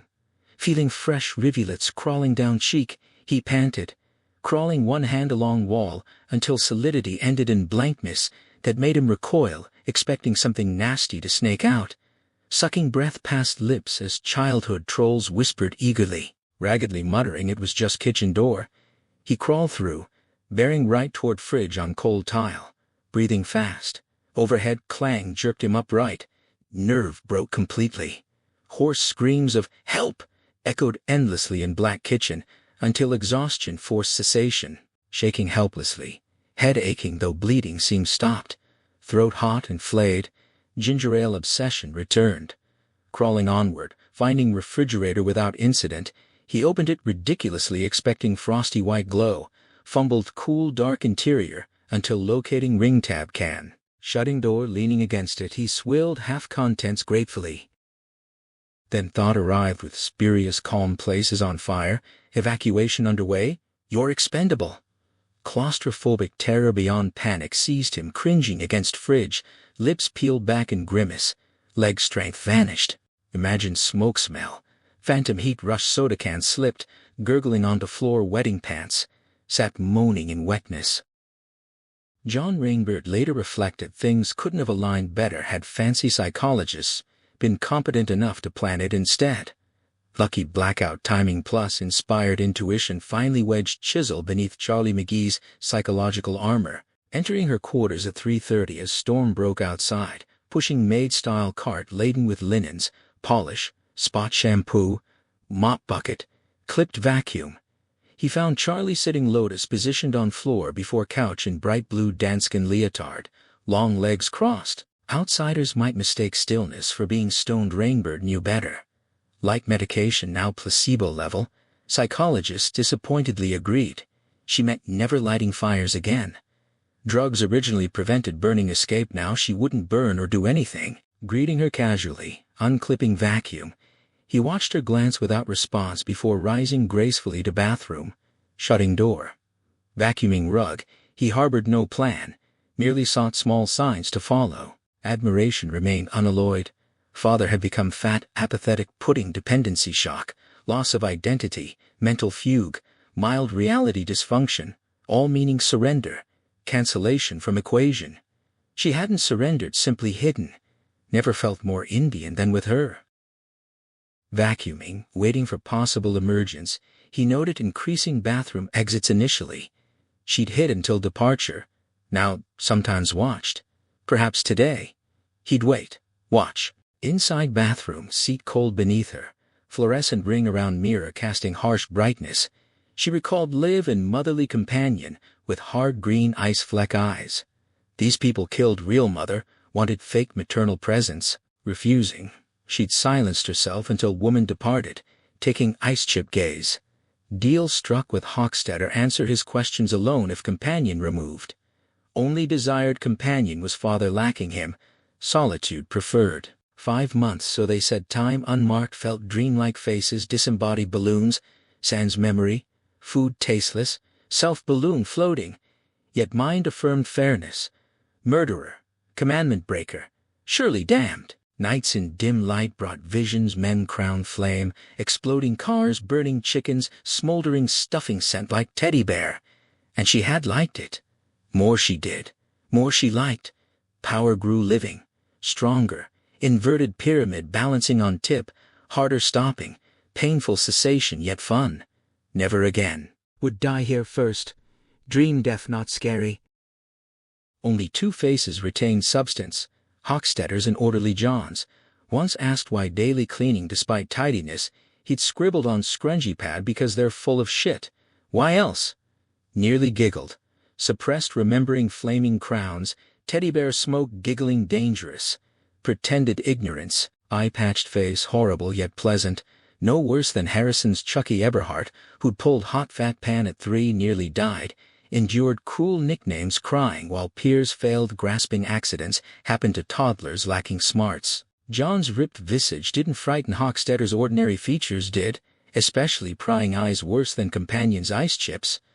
Always wanting fires, repeatedly taking her to rooms with newspaper wads, oil dishes, miscellany, fake sympathy masking singular demand. Charlie, set this on fire. Sensed arsenal of coercive tools, feared compliance despite refusal. Dreamt setting him ablaze, woke hands stuffed mouthward, stifling scream. Once, postponing inevitable request, tired and low-spirited, asked about seeing father. Hochstetter replied. She knew answer, gesturing steel tray heaped curly wood shavings lighted. See father in 2 minutes. Cold watching eyes accompanied pal's grin spreading wide. Tears threatening, she requested match, offered compliance via thought-alone method, denied ability, declared wrongness even if possible. Sad look replaced fading smile, questioned self-hurt, invoked father's desire, claimed paternal permission conveyed. She had cried hard and long then because she wanted to see her father. Not a minute passed without thoughts of him, missing him, craving his solid arms. Hochstetter watched without sympathy, sorrow, or kindness, only careful calculation. She hated him for it. That was 3 weeks ago. Since then, she'd stubbornly avoided mentioning her father despite Hochstetter constantly dangling him, claiming Dad was sad, said making fires was okay. Worst of all, that Dad guessed Charlie didn't love him anymore. Now in the bathroom mirror's pale reflection, listening to John's vacuum whine, she anticipated routine bed changing, dusting, departure. Suddenly, she didn't want him gone, wanted to hear him talk. Initially, she'd hidden in bathroom, until he left once he'd knocked worriedly asking if she was sick, voice so kind, simple kindness rare. Here she'd struggled keeping calm against threatening tears, replying she was okay. Waited expecting intrusion like others attempted. Instead, he resumed vacuuming. Disappointment followed. Another time washing floor, he'd warned without looking up about wet surface, avoiding broken arm. Simple, direct concern nearly surprised her to tears again. Lately emerging more often to watch and listen, she noted questions never threatening. Usually silent on principle, yet undeterred he spoke anyway. Bowling scores, dog broken TV awaiting expensive tiny tubes, supposed lonely face suggested no wife. Liked listening, a secret tunnel outside voice low musical wandering, never sharp interrogative like Hochstetter's, requiring no reply. Rising from toilet seat toward door, lights died. Stood puzzled, hand on knob, head cocked, suspecting trick. Heard vacuum's dying whine, then his profane confusion. Lights returned. Still she stayed put. Vacuum restarted. Footsteps approached. He asked if bathroom lights flickered. Confirmed. Storm? He guessed. Asked what storm, replied. Big thunderheads visible arriving at work. Outside, wished seeing them, smelling pure storm rainy wetness. Everything looking. Her lights failed again. Vacuum died. Total darkness. Only connection brushed chrome knob underhand, tapped tongue thoughtfully against upper lip. He called, "Kid?" No answer. "Trick?" "Believe," storm explanation. "Believe John." Surprising, scary finding trust after so long. Called again, sounding frightened. Her own creeping dark fear sublimated in his. Asking what was wrong, open door groping forward, staying threshold fearing vacuum trip. Panic beat in his voice scared her. Asked where lights were, reminded him he'd said storm. Couldn't stand dark, terror and grotesque apology mingling, needed out. Blundering rush across living room. Loud frightening crash over coffee table likely. Miserable cry amplifying her fear. Called his name asking if all right. Scream needing release. Demanding she make them let him out. Asked what was wrong. Long silence. Then low choke sound understood as crying. "Help me," he whispered, expecting no hearing or heeding, decided her. Slowly feeling way across room, hands outstretched. Rainbird heard approach. Couldn't forbear hard humorless grin covered palm-wise lest power return instantly. She called his name. Through grin voice strained agony, apologizing, explaining dark unbearable like place, captors put him after capture. Asked, "Who put him?" "Kong." Closer now. Grin vanished. Committed to part, scared because Kong buried him post mind blast destroying most of face. Kept there, now needing friend. Part natural, merely convert extreme excitement at unexpected chance into extreme fear. Afraid too of blowing it. Made tree shot ample seem child's play. Her intuitions deadly sharp. Nervous perspiration flowed rivers. Asked who Kong were, very close. Hand brushed face, lightly clutched it. Gasped nervously. Told her don't be scared, just complained hurt.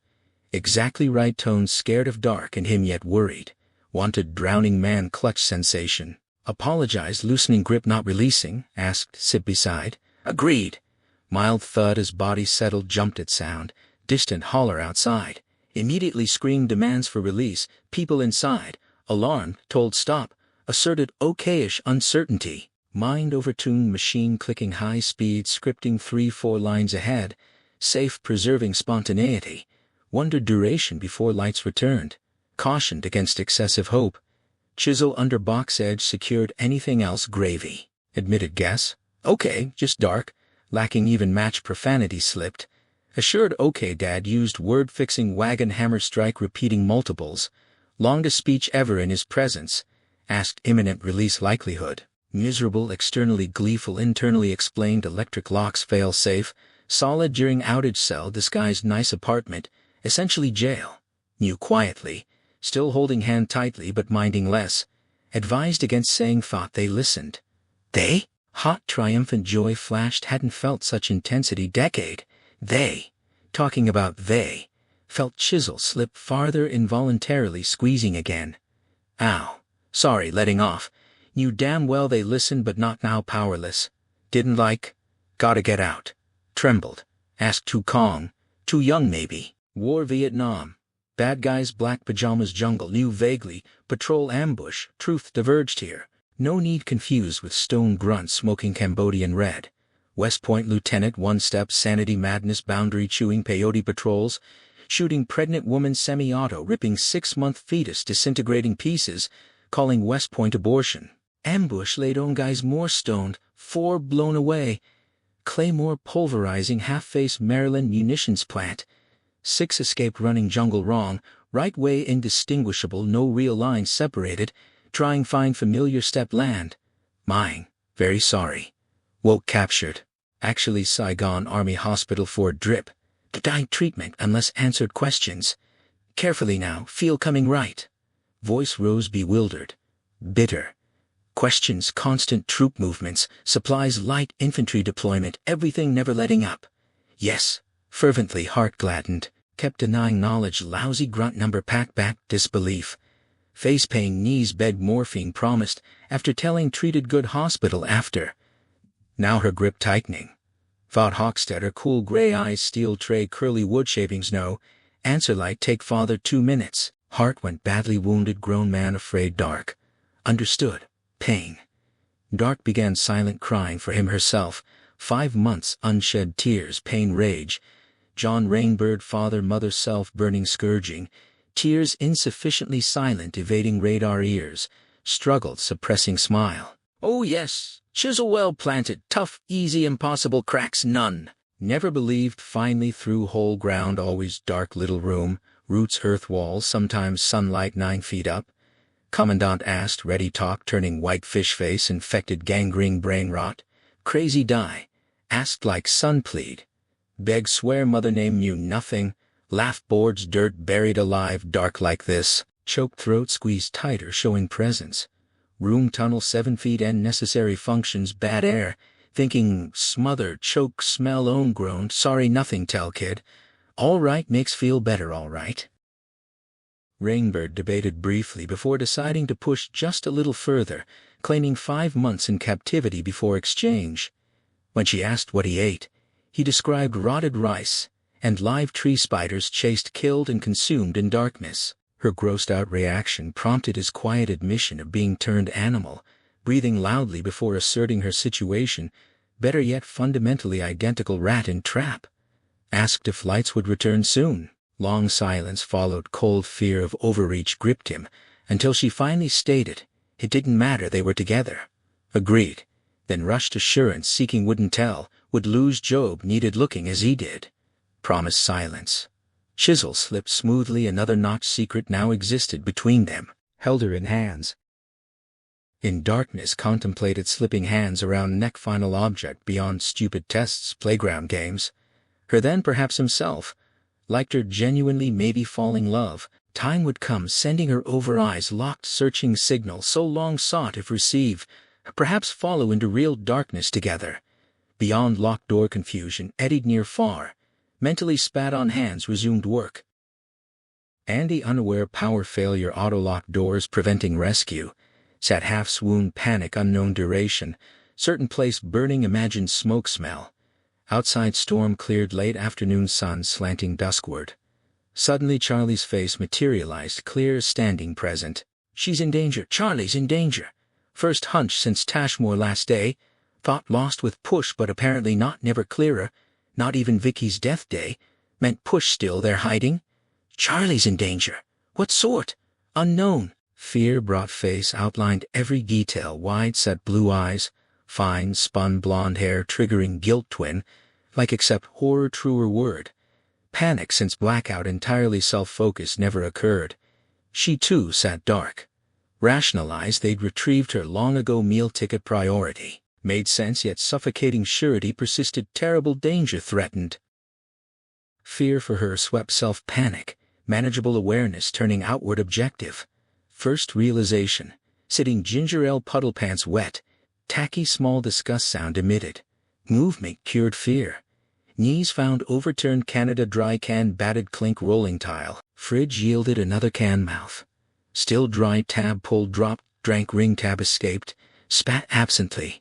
No pause, reflecting former excuse 15 minutes trembling. Felt way kitchen trailing handwall level quiet now occasional distant calls, lacking upset panic smoke, hallucination confirmed air. Style convector stopped otherwise normal. Instead, crossing living room, turned left, crawled bedroom, felt way carefully bed set clan nightstand undressed 10 minutes later, fresh clothes feeling much better noting ease versus earlier minefield traversal. Charlie, what's wrong? Not something wrong per se but danger impending. Seeing her could ask what bitter laugh dark. Right. Pigs whistle beggars ride moon mason jar. Thought stalled resumed slower bitterness gone. Wish businessmen self-confidence fat ladies thin blind goons kidnap Charlie Push return, hands busy bedspread pulling needing sensing minds unconscious need constant input. No sense hoping Push gone couldn't pitch reds anymore. Is it? Suddenly unsure deep part maybe rejected conscious least resistance path surrender. Maybe deep part decided not. Give up. Sat feeling fabric repeatedly. True or wishful thinking spawned sudden unprovable hunch false as phantom smoke anxiety born? No check possible, no one present Push, drank ginger ale. Suppose Push, return no universal cure all knew better than anyone. Little Push's 3-4 wallopers before tipping over might reach Charlie Snowflake's chance hell. Escaping both merely pushing grave via brain hemorrhage fingers, automatically touched face numb spots remembered. Thorazine factor lacked lateness dose contributed heavily panic new. Even now controlled wanted tranquil coasting feeling. Initially withheld 2 days peer testing resulted constant nervousness low depression. Thick clouds unrelenting hadn't built heavy tolerance then. Face it your junkie whispered. Physical addictions nicotine heroin. CNS changes psychological fellow teacher Bill Wallace nervous sans Cokes College, buddy Quincy Humpty Dumpty chip free claimed others unsatisfying, craving physical psychological unknown only knew, needed thinking, blue pill white dish cotton mouthed again, no longer withheld 48 hours peer test whether inability endure screaming memes or mere motion going through unclear. Cruelly neat and soluble problem couldn't push full Thorazine yet lacked will refuse, caught refusing open new worms real nightcrawlers. When brought pill post-crisis would take gradually working back calmly apathetic steady state pre-blackout. Spooky side trip ending soon PTL Club Clint Eastwood, HBO snacking well-stocked fridge weight gang resuming. Charlie danger trouble world hurt. Nothing doable regardless. Even conquering monkey back escape pigs whistle beggars ride. Why not ultimate solution Charlie's future distant ever. Lay spread eagle bed Thorazine department mind clamored restlessly.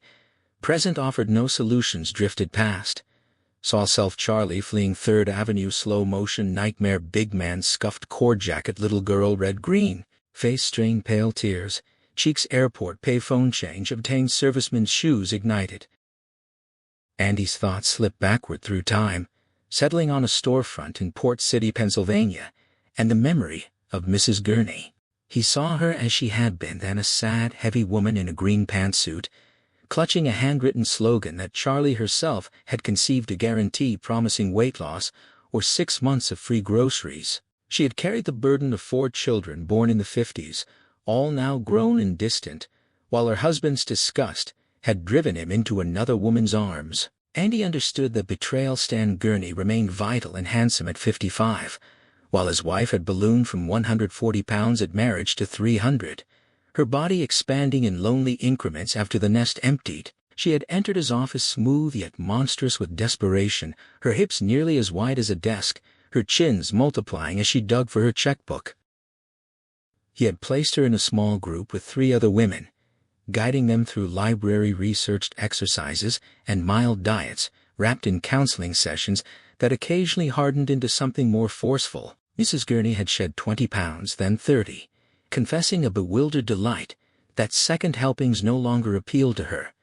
The snacks that once filled her refrigerator and freezer had simply faded from her awareness, a stark contrast to the obsessive hungers she'd known in other programs. The other women had mirrored this transformation, and Andy had watched with an absurdly paternal satisfaction as they marveled at their shared experience. Boring exercises had become pleasant, replaced by a strange compulsion to walk.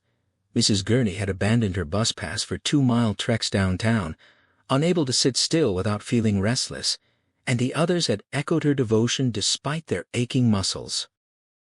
By her 3rd weigh-in she had reached 250, and when the 6-week course concluded, she stood at 225. Her husband had been stunned, fearing cancer rather than believing in natural loss, until she showed him her needle-calloused fingers and wept against his neck in relief. Former clients often returned to parade their success or offer thanks, but Mrs. Gurney had come back purely out of gratitude just before the nervousness began to creep into Andy's life in Port City. Shortly before he and Charlie fled to New York, she had stabilized at 195 during that final visit, losing weight at a safe, measured pace that would eventually settle her near 130 without triggering dangerous extremes. Andy wanted profit, not casualties, and when she declared him a national resource her family reconciled, her marriage healing, he had smiled in acceptance. Now, drowsy in the dark, he recognized the bitter irony. He and Charlie had been declared national resources too. Still, the talent wasn't wholly evil when it could save someone like Mrs. Gurney. A faint smile touched his lips as sleep took him. The dream erased itself upon waking, leaving only fragments of a labyrinth lit by dull red emergency lights.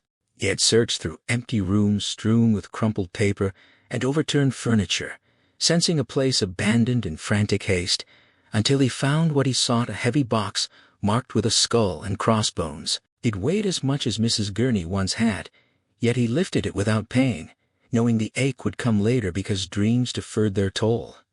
He carried it through endless corridors toward an unknown destination, his mind whispering that he would recognize the right place when he arrived. The weight pulled at his neck without hurting, but a headache began to bloom as a chant rose in his thoughts, repeating that the brain was a muscle capable of moving the world. The corridor doors transformed into curved subway portals with rounded windows, revealing disjointed visions. Dr. Wanless played an accordion like a madman, pencils in a tin cup, and a sign around his neck decrying willful blindness. Another window showed a girl in white screaming as she careened through the air, and Andy hurried past. Then he saw Charlie beside a grinning pirate with a parrot and eye patch, the man's false camaraderie making Andy's skin crawl as he draped an arm around her shoulder. Charlie stared, as if hypnotized, and Andy desperately wanted to knock on the glass to warn her that this figure wasn't what he seemed, but the box compelled him onward, its purpose still obscure, except for the certainty that he would know when the moment arrived. Past countless forgotten rooms, he reached a blank corridor ending in a steel rectangle stamped disposal. Understanding flooded him. Beside him stood a transformed Mrs. Gurney, slim and radiant, her legs made for dancing through the night. He tried to lift the box again but couldn't. The headache intensified, merging with the terror of a riderless black horse with red eyes thudding toward him through the abandoned installation. She offered to help, reminding him that he was the national resource, and he murmured about her beauty through the thickening pain. She insisted on assisting him, echoing the mantra about the brain's power, and together, or perhaps alone, he tipped the box toward the slot, believing he was finally discarding the push that had lived inside him since college. But instead of release, blue pills spilled into the chute and raw terror seized him. He cried out in refusal, but she answered with firm certainty, repeating that the brain could move the world. In that instant he saw it her way, and the pouring intensified both the headache and the encroaching darkness until all light died. The darkness became alive, absolute, as if every fuse had blown, leaving nothing but the pain and the relentless thudding approach of the riderless horse with red eyes.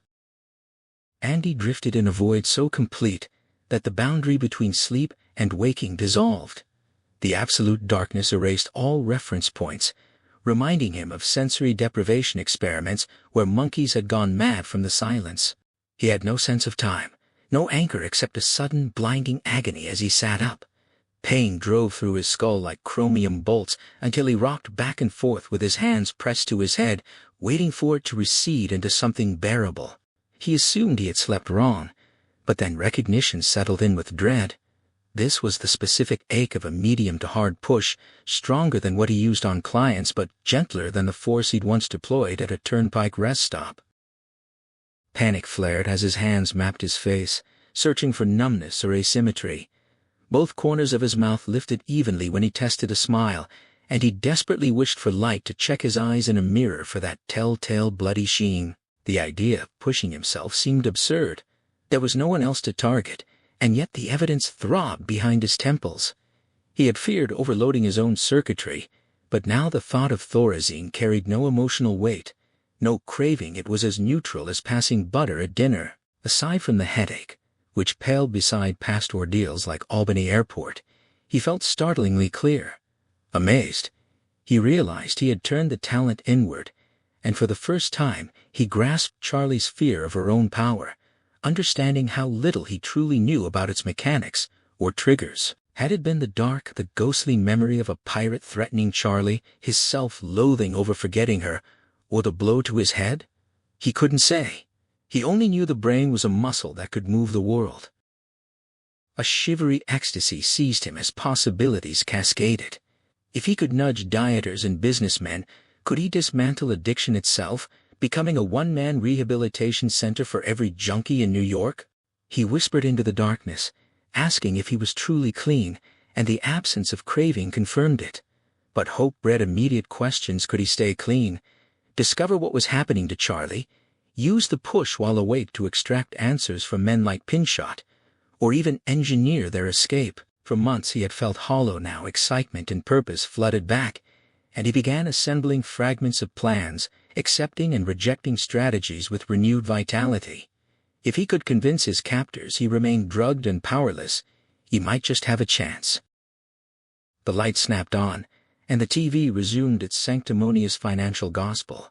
Awareness of the electric eyes watching him crashed down, bringing with it the crushing weight of future subterfuge and inevitable discovery. Depression stirred but failed to summon any longing for pills, and thoughts of Charlie steadied him further. He rose slowly, shuffled into the living room, and cried out loudly in feigned terror, demanding his medication. Slumping before the television with a slack, vacant expression, he let his mind race behind that mask, ticking faster and faster like an engine rebuilding itself. Charlie McGee retained only impressions of her long conversation with John Rainbird, not the precise words. She couldn't trace how she had begun confessing her loneliness and terror of being tricked into using her fire again, only that the blackout in John's own vulnerability had unlocked her. His fear of the dark and memories of wartime captivity had prompted her to speak, initially to distract him, but the dam broke and everything spilled out in a helter-skelter rush. She had wept, and he had held her clumsily, his sweetness echoing her father's. When she warned him that knowing her secrets could get him locked up, he dismissed the risk with cheerful resignation about his low clearance level, and she eagerly promised silence, terrified they might use him against her.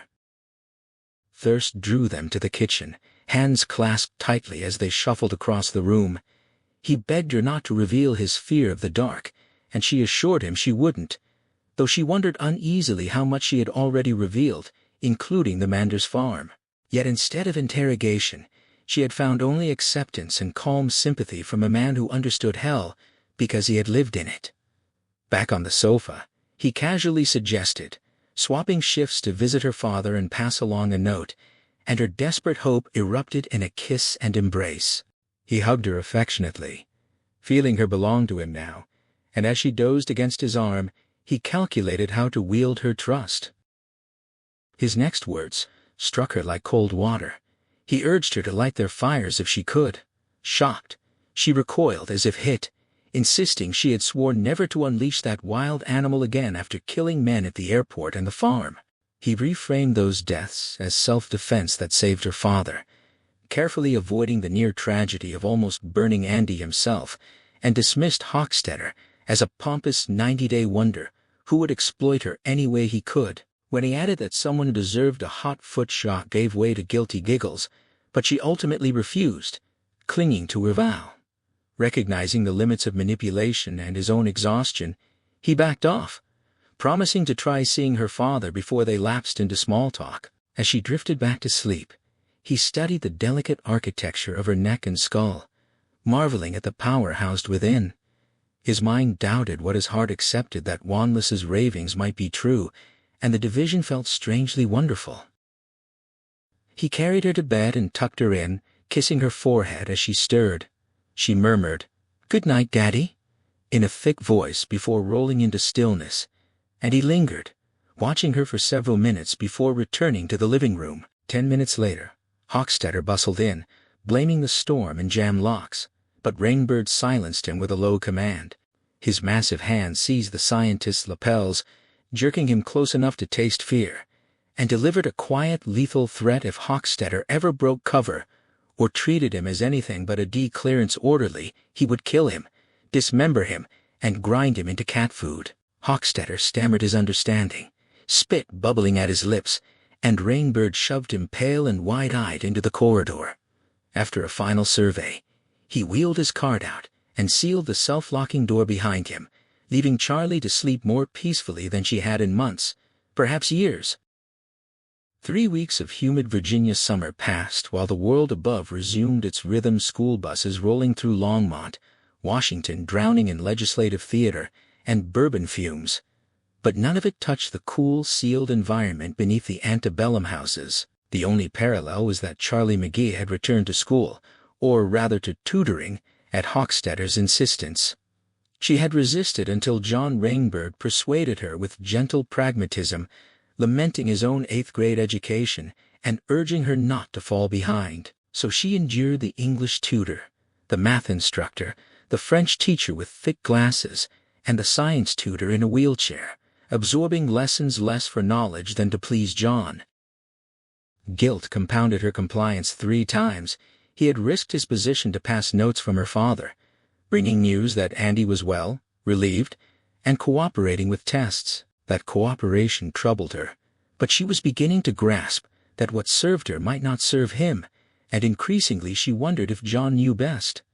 His earnest, profane persuasiveness, swearing then apologizing until she giggled, had worn down her defenses. For 10 days after the blackout he hadn't mentioned fire, and when he finally did, they were in the kitchen where he claimed there were no bugs, voice as low as his mop swished slowly across the floor.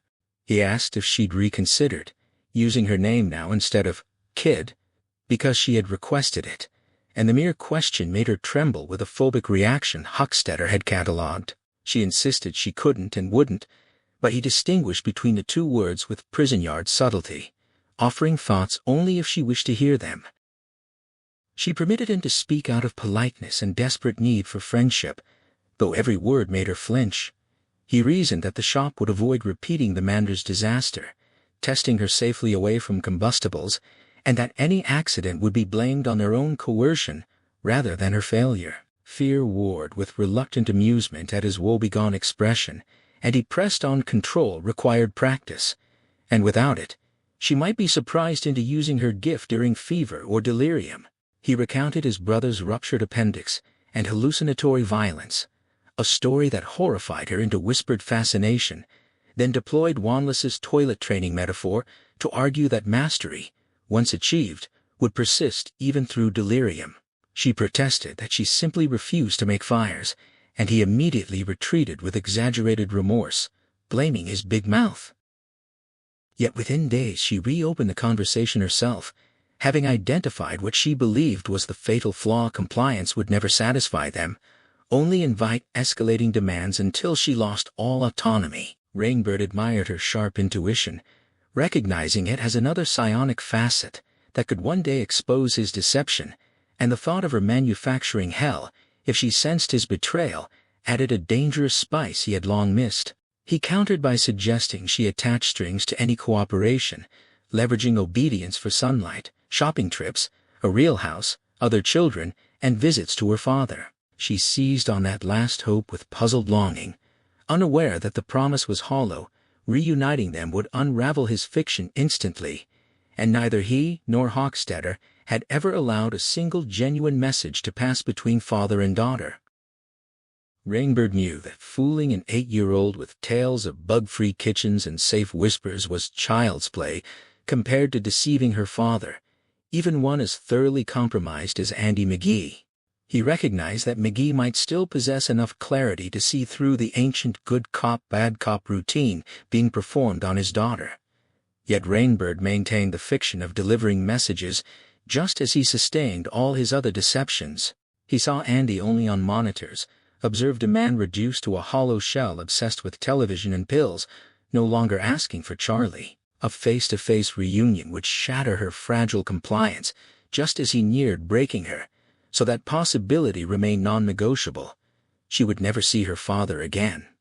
Soon Cap would likely ship McGee to Maui, but Charlie needed none of that truth. When she asked if visits were truly possible, he dangled the prospect like a glittering lure full of hooks, suggesting she could force their hand by threatening to withhold cooperation.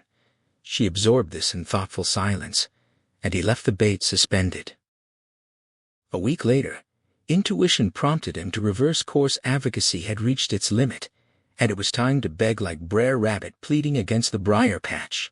Waxing the kitchen floor while she pretended to choose a snack, he watched her bare foot cocked behind her in a pose that struck him as pre-erotic and mystic, stirring something tender in his chest. He opened by undermining his own authority, claiming ignorance because he couldn't secure a car loan or boast a college degree like Hochstetter. Her disdainful reply that her father said any fool could buy an education filled him with secret rejoicing. 3 days passed before the fish swallowed the hook. Charlie announced she would undergo testing, carefully, and on her own terms, her face thin and pale. He cautioned her to think it through, confirming she acted for herself and her father rather than for them, then urged her to project strength and demand reciprocal concessions every time. Letting his shoulders slump and the fire dim from his eye, he recounted his wartime suffering and post-service betrayal, warning her not to let them steal from her as they had stolen from him. She solemnly agreed, and when he advised her to show flash before taking cash like a midway carny, she nodded, affirming she would demonstrate who was boss. His broad smile and praise sealed the performance. Hochstetter's fury erupted in Cap's office, his shouting emboldened either by Cap's refereeing presence or genuine outrage at Rainbird's intrusion into his privileged domain. The physical shaking down after the blackout had been one thing; this was a deeper transgression. Rainbird met the outburst with a flat stare and a neutral warning never to be called a fool again, drawing only a slight flinch. Cap wearily intervened as the tape recorder finished playing that morning's conversation. Rainbird calmly pointed out that Hochstetter's team was finally gaining practical knowledge, improving their store by 100%. When Hochstetter sullenly attributed this to unforeseen accident, Rainbird countered that it was an accident they had been too short-sighted to engineer themselves, perhaps too distracted playing with rats to manufacture their own breakthrough. Cap halted the bickering with weary authority, reminding them that recrimination served no purpose, and chiding Hochstetter for his lack of gratitude now that cooperation was imminent. He turned to Rainbird, suggesting he had overstepped his advisory role, but Rainbird countered that both men suffered from a paralyzing failure to understand their subject. He dismissed their child psychiatrists as incompetent and warned that Charlie's intelligence made her as dangerous to handle as a minefield, by anticipating the carrot-and-stick dynamic himself.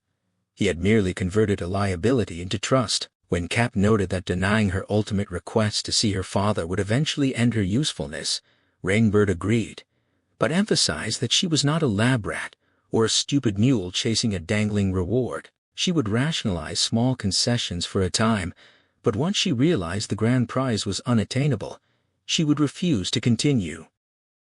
Rainbird outlined a strategy of prolonging compliance through minor privileges, walks on the lawn, horseback riding, shopping trips, even amusement park outings with him as escort. These would sustain her hope and yield data until news inevitably reached her father, at which point her loyalty would harden and this phase would end. When Cap acknowledged that terminus with relief, Rainbird revealed one final, larger carrot to extend her cooperation beyond the smaller ones, though he refused to name it, smiling mirthlessly as he challenged them to deduce it themselves.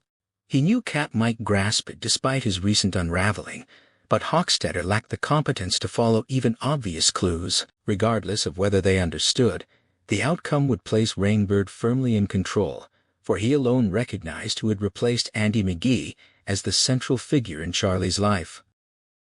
Andy McGee sat before the television, watching Richard Dreyfuss build Devil's Butte with a calm, vacant expression that masked boiling anxiety. 3 weeks of unbearable tension and guilty exhilaration had passed since the blackout possessing a secret again made him feel whole and potent even as it gnawed at him. He understood now how terror and furtive rebellion could coexist. Pinchot was due at 10 for a garden walk to discuss progress, and Andy intended to push him, or at least try. Constant surveillance had delayed this attempt, but the wait had allowed him to refine his mental scenario repeatedly. Sleep had become thin and haunted by recurring dreams of a one-eyed pirate, stolen only in fragments because he feared talking or even tossing in his drugged stupor. Big Brother watched always, and fooling them was the only path to helping Charlie. Disposing of the pills had been simple, because they believed he craved them. 4 daily doses arrived without accompanying tests, confirming his suspicion that they had given up. He coughed tablets into food scraps for the garbage disposal, flushed others, or spat them into ginger ale cans to dissolve before pouring them down the sink. He was no professional, but neither were they monitoring closely anymore, or he would already be caught. On screen, Dreyfuss scaled the mountain as the door circuit buzzed briefly, and he forced himself not to startle, recognizing the moment had arrived. Herman Pinchot entered, slender and effeminate in gray turtleneck and summer jacket, wearing his eternal grin. He greeted Andy and asked to turn off the TV for their walk. Andy feigned sluggish confusion, mentioning he'd seen the film multiple times but liked the ending where UFOs carry the protagonist to the stars. Pinchot switched off the set and reminded him patiently of their appointment. Andy rose, maintaining his dull facade while every nerve coiled for the attempt ahead.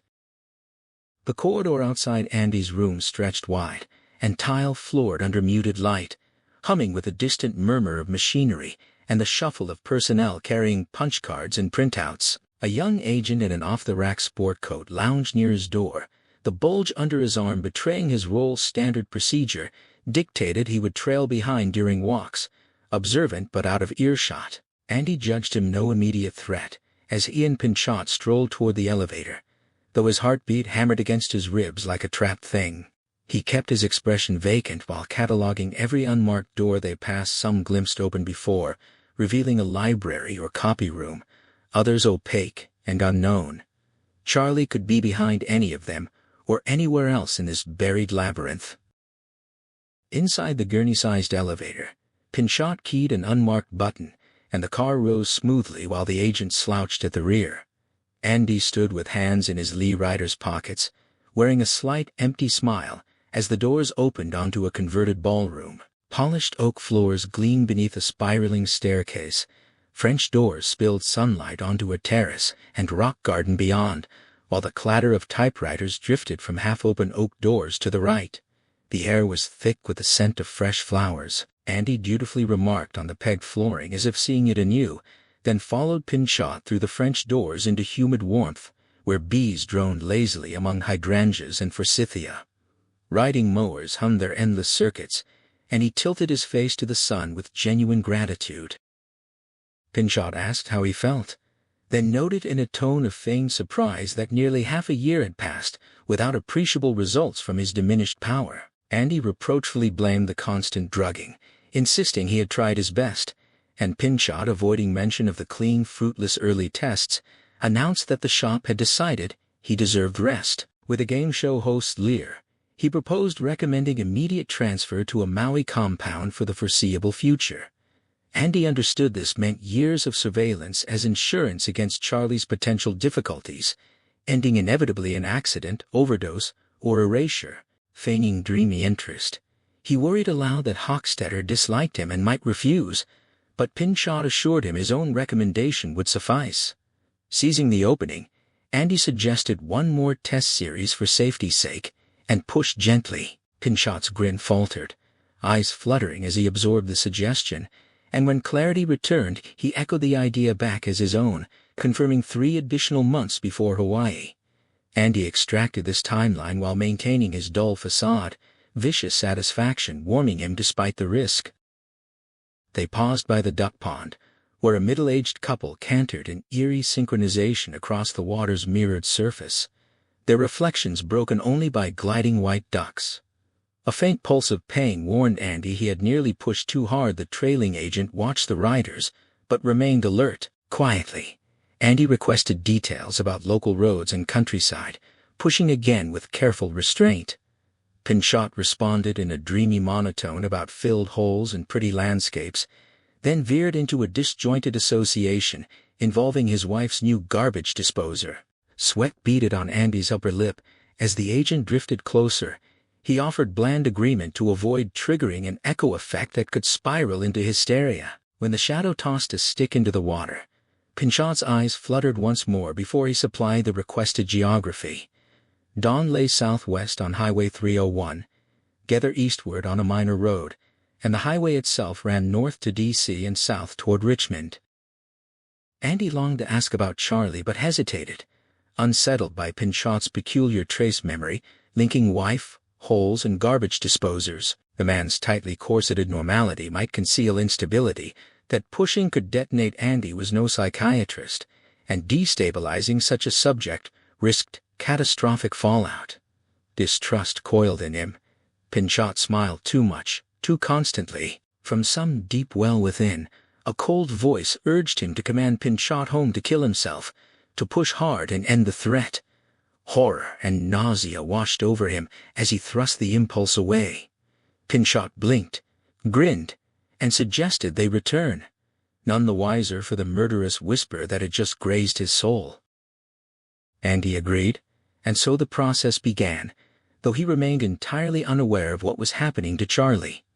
Elsewhere, Herman Pinchot reviewed his notes and recordings from the past 3 days, concluding that while nothing fundamental had shifted since their last discussion, prudence demanded a delay. He drafted a memorandum to Patrick Hochstetter recommending they postpone the Hawaii transfer and instead conduct a final safety testing series on McGee, estimating it would require 3 months before any relocation could proceed. Hochstetter's reply arrived the next day, sharp with irritation and fiscal warning. He reminded Pinchot that they had previously agreed McGee was effectively useless, and cautioned against hesitation now that operations were underway. While he granted permission for an abbreviated testing period, he noted that work on the girl was scheduled to begin the following week, given recent interference. Her cooperation might be fleeting, making her father's presence a potentially useful leverage point. He capped the message with a stern reminder about taxpayer funds and set a hard limit of 6 to 8 weeks for McGee's retention, barring significant results. Pinchot cursed aloud as he finished reading, his resentment fixating on Hochstetter's hypocrisy regarding budget concerns. He crumpled the memo and tossed it toward the wastebasket, chafing at the 2-month restriction when he felt 3 was necessary. An intrusive, unbidden image of his home garbage disposal surfaced in his mind, a dark, rubber-guarded hole that had lately haunted his thoughts whenever he considered McGee. The vision carried an unsettling, almost anatomical quality that disturbed him deeply. He snapped out of a 20-minute reverie, troubled by the lost time, and pulled a fresh memo form toward him. He composed a conciliatory response to Hochstetter, swallowing his pride over the earlier financial quip and accepting the shorter timeline, though privately, he vowed that if he did achieve results, he would deliver a pair of shoes and meat tenderizer to Hochstetter's desk as a pointed retort. Signing off, he leaned back and massaged his temples as a headache bloomed behind his eyes. The pressure around Andy McGee had triggered a slow, echoing resonance within Pinchot's psyche, linking the disposal's dark aperture to buried memories of feeling pretty in women's clothing during his youth. A college fraternity humiliation resurfaced, the forced cleanup of garbage and lingerie, the terror of discovery, and the degrading sexual act that had sealed his tormentor's silence. Though he had long since abandoned cross-dressing and built a conventional family life to prove his normalcy, the shame and forbidden excitement of that night now intertwined with the sink's black hole, accelerating into a mental ricochet that promised to become unbearable.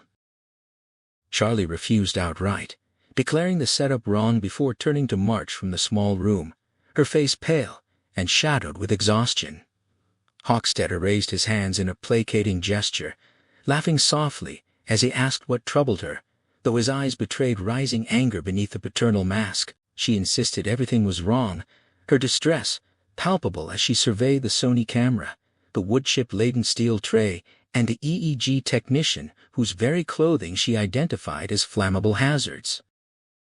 She explained shrilly that no one listened except John, a name she could not speak aloud, and detailed how the plastic camera would explode if heated, emphasizing her absolute need for water to extinguish any fire she started, just as her parents had taught her. Overwhelmed, she burst into tears, desperate for John or her father, and consumed by the wish to be anywhere else after a sleepless night. Hochstetter observed her emotional collapse with calculated satisfaction, interpreting her tears not as refusal, but as proof she was psychologically prepared to proceed. He assured her they would follow her instructions precisely, and she countered with a stark ultimatum: compliance or nothing. Internally, Hochstetter dismissed her defiance with contempt, certain they would extract ample results regardless. His confidence proved well-founded as the afternoon wore on, and Charlie was moved to a new environment after collapsing into a 6-hour sleep in front of the television, her young body overriding her anxiety. Refreshed by rest and a meal of hamburger and fries, she regained composure and scrutinized the revised testing chamber with careful attention. The wood chips now sat on a metal table within walls of bare industrial steel, and Hochstetter explained in his condescending tone that the technician wore full asbestos protection, including a mask, to prevent fiber inhalation. He indicated the one-way mirror concealing the camera and directed her gaze to an old clawfoot tub filled with water, which stood starkly incongruous against the sterile surroundings. Charlie approached it, judged it sufficient for her needs, and gave her assent to proceed. Hochstetter's smile widened in approval, but Charlie immediately stipulated that he must wait in the adjacent room. She refused to look at him while working, warning darkly that something might happen if he stayed. His paternal expression faltered at her condition. From their vantage point behind the lightly polarized one-way glass, Rainbird observed that Hochstetter should have listened to the girl initially to get the setup right, though he suspected Hochstetter still harbored doubts. As the Sony VCR hummed, and the EEG monitor displayed Charlie's brainwaves, a technician noted her elevated alpha activity, which Rainbird correctly interpreted as profound fear rather than mere excitement. When Cap asked if Rainbird now believed in her power, he confirmed that he did. Inside the testing chamber, the technician finished the EEG hookup and signaled readiness, prompting Hochstetter to give the go-ahead via intercom. Charlie glanced toward the mirror and experienced an eerie sensation of being watched directly by Rainbird's single eye, though she could only see her own reflection. She longed for John's reassuring presence, but felt his absence acutely. Turning her attention to the wood chips, she recognized that igniting them required not a gentle push, but a forceful shove, and she was both disgusted and frightened by her own eager desire to unleash the fire. The craving felt as visceral as hunger for a sweet treat, commanding a moment of savoring before consumption, and though shame flickered through her, she rationalized that wanting to use one's gift was as natural as her mother's love of puzzles or a neighbor's joy in baking bread. She regarded the woodchips with mild contempt, wishing they had provided a more challenging target. The asbestos-clad technician registered the shift first, mistaking his discomfort for heat, until he saw Charlie's alpha waves spike into the high-frequency rhythm of extreme concentration and imagination. Terror seized him as the temperature surged, and in the observation room, excited voices reported a 10-degree jump and brainwave patterns resembling mountain peaks. Cap cried out in shrill, long-awaited triumph as Charlie shoved with all her might at the tray. The woodchips didn't merely ignite but exploded, sending the steel tray flipping against the wall with enough force to dent it. The monitoring technician screamed in panic and bolted for the door. Leaving it ajar, the sound of his cry hurled Charlie back to the Albany airport and Eddie Delgado's burning shoes, filling her with simultaneous terror and exultation at how much stronger her power had become. A strange dark ripple distorted the steel wall as the room turned explosively hot, the digital thermometer climbing rapidly past 90 degrees. Nearly panicked, Charlie directed the fire toward the clawfoot tub. The water erupted into a furious boil within seconds, transforming from cool to steaming violence. Chaos erupted in the observation suite as Hochstetter bellowed, and Cap stared open-mouthed at the billowing steam fogging the glass. But Rainbird remained serene, hands clasped behind his back like a proud teacher watching a student solve a difficult equation. Inside her mind, Charlie screamed at herself to back off, repeating the command until something disengaged and spun free. Her concentration shattered. Releasing the fire, she stood sweating in the oppressive steam room heat, able to see clearly again as the thermometer peaked at 96 before dropping, the tub's contents reduced by half but still simmering in the saturated air. Hochstetter checked his instruments with feverish intensity, his usually immaculate hair now sticking up in disarray as he panted about capturing the temperature gradient and the boiling tub on tape. He grabbed a technician by the smock and demanded confirmation that there was no doubt Charlie had caused the explosion, receiving an emphatic assurance that there was none. Still reeling from the sight of the flying tray, Hochstetter rushed to Rainbird, who stood calmly at the glass with hands clasped behind his back, and pumped his hand with savage satisfaction, declaring the evidence solid enough for the Supreme Court. Rainbird agreed mildly, but advised sending someone to retrieve the girl, pointing out that the panicked technician had fled through the open door and Charlie had simply walked out.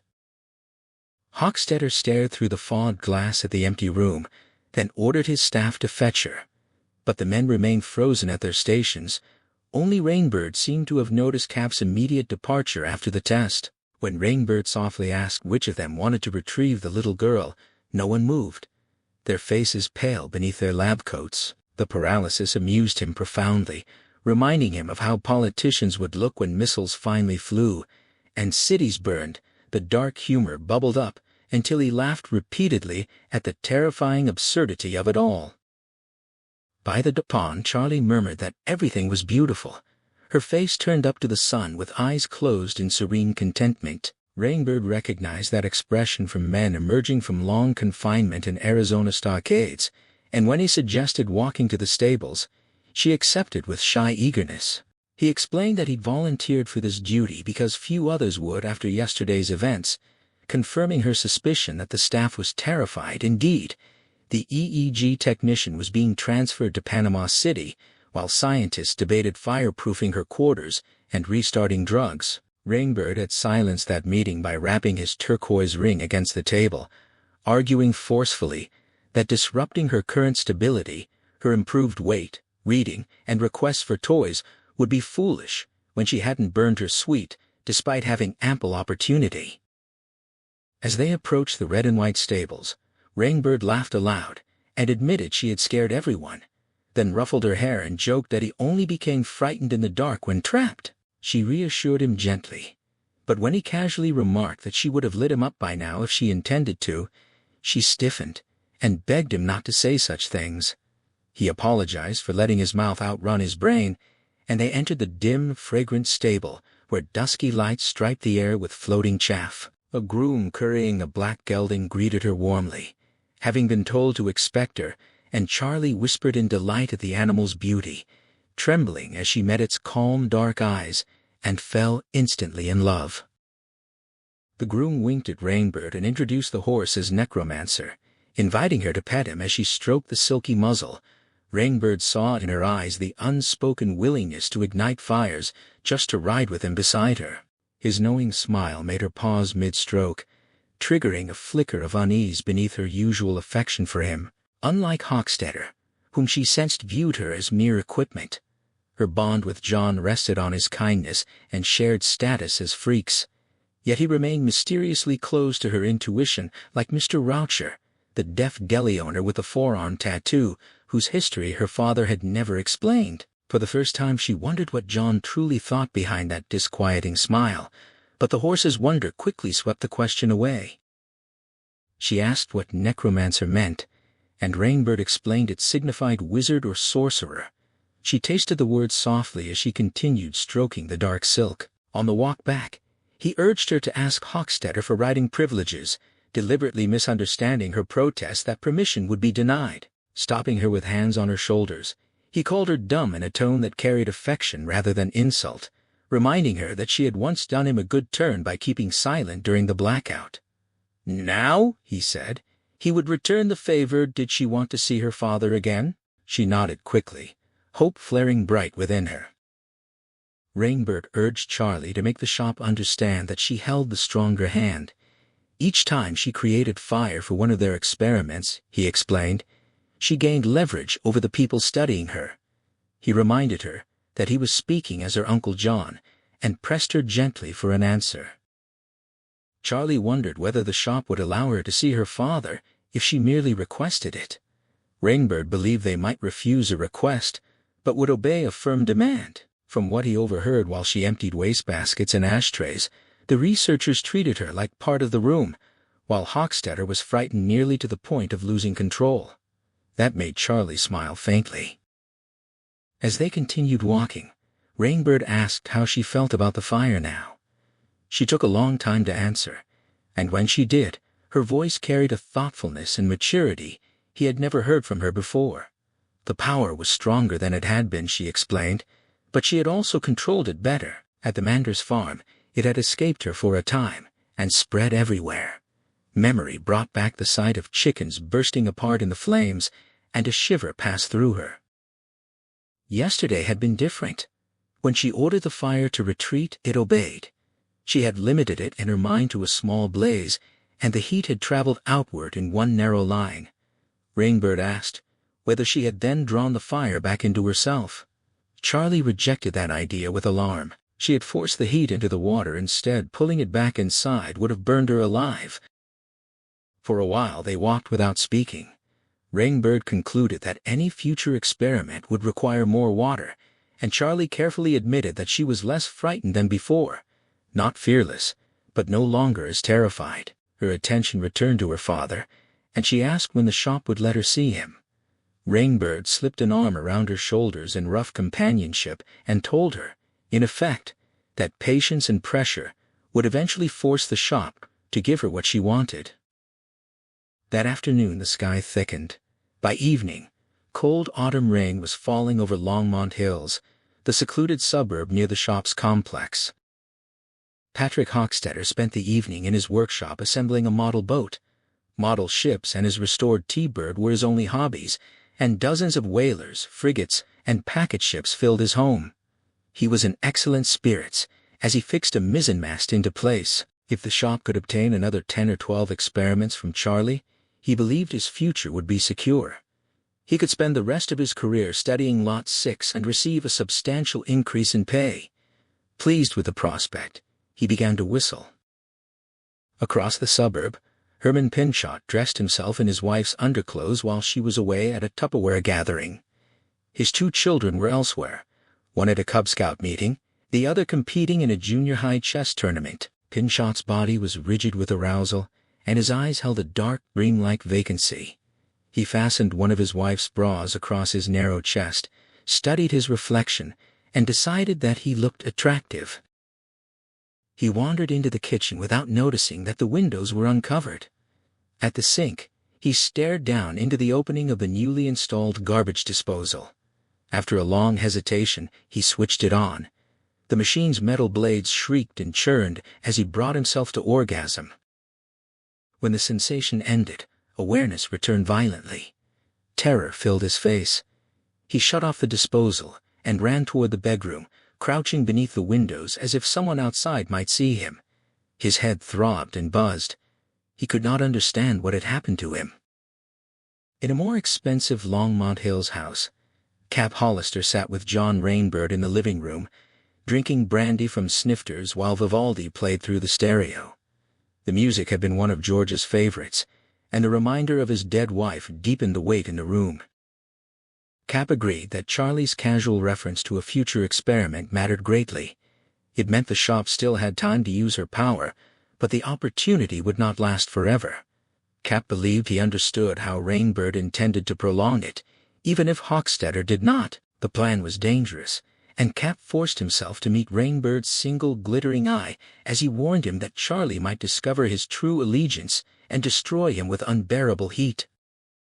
Rainbird's amusement did not fade. Cap admitted that he would not mourn Rainbird's death, then told him that Dr. Wanless's presence still seemed to linger in his thoughts. During their final meeting, Wanless had compared Charlie's potential to that of a child who struggled to write before growing into a creator of immense and destructive power.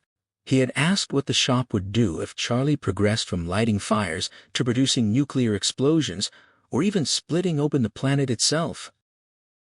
Cap had once considered the idea absurd and Wanless nearly insane. Now, in the small hours of the morning, he found himself wondering whether the doctor had been right. Rainbird understood the fear. He recalled the uncertainty surrounding the first atomic detonation. Some scientists had feared that the chain reaction might continue without end, leaving a miniature sun burning across the desert until the world was consumed. Humanity had repeatedly decided that one enemy or another was monstrous, only to watch the judgment shift with time. Rainbird's point was clear to Cap. No one could know who or what might become the next great danger. Cap rose and moved restlessly through the room. Charlie was dangerous, he believed, and Wanless had been right to call her a dead end. He described the evidence from the experiment involving the metal tray. The sheet steel had buckled where the tray struck the wall, while the tray itself had been twisted beyond recognition. Hochstetter estimated that Charlie had produced roughly 3,000 degrees of heat for a fraction of a second. Rainbird seemed only partly interested.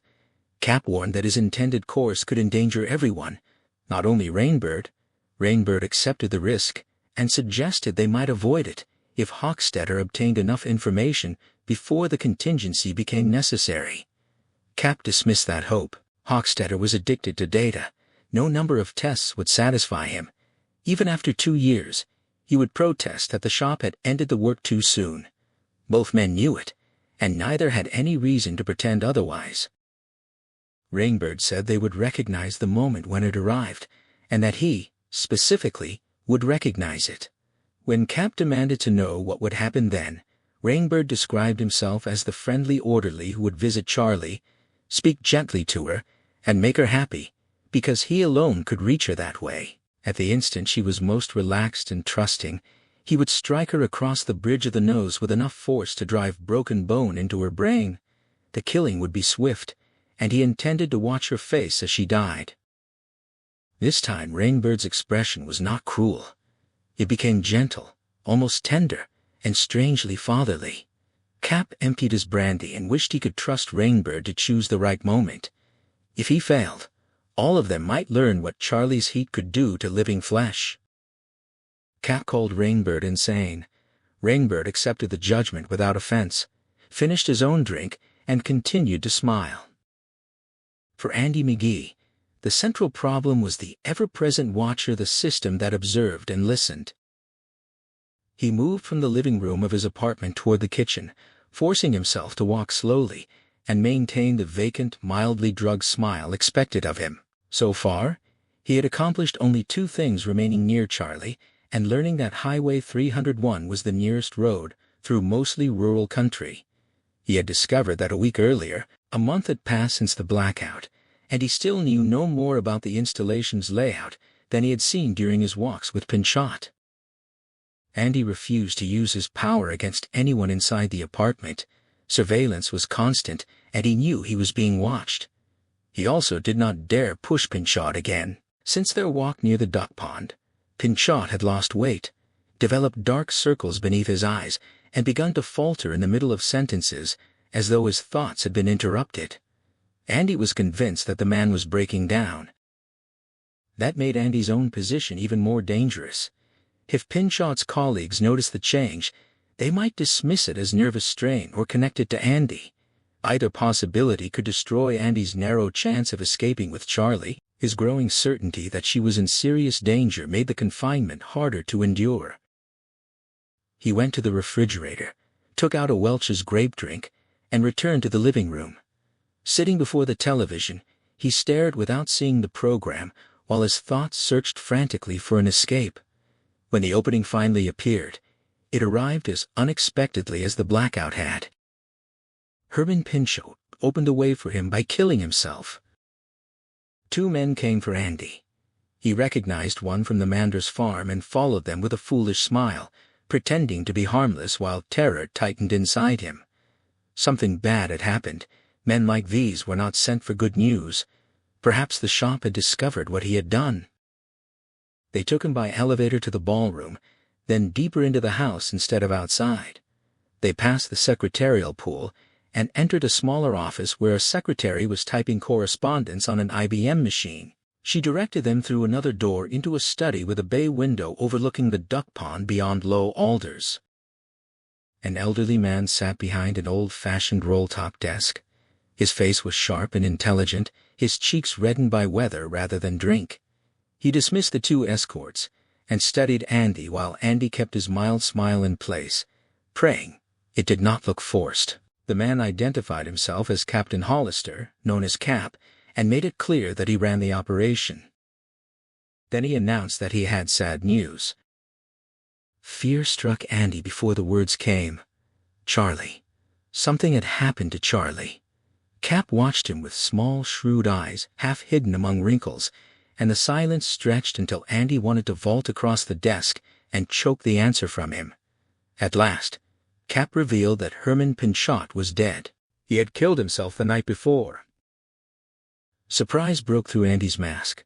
Relief and horror surged together, followed by the dizzy realization that everything had changed, though he had no idea how.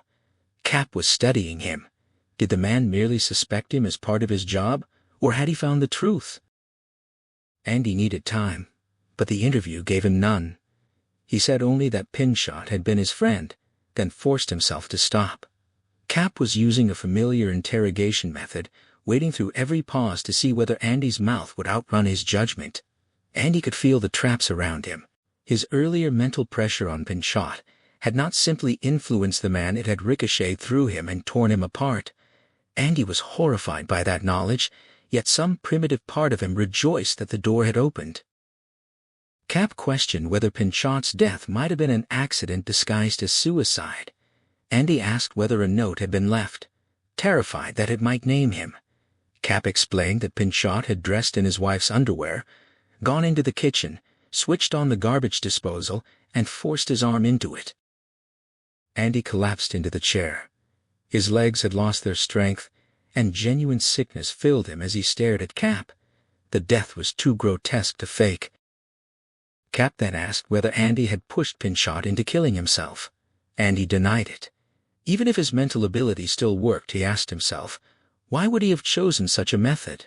Cap suggested that Andy might have wanted Pinchot to send him to Hawaii, while Andy wanted to remain near Charlie. Perhaps, Cap implied, the entire act had been part of a deception. The accusation alarmed Andy, but it also eased something in his chest. If Cap truly believed he had forced Pinchot to die, this interview would not be taking place privately.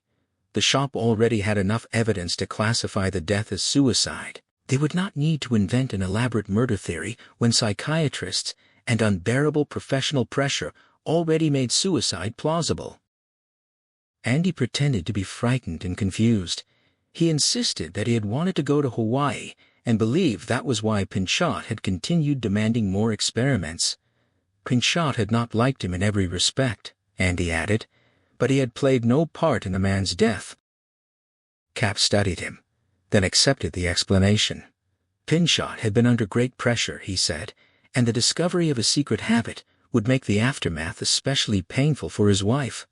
Yet, Cap emphasized that the shop protected its own. Andy heard the warning beneath the reassurance and answered with dull agreement. Silence gathered between them. When Andy looked up, Cap was gazing through the window at the lawn and the alders. For a moment, he seemed old, slack-faced, and lost in memories of better times. When he noticed Andy watching, a brief expression of disgust crossed his features. Hatred flared inside Andy. Cap saw a helpless addict sitting before him, or thought he did.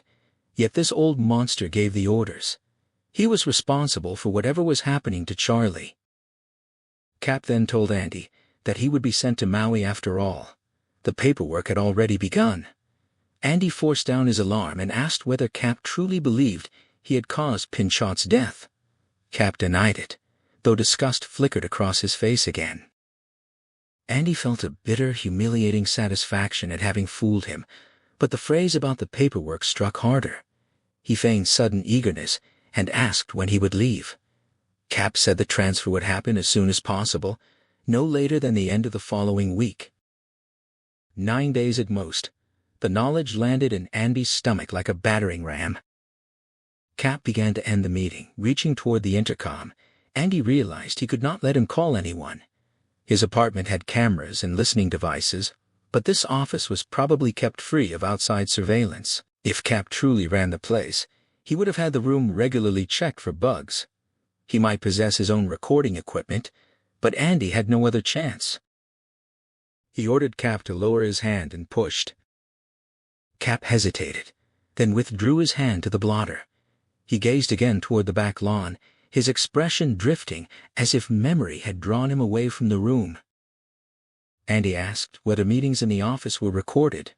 Cap answered that he had once used a voice-activated UR 5000, the kind of recorder associated with Nixon's downfall, but it had been removed 14 weeks earlier. Andy pressed him for the reason. Cap revealed that he had expected to lose his position. The agency demanded results, and he had produced none. Without evidence of success, funding could not be justified, and the man at the top would be replaced. No recordings meant no scandal. Andy tried to decide whether the mental pressure was carrying him toward the information he needed. Unable to tell, he pushed further. Cap explained that Andy's power of mental domination had disappeared after the breakdown, and that everyone agreed it was permanently gone. Charlie had refused to create fire no matter what they did.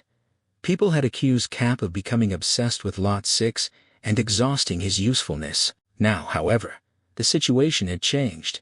Even Rainbird believed the work had become productive again. Andy forced more answers from him. Cap disclosed that Charlie had already completed 3 tests, and that Hochstetter was delighted. The previous day she had set a sheet of steel aflame, producing a temperature above 20,000 degrees for 4 seconds, according to Hochstetter. Shock intensified the pain in Andy's head. Charlie was making fires. What had the shop done to her? He began to ask, but the intercom buzzed. Andy pushed far harder than he intended. For a moment, he poured nearly all his remaining strength into Cap. The older man convulsed, as though an electric shock had passed through him. His face drained of color, and a low choking sound escaped his throat. Andy's headache surged. He warned himself that collapsing in Cap's office would do nothing to save Charlie, but sweat was already sliding down his cheeks. Cap pleaded with him to stop because the pressure hurt. Andy ordered him to refuse all calls for the next 10 minutes. Somewhere inside him, the force he kept chained strained against its restraints, desperate to break free. The shop's most powerful man sat helpless before him, and Andy prepared to use that opening. The intercom buzzed again. Cap leaned forward and switched it on, looking 15 years older than before. An aide had arrived with the figures he had requested for Project Leap. Cap cut him off by ordering that no calls be put through for 10 minutes, then switched the intercom off. Andy sat soaked in sweat. He had no way to know whether the deception would hold or whether someone would recognize the trap. It hardly mattered. His thoughts were coming apart. He imagined the black horse breaking loose, imagined himself riding it toward Charlie, and nearly laughed at the madness of it. He forced Cap to confirm that Charlie had begun setting fires. The method had been both reward and punishment, Rainbird's idea. For the first 2 successful tests, Charlie had been permitted to walk outdoors. Now she was allowed to ride the horse, and Rainbird believed that privilege would keep her cooperating for another few weeks. Hochstetter, Cap said, was delighted. Andy asked who Rainbird was, unaware that he had found the most important thread in the room. For the next 5 minutes, Cap revealed what he knew. Rainbird was one of the shop's killers, a Vietnam veteran horribly wounded in combat and blinded in one eye. Andy recognized him as the one-eyed pirate from a recurring dream. Rainbird had commanded the operation that finally captured Andy and Charlie at Tashmore Pond. He had also devised the first step in breaking Charlie's refusal to create fire under laboratory conditions after the blackout. Cap then disclosed Rainbird's private purpose. Once the deception and testing ended, Rainbird intended to kill Charlie. Cap spoke without visible emotion, but with an urgency that made every detail cut deeper. Andy listened until the explanation ended, trembling with fury and horror. Charlie's name seemed to burn through his thoughts. Only seconds remained before the 10-minute delay expired, and he still needed too much information. For a while, neither man spoke. To anyone watching, they might have looked like old acquaintances sitting comfortably together in silence. Inside, Andy's mind raced. He made Cap reveal when Pinchot's funeral would take place. It was scheduled for the day after tomorrow. Andy then implanted the arrangement he and Cap would attend together in Cap's private car. Other shop vehicles could follow or accompany them, but the 2 of them would travel alone. Andy would appear devastated by Pinchot's death, and the funeral would provide the excuse. Cap accepted each instruction without resistance. Andy made him agree that they would use the drive to discuss Charlie's location, ways to create confusion without repeating the power blackout, and methods for escaping the facility together. When Cap protested that escape was not part of the plan, Andy forced the idea deeper until Cap understood that the plan had changed. The pressure made Cap cry out. Andy asked whether Hochstetter would object to his attending the funeral. Cap said Hochstetter was consumed by Charlie and would not interfere. Andy then ordered Cap to forget the conversation entirely. Everything they had discussed, he insisted, must return to Cap later, as if it were his own idea. The black horse inside Andy was loose now, racing through burning woods. His head throbbed in sickening waves, and the strain made his vision swim. When he released Cap, the older man stared blankly toward the alders. Slowly, animation returned to his face. Andy dabbed at his watering eyes with a tissue and let his breathing remain uneven. He was not pretending to suffer. The headache had brought tears naturally, and that was enough. Cap asked how he felt. Andy answered that he was somewhat better but still shaken by the news, then requested to return to his apartment. Cap agreed and offered to escort him. The 2 men who had brought Andy to the office watched him with suspicion softened by disgust. The secretary looked at him the same way. Cap quietly explained that Andy had broken down when he heard of Pinchot's death and suggested taking him to the funeral. Andy accepted eagerly, called Pinchot's death a tragedy, and then allowed real tears to spill over. The escorts led him away, each holding one of his elbows. Cap's arm had rested around his shoulders like a father's, and everyone who saw Andy believed they were looking at a fat drug addict who had lost control of himself and was mourning the man who had imprisoned him. Andy's tears were real, but they were for Charlie. Wikipedia. In Charlie's dreams, John always rode beside her. During the day, she and John traveled along the bridle paths crossing the shop grounds, passing through stands of carefully planted sugar pines, and skirting the duck pond at an easy canter. The head groom, Peter Drabble, had fitted her horse with a small English saddle. But in the dream she rode Necromancer, the black gelding without a saddle. Her hands knotted in his mane as he carried her faster and faster through a true forest, down a wild path beneath a roof of interlaced branches. Green light flashed between the limbs, and her hair streamed behind her. Stephen King. She felt every movement of Necromancer's powerful body beneath her. She wanted more speed, and the horse answered. His hooves struck the ground like thunder.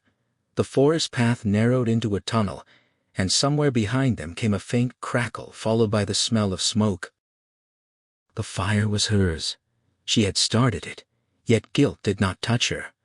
Only exhilaration filled her as she sensed the flames pursuing them. Necromancer could outrun anything. Together, they would escape the burning tunnel and reach the brightness ahead. Her body seemed to merge with the horse's. The boundary between her legs and his sides disappeared, just as metal disappeared into the fused shape she created during the shop's tests. Ahead lay a huge fallen tree, pale and tangled like a heap of bones. Charlie urged Necromancer onward. He gathered his hindquarters and leaped. For an instant they floated above the deadfall, and Charlie threw back her head, screaming from joy rather than fear. Holding the sound inside felt impossible, as if restraint might make her burst apart. She felt free, completely free, and her love for the horse rose through her. They cleared the obstacle easily, but the smoke had grown stronger. Something popped behind them. A spark spiraled down and stung Charlie's skin before dying, and only then did she realize that she was naked. The discovery did not shame her. In the dream, nakedness meant only that nothing restrained her. She and Necromancer were loose, racing toward the light while the burning forest chased them. The horse found still more speed. Wind roared around Charlie's ears, and air rushed into her open mouth. Sunlight filtered through the ancient trees in dusty copper bands. Ahead waited the end of the forest, open country where she and Necromancer could run without limit. She imagined riding him all the way to the sea. There, perhaps, she would find her father, and the two of them would live by drawing shining fish from the water. Then a figure entered the widening passage of light and blocked the way out. At first Charlie believed it was Andy. The sight of him filled her with such fierce happiness that it hurt, but the silhouette was too tall, too large, and horribly familiar in a way her father could never be. Necromancer reared, screaming. Charlie struggled to stay mounted as his hooves beat at the air. Other horses cried somewhere behind her, and she understood that the fire was spreading through the woods. She fell onto the path. Necromancer lowered his head and touched her bare stomach gently with his muzzle. Charlie begged the advancing figure not to harm him or the other horses, but the shape continued forward. A gun appeared in its hand. Charlie woke in a scream or sometimes in a shuddering sweat, unable to retain more than fragments the wild rush through the forest, the smoke, the fire, the impossible freedom, and the terrible sense that someone had betrayed her. Later, in the stable, she would touch Necromancer or rest her cheek against his warm shoulder. A nameless dread would settle over her, and she would not know why. The space had once been the shop's non-denominational chapel, but in a single week of frenzied renovation, it had been transformed into a testing chamber lined with asbestos batting and heavy-gauge steel. The pews and fake wood paneling were gone, replaced by monitoring equipment and a partitioned altar area, all completed just days before Herman Pinchot's grisly death. Now, on an early October afternoon, Charlie McGee stood before a cinder-block wall and a massive tank filled with 2,000 pounds of ice, looking small and neat in her denim jumper and striped socks, as Hochstetter's tinny voice announced over the hastily installed intercom that they were ready. The cameras captured what happened next in living color, though only extreme slow motion could render the violence comprehensible to human perception. Charlie's head dipped slightly, and the digital temperature readout climbed from 70 degrees to a shifting red blur before the sensor itself was destroyed at over 7,000 degrees. Mortar ran like warm molasses, blocks crumbled outward, and then the entire wall burned with blue and yellow flame before vaporizing in a furious blowback of disintegrating particles. She made a half-turn. The icy water in the tank convulsed into a rolling boil, and the room's temperature crested at 112 degrees, despite 8 industrial air conditioners pumping freezing air that should have held it well below zero. Bradford Hyke watched the films 4 times and still suspected special effects. His memo to Hochstetter urging armor-plated preparation for the Senate subcommittee that would surely doubt the footage. The telemetry defied comprehension. Charlie's blood pressure remained normal. Her alpha waves showed controlled imaginative dexterity, suggesting growing precision, and her metabolic readings indicated she had burned merely 25 calories equivalent to a few sit-ups to produce 30,000 degrees of spot heat. Hayek confessed his frustration at being unable to determine whether the energy originated from her or passed through her, warning that she might be a crack in the very smelter of creation, and admitted that despite having 3 daughters of his own, he would breathe easier when she was neutralized. He closed with a terrifying question of what might happen if she ever truly set her mind to it. When Hochstetter entered her quarters, Charlie demanded to see her father, her voice husky and her eyes bright with unshed tears as she stood pale in an old nightgown.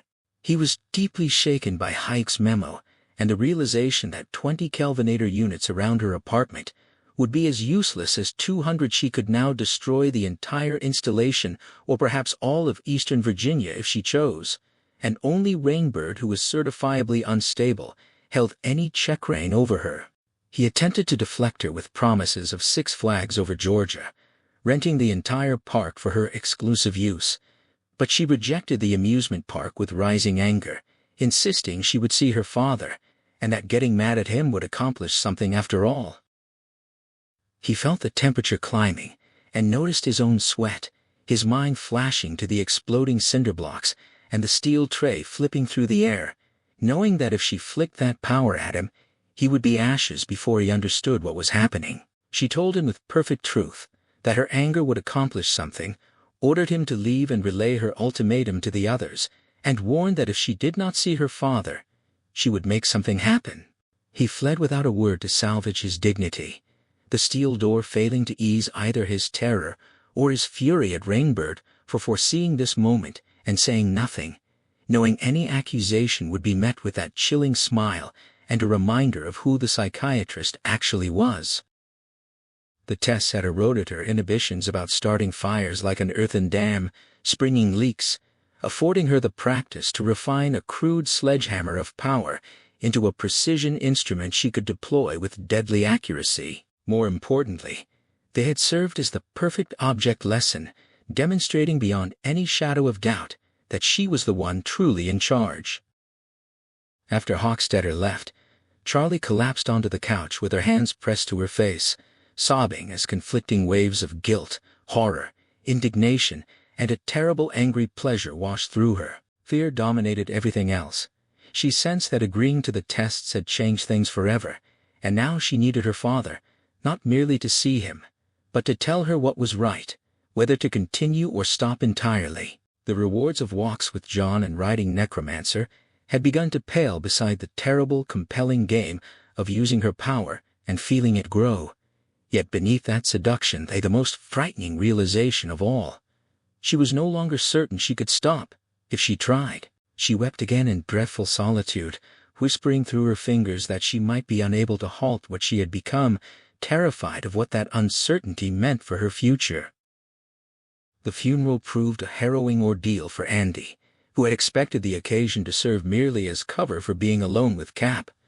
His headache had cleared, and he felt little guilt over Pinchot's death, viewing the man as too small to hate despite the lethal mental ricochet he had inadvertently triggered.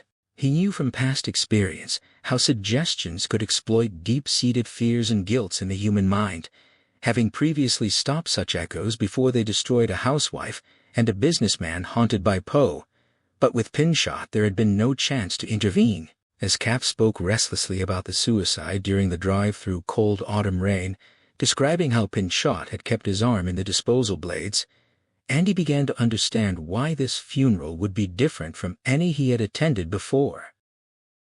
Standing well back from the graveside service under black umbrellas, Andy found it one thing to recall Pinchot's arrogance and nervous smile, but quite another to witness his pallid wife holding the hands of 2 stunned boys, knowing everyone present understood how her husband had been found. The image of Pinchot in her underwear, his arm vaporized to the elbow, and flesh scattered across sink and cabinets, made Andy's gorge rise helplessly in the rain as the minister's voice droned senselessly. He begged to leave, and Cap, looking pale and aged, agreed readily. They slipped away from the drooping flowers and fake grass toward the gravel drive where surveillance vehicles waited ahead and behind Cap's Vega, making Andy feel eerily like a president under guard. Cap murmured about the scandal's toll on the widow and boys, noting that while money would provide for them, nothing could undo what those children had seen. Guilt sliced through Andy's guts like a blade. Unassuaged by reminders of his own desperate position, he could only hold Charlie's face in his mind alongside the ominous figure of Rainbird, who had wormed into her confidence to hasten some dark purpose. Once inside the car, Andy felt a sudden dread that his push had deserted him as payment for the boy's suffering. But he had no choice except to try. He initiated their little talk and pushed, accepting the immediate throb of headache as the price for using his abilities so soon after the last exertion.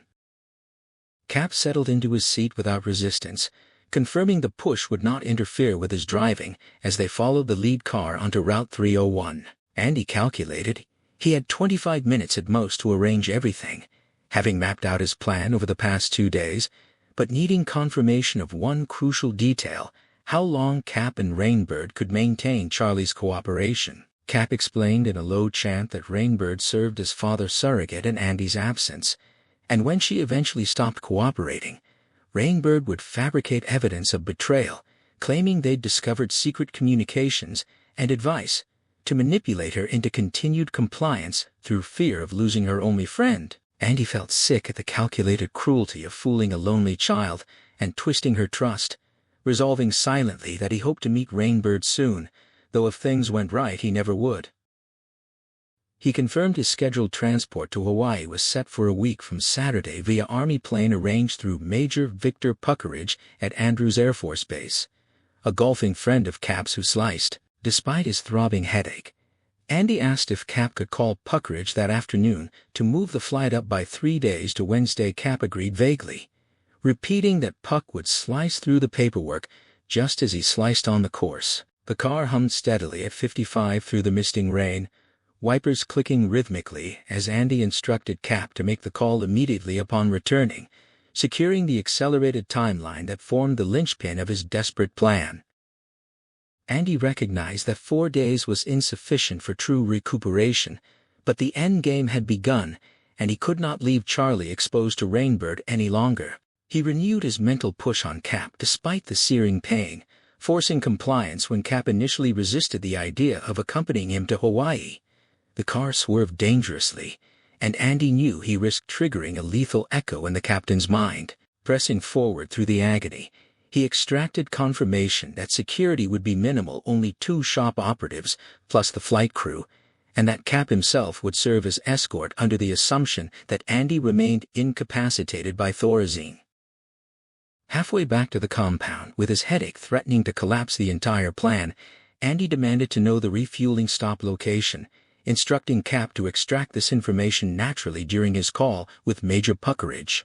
He fought the urge to send Cap's car into a bridge abutment, anchoring himself only through thoughts of Charlie, and specified a 3 o'clock Wednesday departure while ordering Rainbird sent to San Diego to remove him from the equation. As they approached the Longmont exit, Andy produced a folded note from his pocket and instructed Cap to deliver it to Charlie that day without arousing suspicion, then forced Cap to repeat back every detail of the arrangement: the accelerated flight date, Charlie's inclusion, the 2 agents meeting at Andrews, the refueling inquiry, the note delivery, and Rainbird's reassignment.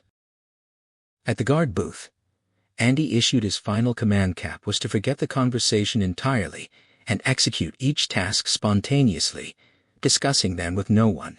The risk of an echo was extreme, given the intensity of the push and the counterintuitive nature of the instructions, but Andy was too exhausted and pained to care. Barely able to stand, he was steadied by Cap as Don Jules and another operative regarded him with cold disgust internally. Andy vowed that if he escaped this time, he would destroy the entire corrupt operation. Back in his apartment, he collapsed into 6 hours of death-like sleep while blood seeped from a cerebral rupture and brain cells died. Waking at 10 to find the numb spots on his face, enlarged a sign he could not push much further without killing himself, yet he resolved to hold on long enough to give Charlie her chance. Cap returned to his office to find an urgent, hysterically worded memo from Hochstetter, reporting that Charlie had refused further cooperation sooner than anticipated. As he read, his thoughts fragmented into visions of a slicing golf club and an ominous sibilant hiss like a snake, intrusions he attributed to funeral stress before shaking them off and deciding to let Charlie rest until the weekend when Rainbird could be deployed. His hand found the folded note in his breast pocket as the snake sound returned, unpleasant and persistent, but he dismissed it again and took Puckeridge's call to arrange moving the transport to Wednesday afternoon. When Puck joked about grass skirts and golf, Cap fell silent, transfixed by the desk and the internal hiss, until Puck thought the line had gone dead. Cap asked abruptly about snakes in Hawaii, confusing Puck, who offered to check. Cap deflected, attributing the question to aging, and secured confirmation that the refueling stop would be Durban, Illinois, outside Chicago. Throughout the exchange, the serpentine sound lingered beneath his conscious awareness, a ghostly residue of Andy's compulsion woven into the mundane logistics of departure. Unaware of the true purpose behind his actions, Cap believed he was simply accelerating a routine transfer and planning a well-deserved vacation, even as the note in his pocket waited to be delivered, and the machinery of Andy's desperate escape clicked silently into place. Cap ended the call and thanked his contact, his fingers drifting instinctively to the note concealed in his pocket. His gaze settled on Hochstetter's memo, which suggested the girl was deeply distressed, prompting him to consider a visit to offer some comfort. He activated the intercom to inform his assistant that he would be downstairs for roughly half an hour, received an acknowledgement, and departed the study, his hand once again brushing against the hidden paper in his breast pocket as he walked. 15 minutes after Cap's departure, Charlie lay on her bed in a vortex of dismay and bewildered speculation, unable to anchor her thoughts. He had arrived at 4:45, introducing himself with a request to be called Cap, his kindly, shrewd face evoking storybook illustrations she couldn't immediately place. Only when he jogged her memory did she realize he was the man who had escorted her back to her rooms after the first test, a moment when she had been too lost in shock and exhilarated triumph to register his features. She might have been led by anyone without noticing. His smooth, convincing manner triggered immediate mistrust, and when he mentioned Hochstetter's concern over her refusal to continue testing without seeing her father, she maintained a stubborn silence out of fear that his persuasive words would dismantle her resolve. She insisted on no more fires or tests, even if arrangements took 10 years, but he surprised her by accepting her terms without offense, explaining only that paperwork and superiors required a brief delay during which she need not perform at all. He estimated he could arrange the meeting by Wednesday, then fell into a sudden silence, tilting his head as if listening to a frequency just beyond her hearing. As she watched him shift and sigh, offering a puzzled smile, a sense of familiarity washed over her, culminating in his bizarre comment about her father playing excellent golf. She knew her father had never touched a club, but before she could correct him, the pieces clicked into place with dizzying excitement. Cap reminded her of Mr. Merle, an executive her father had once treated for a traumatic psychic echo caused by the push. The realization that her father must have pushed Cap as well felt like a tornado of relief, making it seem as though Andy were suddenly present in the room, assuring her of his proximity and safety. When Cap stood to leave, telling her not to worry, she wanted desperately to ask about her father, but found herself paralyzed, unable to voice the questions burning inside her. At the door, Cap paused and returned to hand her a folded paper from his pocket, which she accepted numbly and tucked into her robe.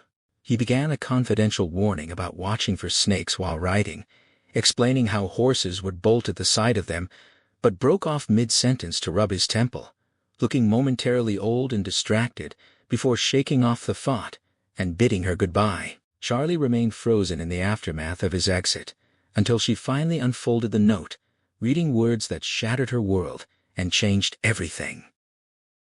The message instructed her to flush it immediately after reading, and revealed that if her father's plan succeeded, they would escape the following Wednesday with the unwitting help of the very man who had just visited. Her father directed her to be at the stables at 1 o'clock that afternoon, urging her to start another fire if necessary to ensure her presence, and delivered a devastating warning. John Rainbird was dangerous and had commanded the team that captured them at Granther's farm. Despite her trust in John, her father insisted she maintain the facade of friendship to keep Rainbird unsuspecting until he was neutralized during their escape window. The note outlined a plan to reach Los Angeles or Chicago and stage a press conference with the aid of an old friend named Quincy, arguing that national exposure was their only path to safety and reunion.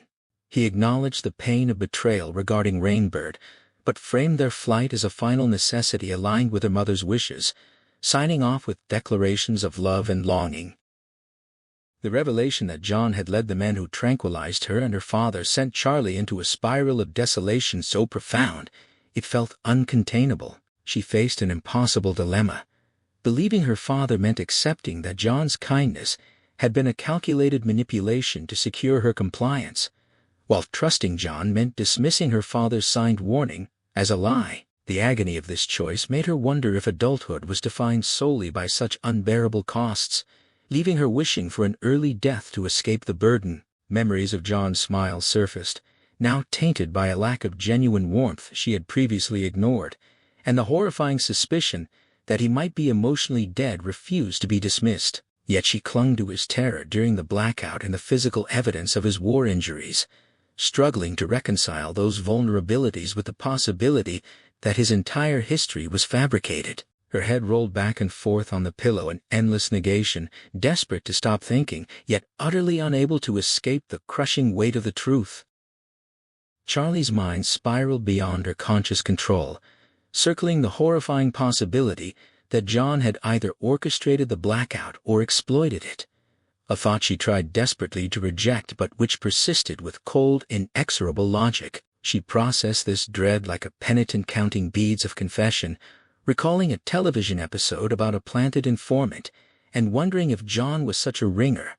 Her father's warning weighed against her trust in John, trapping her in a torture of doubt no child should endure. When sleep finally came, it brought a dream where the silhouette blocking the light finally resolved into John's face, confirming her deepest fears. Hochstetter arrived at the monitoring station in paint-splattered jeans and a tennis shirt, having been pulled from his Sunday night movie by a vague alert about a potential problem with the girl that he dared not discuss over an open line. He chewed Rolaids to quell the acid churning in his stomach, having lied to his wife about equipment trouble, while knowing the true danger could kill him at any moment. And as he stared at the infrared monitor, he wished fervently that the project were over and the girl gone. The reality of 30,000-degree temperatures and unstable pyrokinetic forces terrified him far more than the academic blue folders ever had, making him feel as though he were perched atop a failing nuclear reactor. Neary reported Cap's earlier visit and Charlie's refusal of supper, noting that the room's temperature had risen 3 degrees despite climate control, a clear sign of her distress manifesting as heat. When Hochstetter protested being summoned merely to wake a child for warm milk, Neary defended his caution, unwilling to exceed authority given the risks of startling a pyrokinetic subject whose safety checks had been systematically removed. Hochstetter swallowed his retort, acknowledging internally that intervention might be necessary if the heat climbed further, and asked for Rainbird, only to learn the orderly was off duty, and his sudden appearance would likely arouse Charlie's suspicion. The digital thermometer then jumped 3 degrees in rapid succession, pushing the room to 74 and unsteadying Neary's voice as he warned of a potential catastrophic release, leaving Hochstetter frozen in sweat-soaked paralysis, desperate to be home watching James Bond instead of staring at red numbers that threatened to blur into lethal hundreds.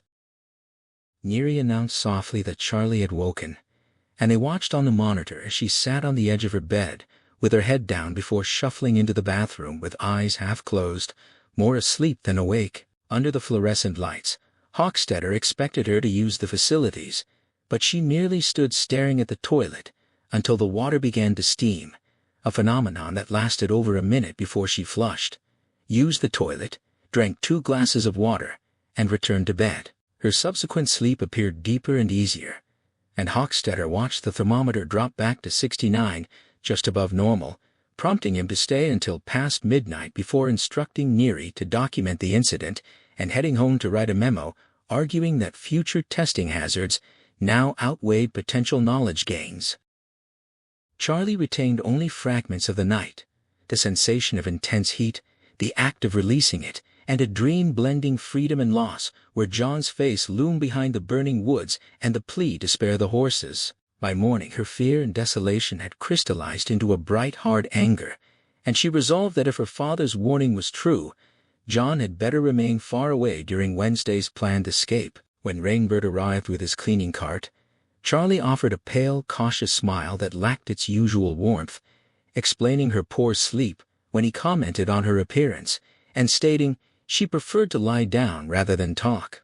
He accepted her withdrawal with a casual acknowledgement, but after her bedroom door clicked shut, an internal alarm jangled as he filled his mop bucket, disturbed by her uncharacteristic distance and the absence of her usual eagerness to see him. As he began mopping with slow, deliberate strokes, his calm exterior masked a growing suspicion that Cap's unprecedented visit the previous afternoon signaled either betrayal or cowardice directed squarely at him. Rainbird considered the possibility that he had misjudged Cap, reasoning that unlike Hochstetter, who could indulge his fears due to minimal Senate exposure, Cap understood the necessity of securing long-term funding and navigating the unspoken implications of eugenics. He suspected Cap would eventually need senators to witness Charlie's abilities firsthand, yet remained baffled by the captain's recent visit and apparent destabilization, which threatened to upset their carefully managed operation. As he mopped and watched dirty water swirl back into his bucket, Rainbird felt a deepening nervousness at being shut out by Charlie, sensing that something fundamental had shifted beneath the surface of their routine. Outside, an early October windstorm drove black clouds across a full moon and scattered the first fallen leaves over manicured lawns and duck ponds, signaling autumn's arrival in Virginia. In his quarters, Andy watched television while recovering from a headache, noting that the numb spots on his face had diminished but not vanished, and hoped he would be ready by Wednesday afternoon to minimize his use of the push. If Charlie received his note and met him at the stables, she would become his lever and weapon, a nuclear rifle that would silence any opposition to their escape. At his home in Longmont Hills, Cap sat on the couch with Brandy and Chopin playing softly, his old golf bag leaning against the wall below Van Gogh prints because he couldn't stop thinking about golf or snakes. He had brought the bag up hoping to handle the clubs for comfort, but when one iron seemed to shift like a venomous snake, he dropped the bag and retreated, steadying his trembling hands with alcohol until he could convince himself the movement was merely a trick of the eyes. Yet as he raised the glass, the illusion returned, and despite telling himself there were no snakes in the bag, only unused clubs and memories of slicing into rough grass where creatures might lurk, he felt his sanity fraying like warm taffy under alien thoughts he could neither explain nor dismiss. The trembling returned, and with a strangled sob, Cap hurled his brandy glass into the fireplace where it shattered, then forced himself to retrieve the golf bag and haul it back to the cellar in a drunken lurch, sweat beading on his forehead, as he expected at every step to feel fangs sink into his neck. Only after returning to the living room did the terror recede enough for coherent thought to return, though relief proved temporary. He got drunk that night and felt better only briefly the next morning.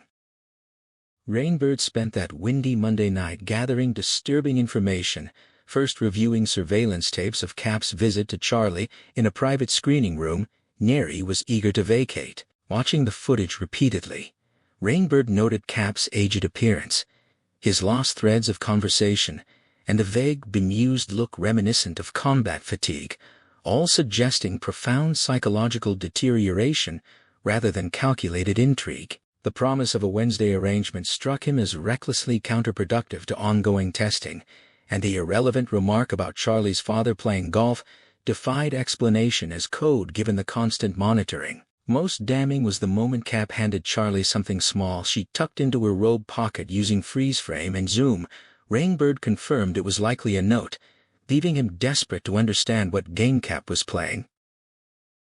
He spent the rest of the night and early Tuesday morning at a computer console searching for patterns in Charlie McGee's file, finding nothing until an off-the-wall connection to Herman Pinchot's gruesome suicide sparked a new line of inquiry. Remembering that Pinchot had abruptly reversed his decision to send Andy to Maui before killing himself, Rainbird queried the system and discovered that Andy was now scheduled to depart for Hawaii on Wednesday afternoon under Cap's own authorization, a plan Rainbird had never been told about. When he cross-referenced Andy's mental domination probability with Pinchot, the likelihood jumped from 2% to 35%, implying the computer itself considered Andy responsible for Pinchot's death through psychic influence. Triumph surged through his headache as he realized the machine held the answer waiting for the right question, so he filed observations about Cap attending Pinchot's funeral and showing signs of mental stress.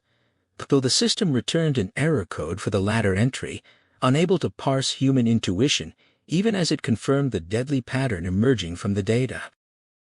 Rainbird muttered a crude command and rephrased his input to describe Cap's behavior as counter to directives regarding Charlie, watching with satisfaction as the computer accepted the filing. When he queried Andy McGee's mental domination probability cross-referenced with both Pinchot and Hollister, the screen flashed 90% odds he could bet on and confirmed his suspicion that Cap had passed an escape note from Andy to Charlie. Murmuring admiration for the older man's cunning, Rainbird signed off from the terminal with a chuckle, then returned to his lodging and slept in his clothes until Tuesday afternoon.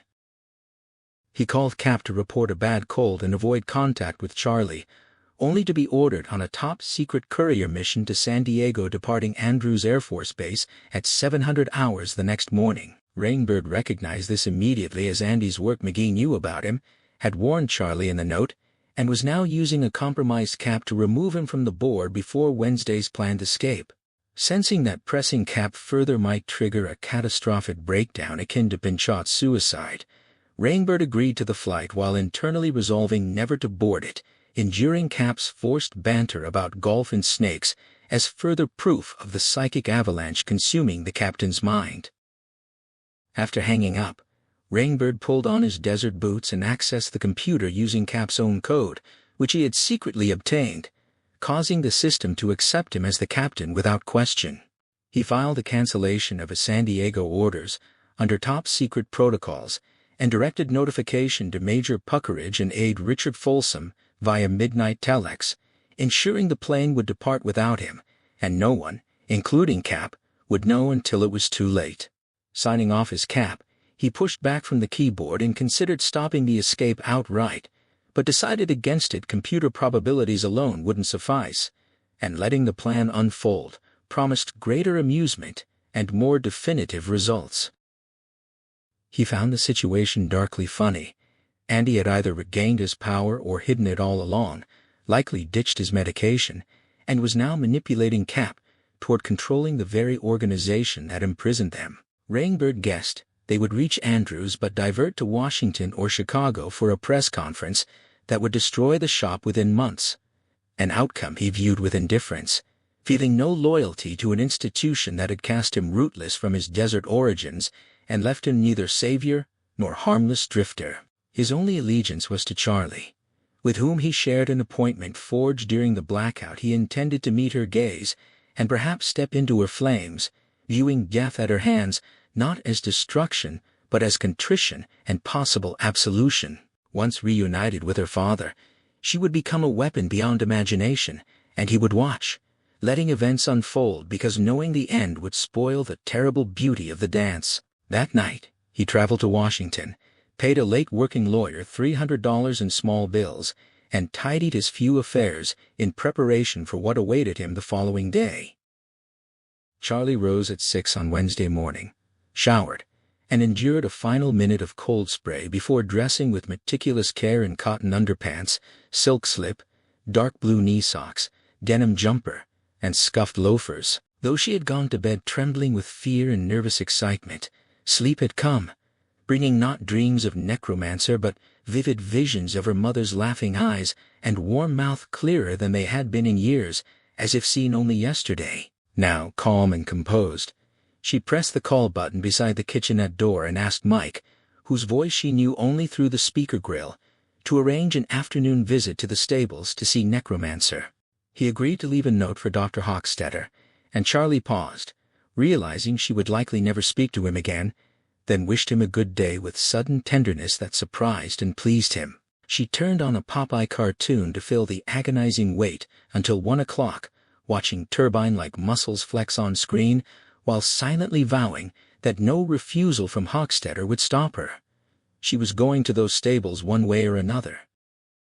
Andy's night had been fractured by dozing and jolting awakenings, haunted by a single recurring nightmare: Charlie staggering through stable aisles, headless, red-blue flames erupting from her neck instead of blood. Unable to rest past 6:15, he rose and showered, recalling how Dr. Nutter had arrived the previous evening with walking papers for Hawaii, bumbling apologies, and inventory forms for personal effects, including a keyring of sparked nostalgic pain amid the Kafkaesque absurdity of signing receipts after his wife's murder and their kidnapping.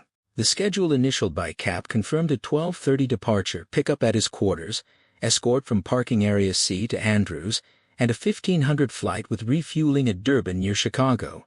He accepted this silently, dressed, and packed 2 Samsonite suitcases with deliberate slowness to mimic drug-induced fogginess. Having abandoned his earlier desire to confront Rainbird, the lingering numb spots on his face, warned that overusing the push could kill him, and now he wanted only smooth execution. With packing done too soon, he sat waiting, warmed by the thought of seeing Charlie again, feeling as she did that 1 o'clock stretched into eternity. Rainbird slept not at all, returning from Washington at 5:30 a.m., garaging his Cadillac, and drinking endless coffee at his kitchen table while awaiting confirmation from Andrews that his cancellation had held. At 6:45, Dick Folsom called to confirm he'd been scrubbed per standard procedure, and Rainbird feigned grogginess, exchanged pleasantries, and hung up before returning to the window with his coffee, seeing nothing outside as the prayer for the dead drifted dreamily through his mind. Cap arrived at his office at 10:30, 90 minutes late, having spent 20 minutes searching his Vega for snakes with a broom handle, nearly screaming when a Virginia map tumbled from the glove compartment. En route, he had pulled over at Greenway Golf Course to watch players slice into rough grass, barely restraining urges to warn them of serpents, until a truck's air horn startled him back to the road. His secretary greeted him with overnight telexes.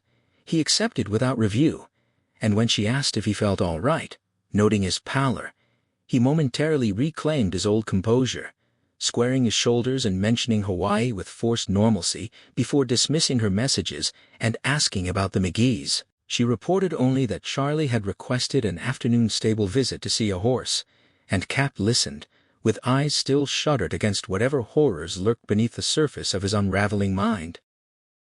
Cap approved Charlie's request to visit the stables at 1:15 and informed his secretary that Rainbird was en route to San Diego, so another man would escort her. When she asked if he wished to review pending matters, his attention drifted to the partially open desk drawer containing a gun, and he muttered about keeping it shut because snakes like dark places to hide before marching into his office. There, surrounded by forgotten cables and messages, his mind fixated solely on snakes, golf clubs, and his impending meeting with Andy McGee at 1:15, trusting Andy to tell him what to do next, and make everything right beyond that appointed hour, lay only a funneling darkness he welcomed as relief. At 10:15, Rainbird entered the monitoring room near Charlie's quarters, where Louis Tranter sat watching a steady 68-degree reading, and announced he had been scrubbed from his assignment, but must remain invisible until 5 o'clock, threatening violence if Louis betrayed his presence. Louis paled, and dropped his Twinkie in terror, confirming he understood as Rainbird studied Charlie on the monitor, noting her loose hair and stillness with adoration before asking about her schedule. Louis eagerly reported her planned stable visit at 1:15 and mentioned tomorrow's test, then explained that Don Jules would escort her per Cap's orders, despite finding them unusual, prompting Rainbird to slap Louis hard on the shoulder and remind him that Jules wasn't paid to think before slipping out. leaving Louis drenched in sweat and bewildered at how Rainbird had ever won the girl's affection. At 12:30, under fair weather clouds and a cool breeze, Rainbird crossed the lawn to the blood-red stable and ordered headgroom Drabble to evacuate all personnel through the back within 5 minutes, displaying his A-rated ID and a large handgun held loosely toward the floor. Drabble complied without argument after expressing hope the horses would be spared, and Rainbird, now dressed in fatigues with deep pockets, reflected that the hay-filled tinderbox was indeed dangerous, but no thinner an edge than he'd walked before in his careless disregard for his own life. He checked that all stalls were latched, then spotted 2 figures approaching from across the duck pond. Don Jules and Charlie, and climbed wooden rungs to the shadowed upper loft, tenderly summoning Charlie in his thoughts as he positioned himself above. 3 minutes later, Charlie and Jules entered the dim stable, unaware of the modified .357 Magnum with its homemade silencer trained on Jules's chest from above. Jules called out for staff, ignoring Charlie's repeated requests that he leave, and clamped a hand over her wrist to drag her deeper inside, prompting Rainbird to prepare a regretful shot that would at least end Jules by the book. But then Charlie spoke again softly, and Jules released her wrist as if burned, turning to stare at her while rubbing the spot where her skin had touched his. Rainbird watched this development with keen interest as Charlie told him once more, with quiet authority, to get out. Jules reached under his coat, prompting Rainbird to prepare a shot he would only fire once the weapon was clear, and Jules's intent to recapture Charlie was undeniable. But the gun clattered to the barnboard floor as Jules cried out and stumbled back from the girl, eyes wide with terror, while steam began rising lazily from a half-full bucket beneath a wall faucet. Charlie turned away from him toward the water source and warned him she would burn him alive if he didn't leave, earning Rainbird's silent admiration as Jules hesitated, rat-like and dangerous, before her shrill anger finally decided him. He backed toward the door, muttering that she had nowhere to go, and Charlie ordered him not to turn around, watching grimly, until he vanished into the afternoon sunlight. Rainbird missed his parting words, but felt love swell within him as she stood silhouetted in the doorway, confirming this stable as the place of their appointed reckoning.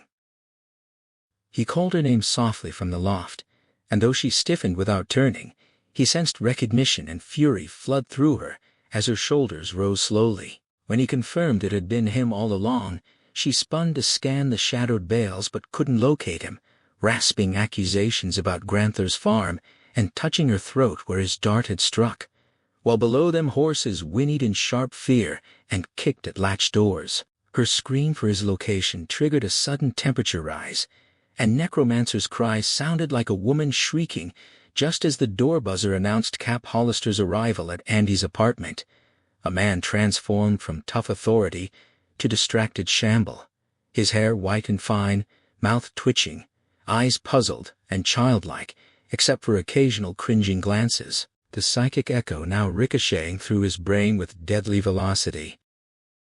Andy stood to meet him dressed as he had been during their New York flight, feeling at peace not through understanding or forgiveness, but through acceptance that this royal mess wasn't born of any sin requiring expiation. He'd banked his hate for faceless bureaucrats who now wore Cap's vacant, twitching visage, feeling no sympathy for the ruin before him. Cap asked if he was ready, and whether bags had been checked for snakes, so Andy pushed lightly, conserving strength, and directed him to lift a suitcase while asking if anyone would stop them. Cap replied with honest surprise that he was in charge, satisfying Andy enough to proceed. They stowed luggage in the trunk. Cap had already cleared of serpents and drove toward the stables, passing a man in a baseball jacket running toward the house they'd left, which pricked Andy's unease. At the stable doors, Cap balked at the darkness, fearing hidden snakes, so Andy pushed again just hard enough to move him inside, where heat, stuffiness and panicked horses greeted them in blinding shadow, until Charlie's glad cry turned to shrill warning not to enter.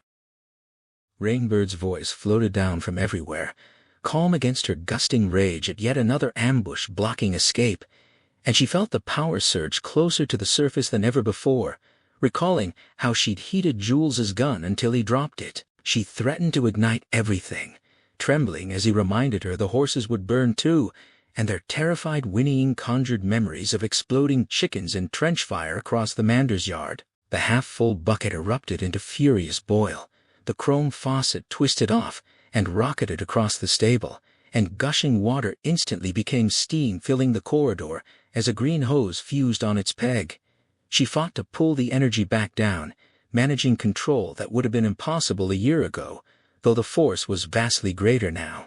Shivering, she asked why they couldn't simply be released, and Rainbird answered quietly that no one believed freedom possible, not even her father, because she was dangerous, and future captors might be foreign enemies when she protested. It wasn't her fault, he agreed, meditatively, dismissing institutional concerns as bullshit, and confessing he cared only about her.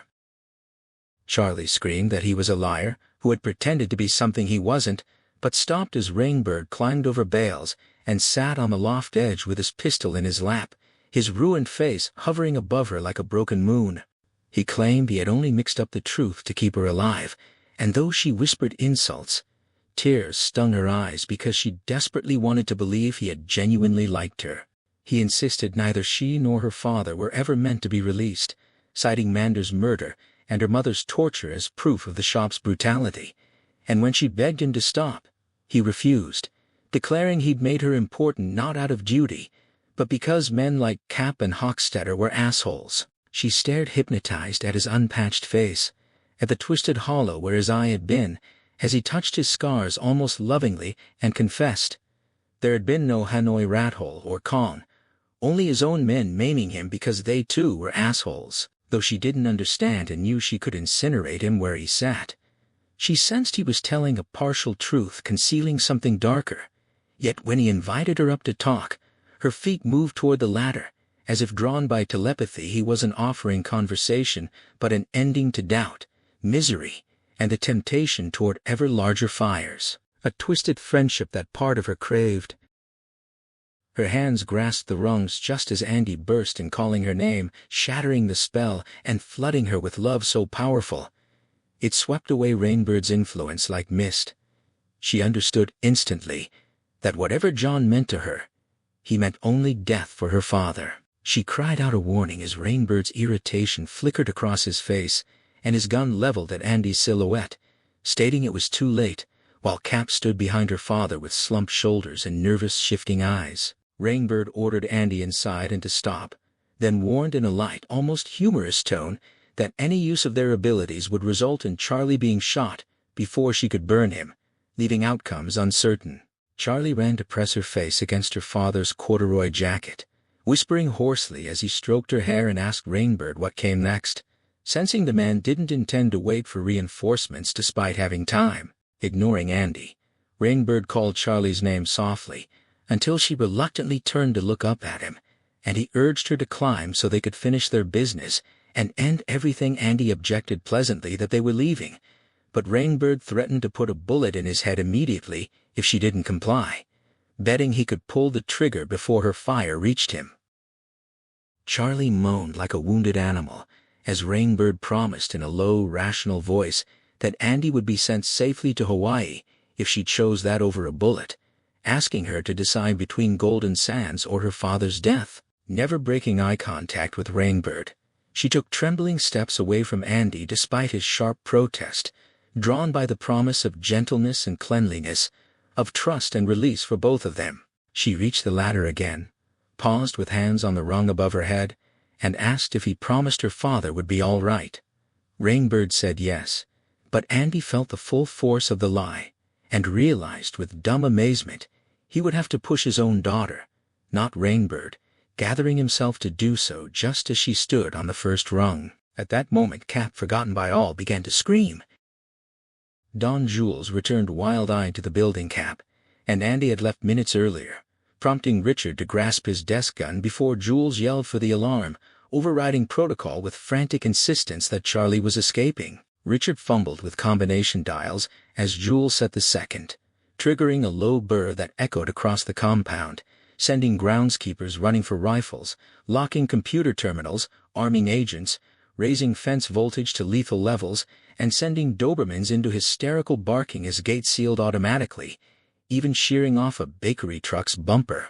Jules broadcast condition bright yellow over the mic, unable to recall Charlie's current code name, shouting that she was using her power and ordering cautious convergence on the stables. In the North House lounge, Orv Jameson heard the alert, holstered his windsucker, and sat down abruptly, refusing to join colleagues racing toward danger unlike them. He had witnessed this third grader at the Manders farm, and wanted nothing more than to find a deep hole and pull it over himself. Cap Hollister stood on hold, his previous orders fulfilled, and no new directives yet issued, leaving him adrift in the shadowy stable, while the three-way conversation between Charlie, her father, and Rainbird washed over him as meaningless noise. His mind drifted instead to golf clubs and serpents, the associations tangling until the scent of loose hay triggered a visceral recoil.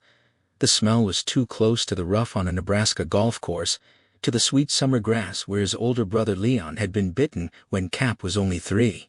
He remembered Leon's screams tearing through the good smells of clover and timothy, remembered the terror of turning to fetch their father, and feeling the dry, scaly glide of the snake across his own foot like deadly green water. The doctor had later insisted the bite was harmless, that the venom sac must have been spent, but Leon had believed he was dying. And now that same oppressive atmosphere filled this place, making Cap hate it with a deep, childish dread.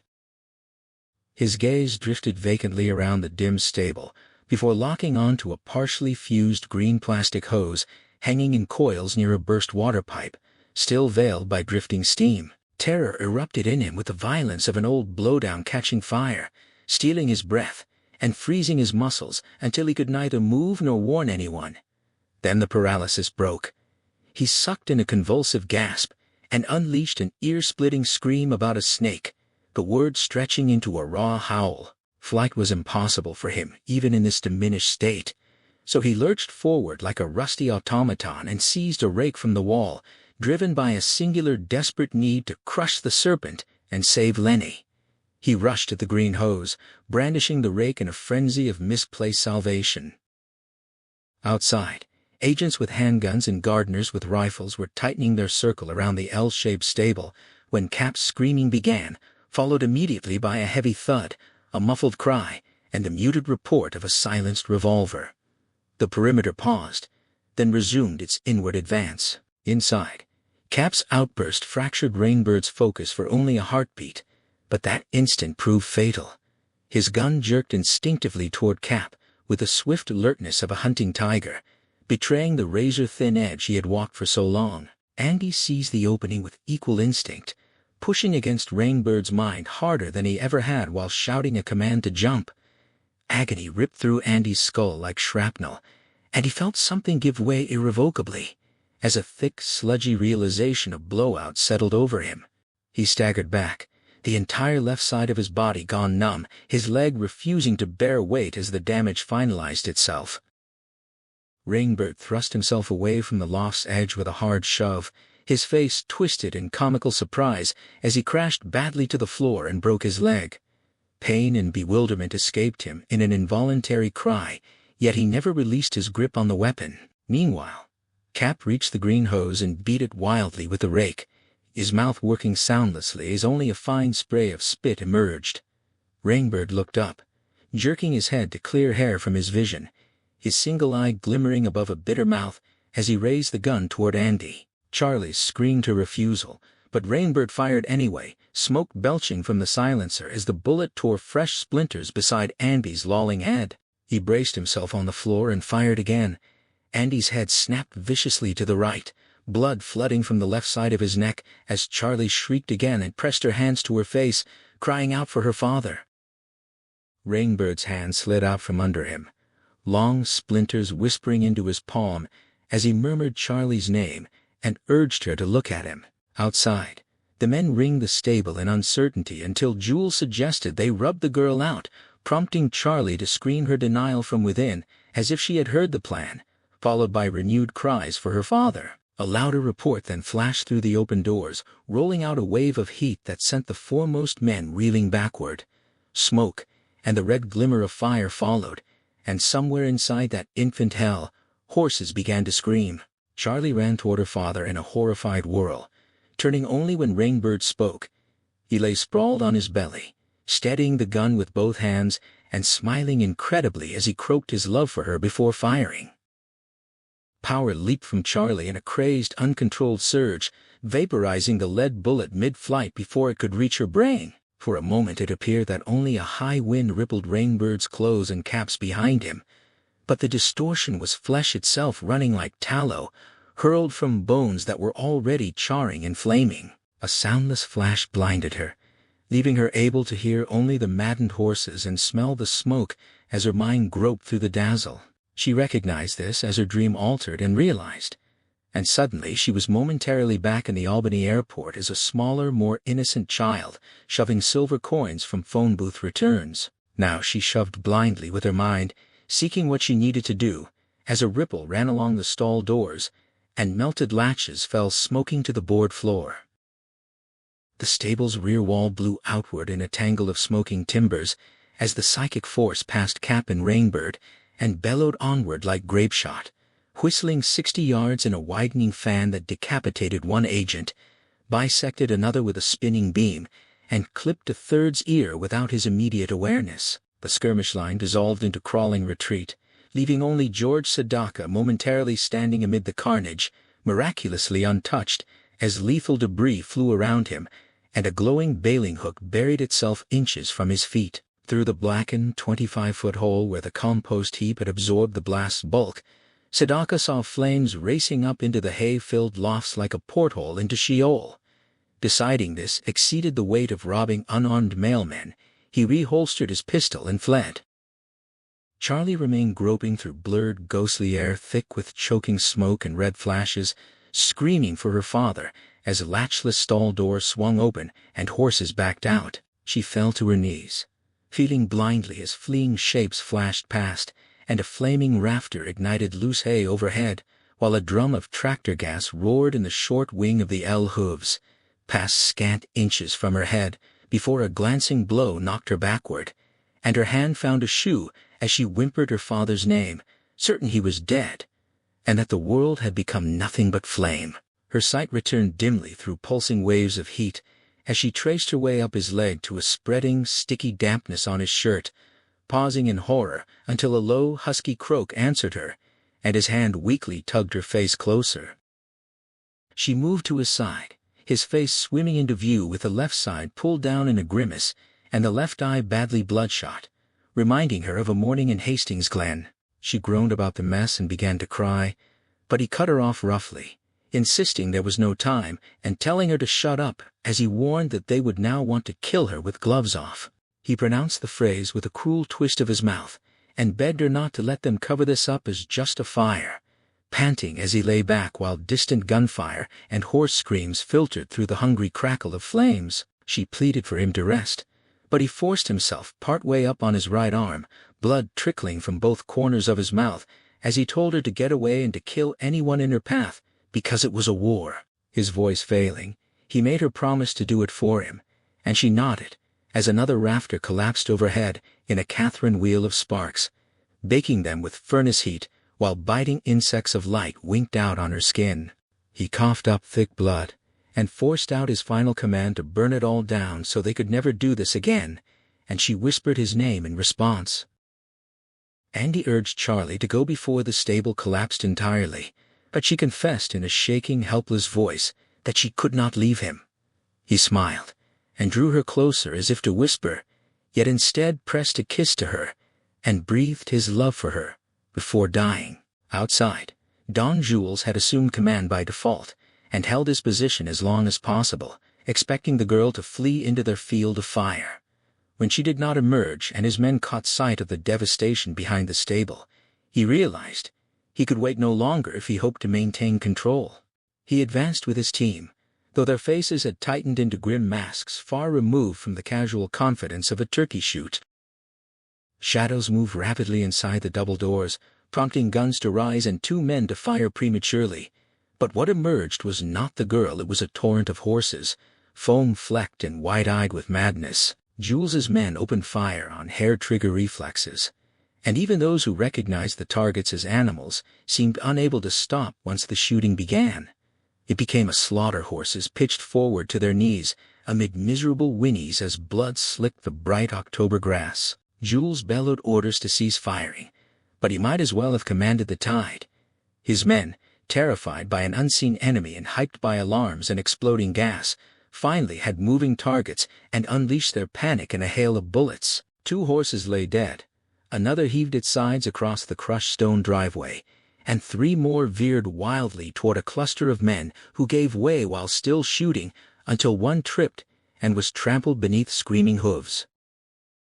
Jules screamed for them to quit, but the slaughter continued as men reloaded with blank expressions, many wearing the dull, twisted rag look of Vietnam veterans reliving old nightmares at lunatic intensity. 5 horses lay wounded or dead while others fled, including Necromancer with his tail waving like a battle flag. Someone then pointed at the stable doors and shouted that the girl was emerging, but attention remained divided, and response came too late. By the time they swung back toward Charlie, who stood small and deadly in her denim jumper, with head bowed, trenches of fire were already radiating from her toward them like strands of a lethal web. Submerged once more in the power, Charlie felt relief as the stiletto-sharp loss of her father receded into a numb ache. The Force drew her as always, a fascinating and awful toy whose full possibilities still awaited discovery. Trenches of fire raced across the grass toward the ragged line of men, and Charlie thought of how they had killed the horses while her father's voice echoed in agreement, telling her this was war, and she must make them know it. She decided she would do exactly that. As some men broke and ran, she skewed a line of fire with a mild twist of her head, engulfing 3 of them in flaming rags that left them convulsing and screaming on the ground. Something buzzed past her head and printed thin fire across her wrist. It was Jules, who had retrieved another gun and now stood legs spread, firing at her. Charlie pushed out at him with one hard, pumping bolt of force that struck him like an invisible wrecking ball, hurling him 40 feet backward as a boiling sphere of flame. Then they all broke and ran just as they had at the Manders farm, and Charlie thought it was good for them, knowing she did not want to kill but would do so if they stood in her way. She began walking toward the nearer of 2 antebellum houses, which faced its mate across the lawn in front of a picture-perfect barn.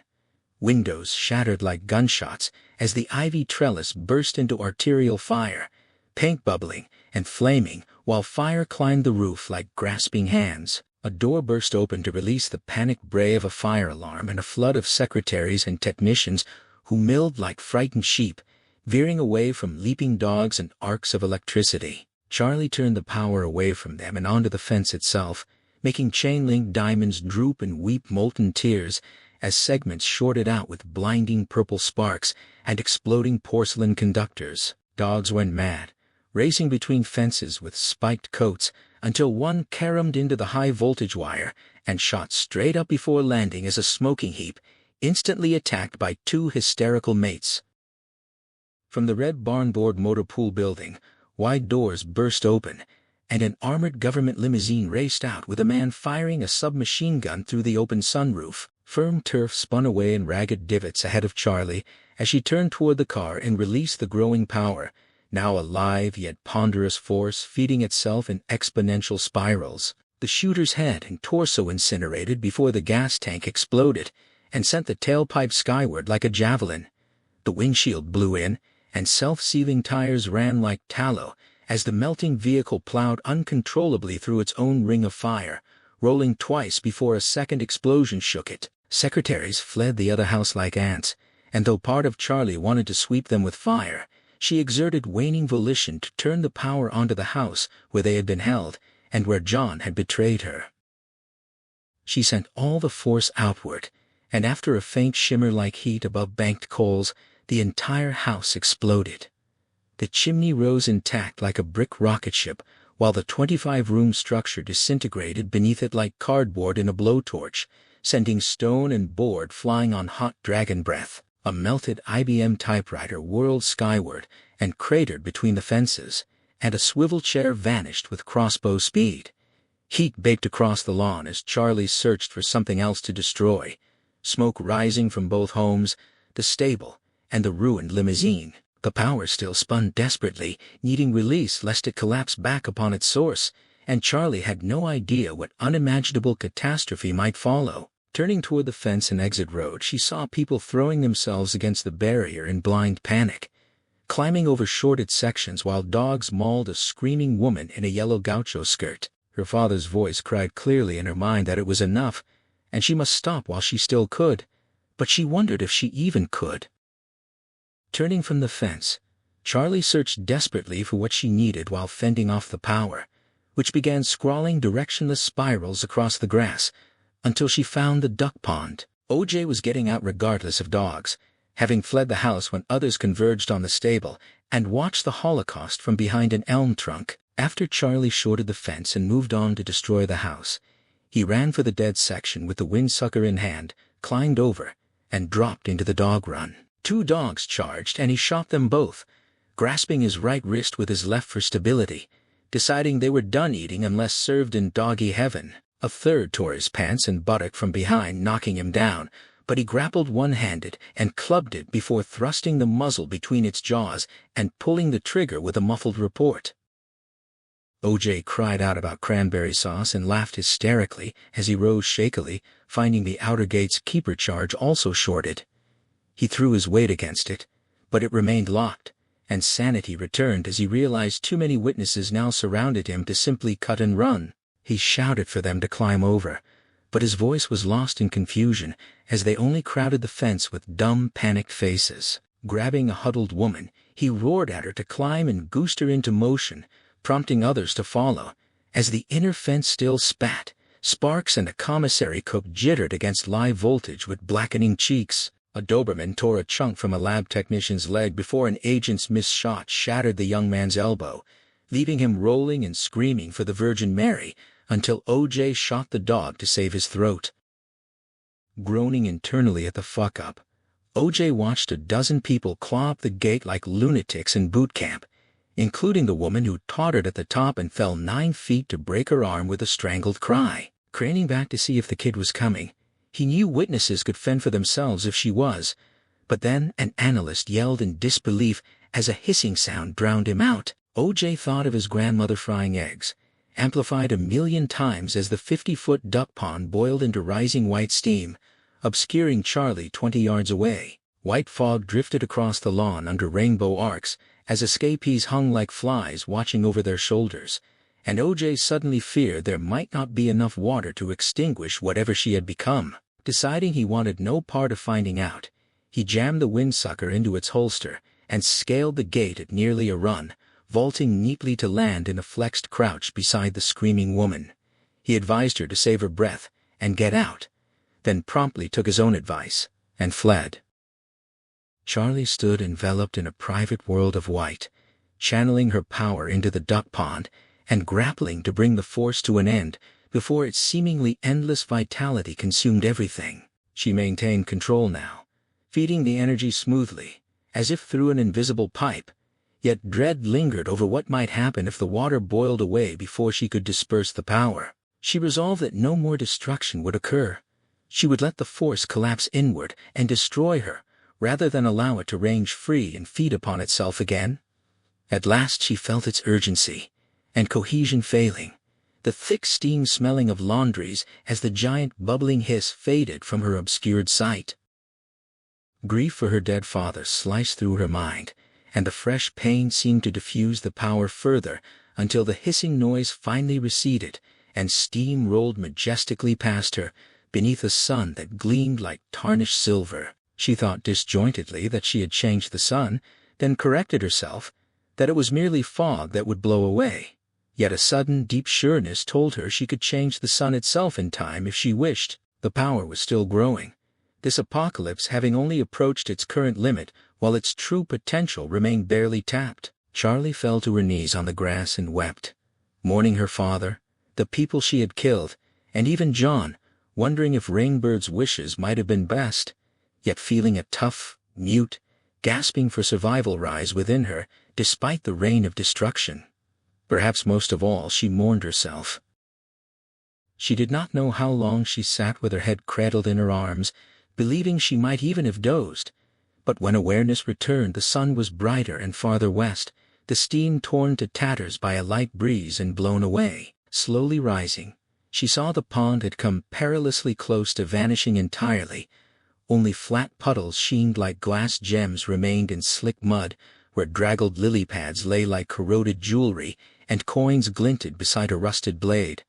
The surrounding grass, scorched black. A deadly silence hung over the compound, broken only by the snap and crackle of fires that made the stable, barn and one house burn furiously, while the other lay as smoky rubble resembling the aftermath of an incendiary bomb. Blasted, smoking spiral patterns scarred the grass in all directions, and the armored limo had burned out at the end of a gouged trench, reduced to a meaningless hunk of junk.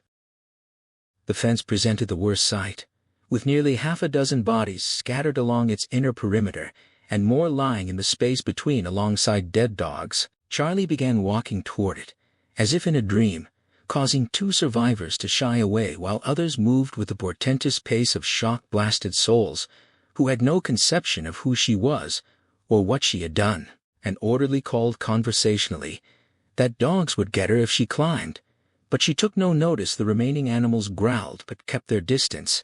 Having had enough, she scaled the outer gate with slow deliberation, poking her loafer toes into diamond holes, and swinging each leg carefully over the top before climbing down to stand on ground that did not belong to the shop, realizing dully that she was free as distant sirens began to wail.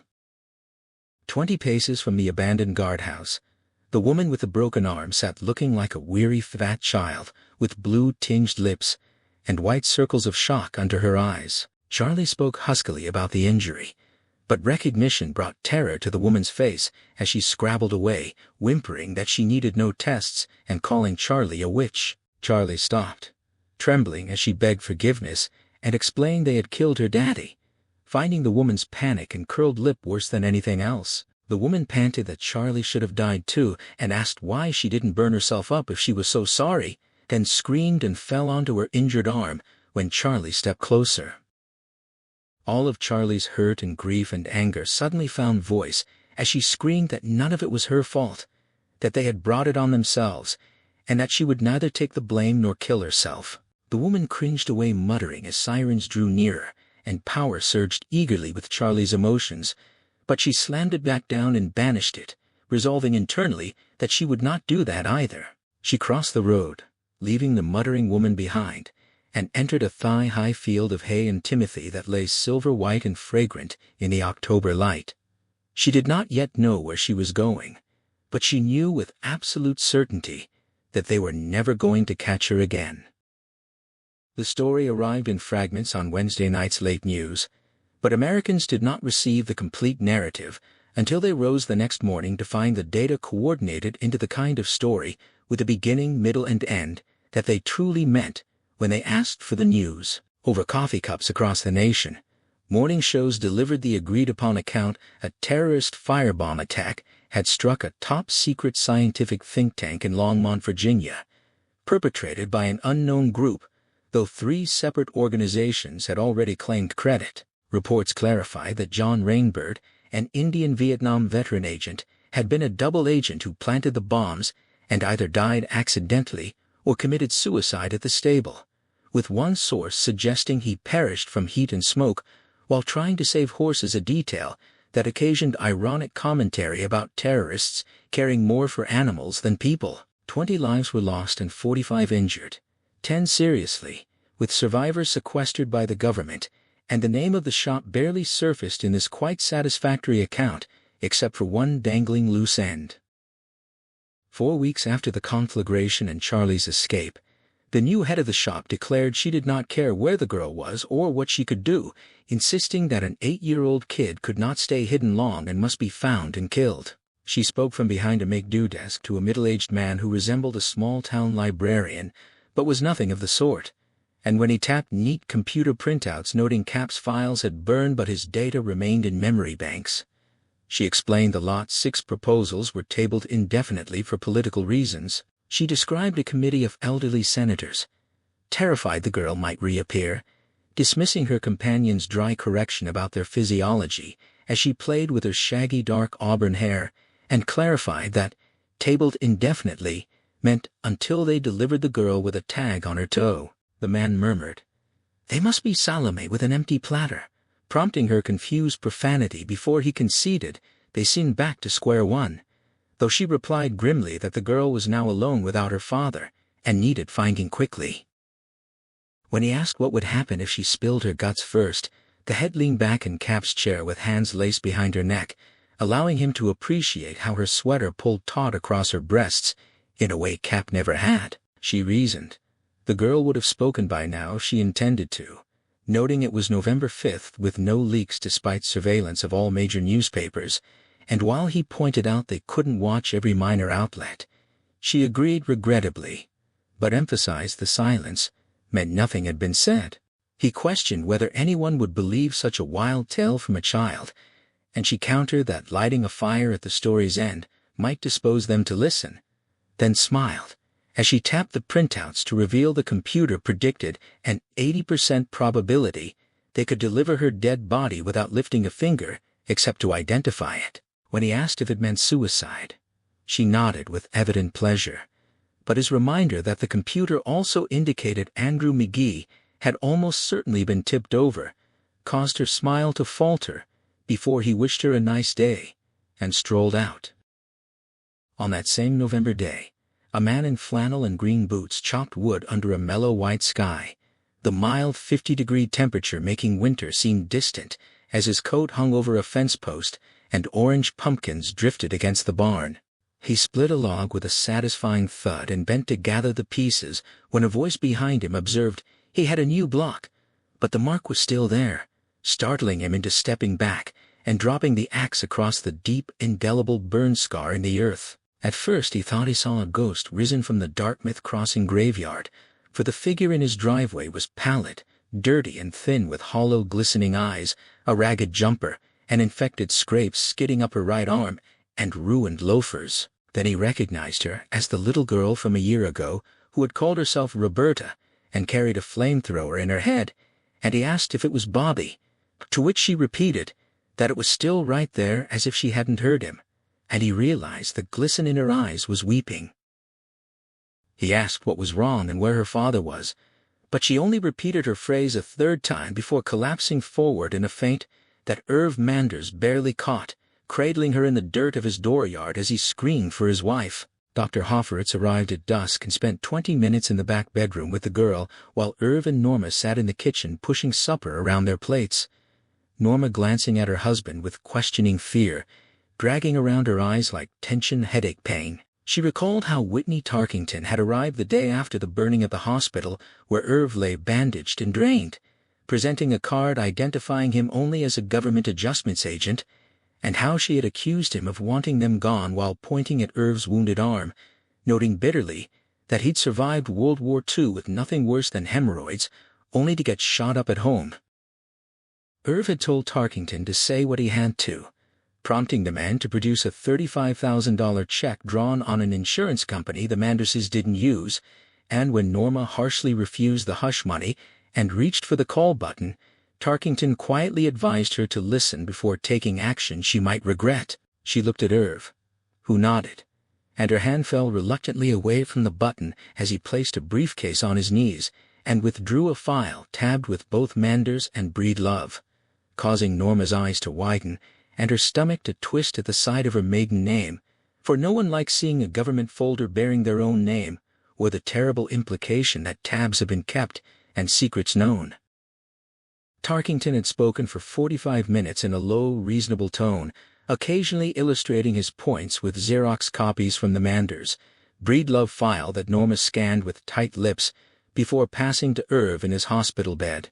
He framed their situation as a national security matter they understood little about, insisting they must see reason despite claiming no enjoyment in the coercion, and when Irv stated he knew they had tried to kill an unarmed man and child, Tarkington smiled coldly at this pretense of understanding government protection. He clarified his job was not to convince them of what they saw, but only to ensure their silence, presenting the tax-free check as payment for repairs and bills that would avoid considerable unpleasantness. Now, listening to Dr. Hofferitz move in the back bedroom and staring at her untouched supper. Norma thought of that word unpleasantness, recalling how Irv's mouth had smiled after Tarkington left, while his eyes remained sick and wounded, quoting his father's wisdom about shit-throwing contests, depending on what stuck, rather than what was thrown. Both came from large families teeming with uncles, cousins, and in-laws, including a few outlaws whose vulnerabilities Tarkington had methodically catalogued. Irv's nephew Fred, Drew growing marijuana in Kansas, Norma's uncle Milo Breedlove, drowning in debt on the Texas Gulf Coast, whose family of 7 would be bankrupted by a single government whisper. Irv's cousin twice removed who had embezzled from a bank 6 years ago and now ran a beauty parlor in Minnesota, still vulnerable to federal prosecution despite restitution, and Norma's brother Don, whose old SDS file linking him to a Dow chemical firebomb plot could cost him his current job if forwarded to his employer. Tarkington saved the cruelest leverage for last, detailing how Irv's Jewish great-grandparents had arrived from Poland in 1888, and noting that while the family had lived in happy agnosticism since his grandfather married a Gentile, relatives still remained behind the Iron Curtain where Jews were unwelcome, and the CIA could easily make life very difficult for people Irv had never even met. When Tarkington snapped his briefcase shut and looked at them brightly like a student finishing a winning recitation, Irv lay weary against his pillow, feeling Tarkington's gaze without minding it, but acutely aware of Norma's anxious questioning as he wondered how many removes made strangers of relatives, and whether standing up to the sanctimonious bastard was worth shipping unknown kin to Siberian salt mines over a button found on a roadside.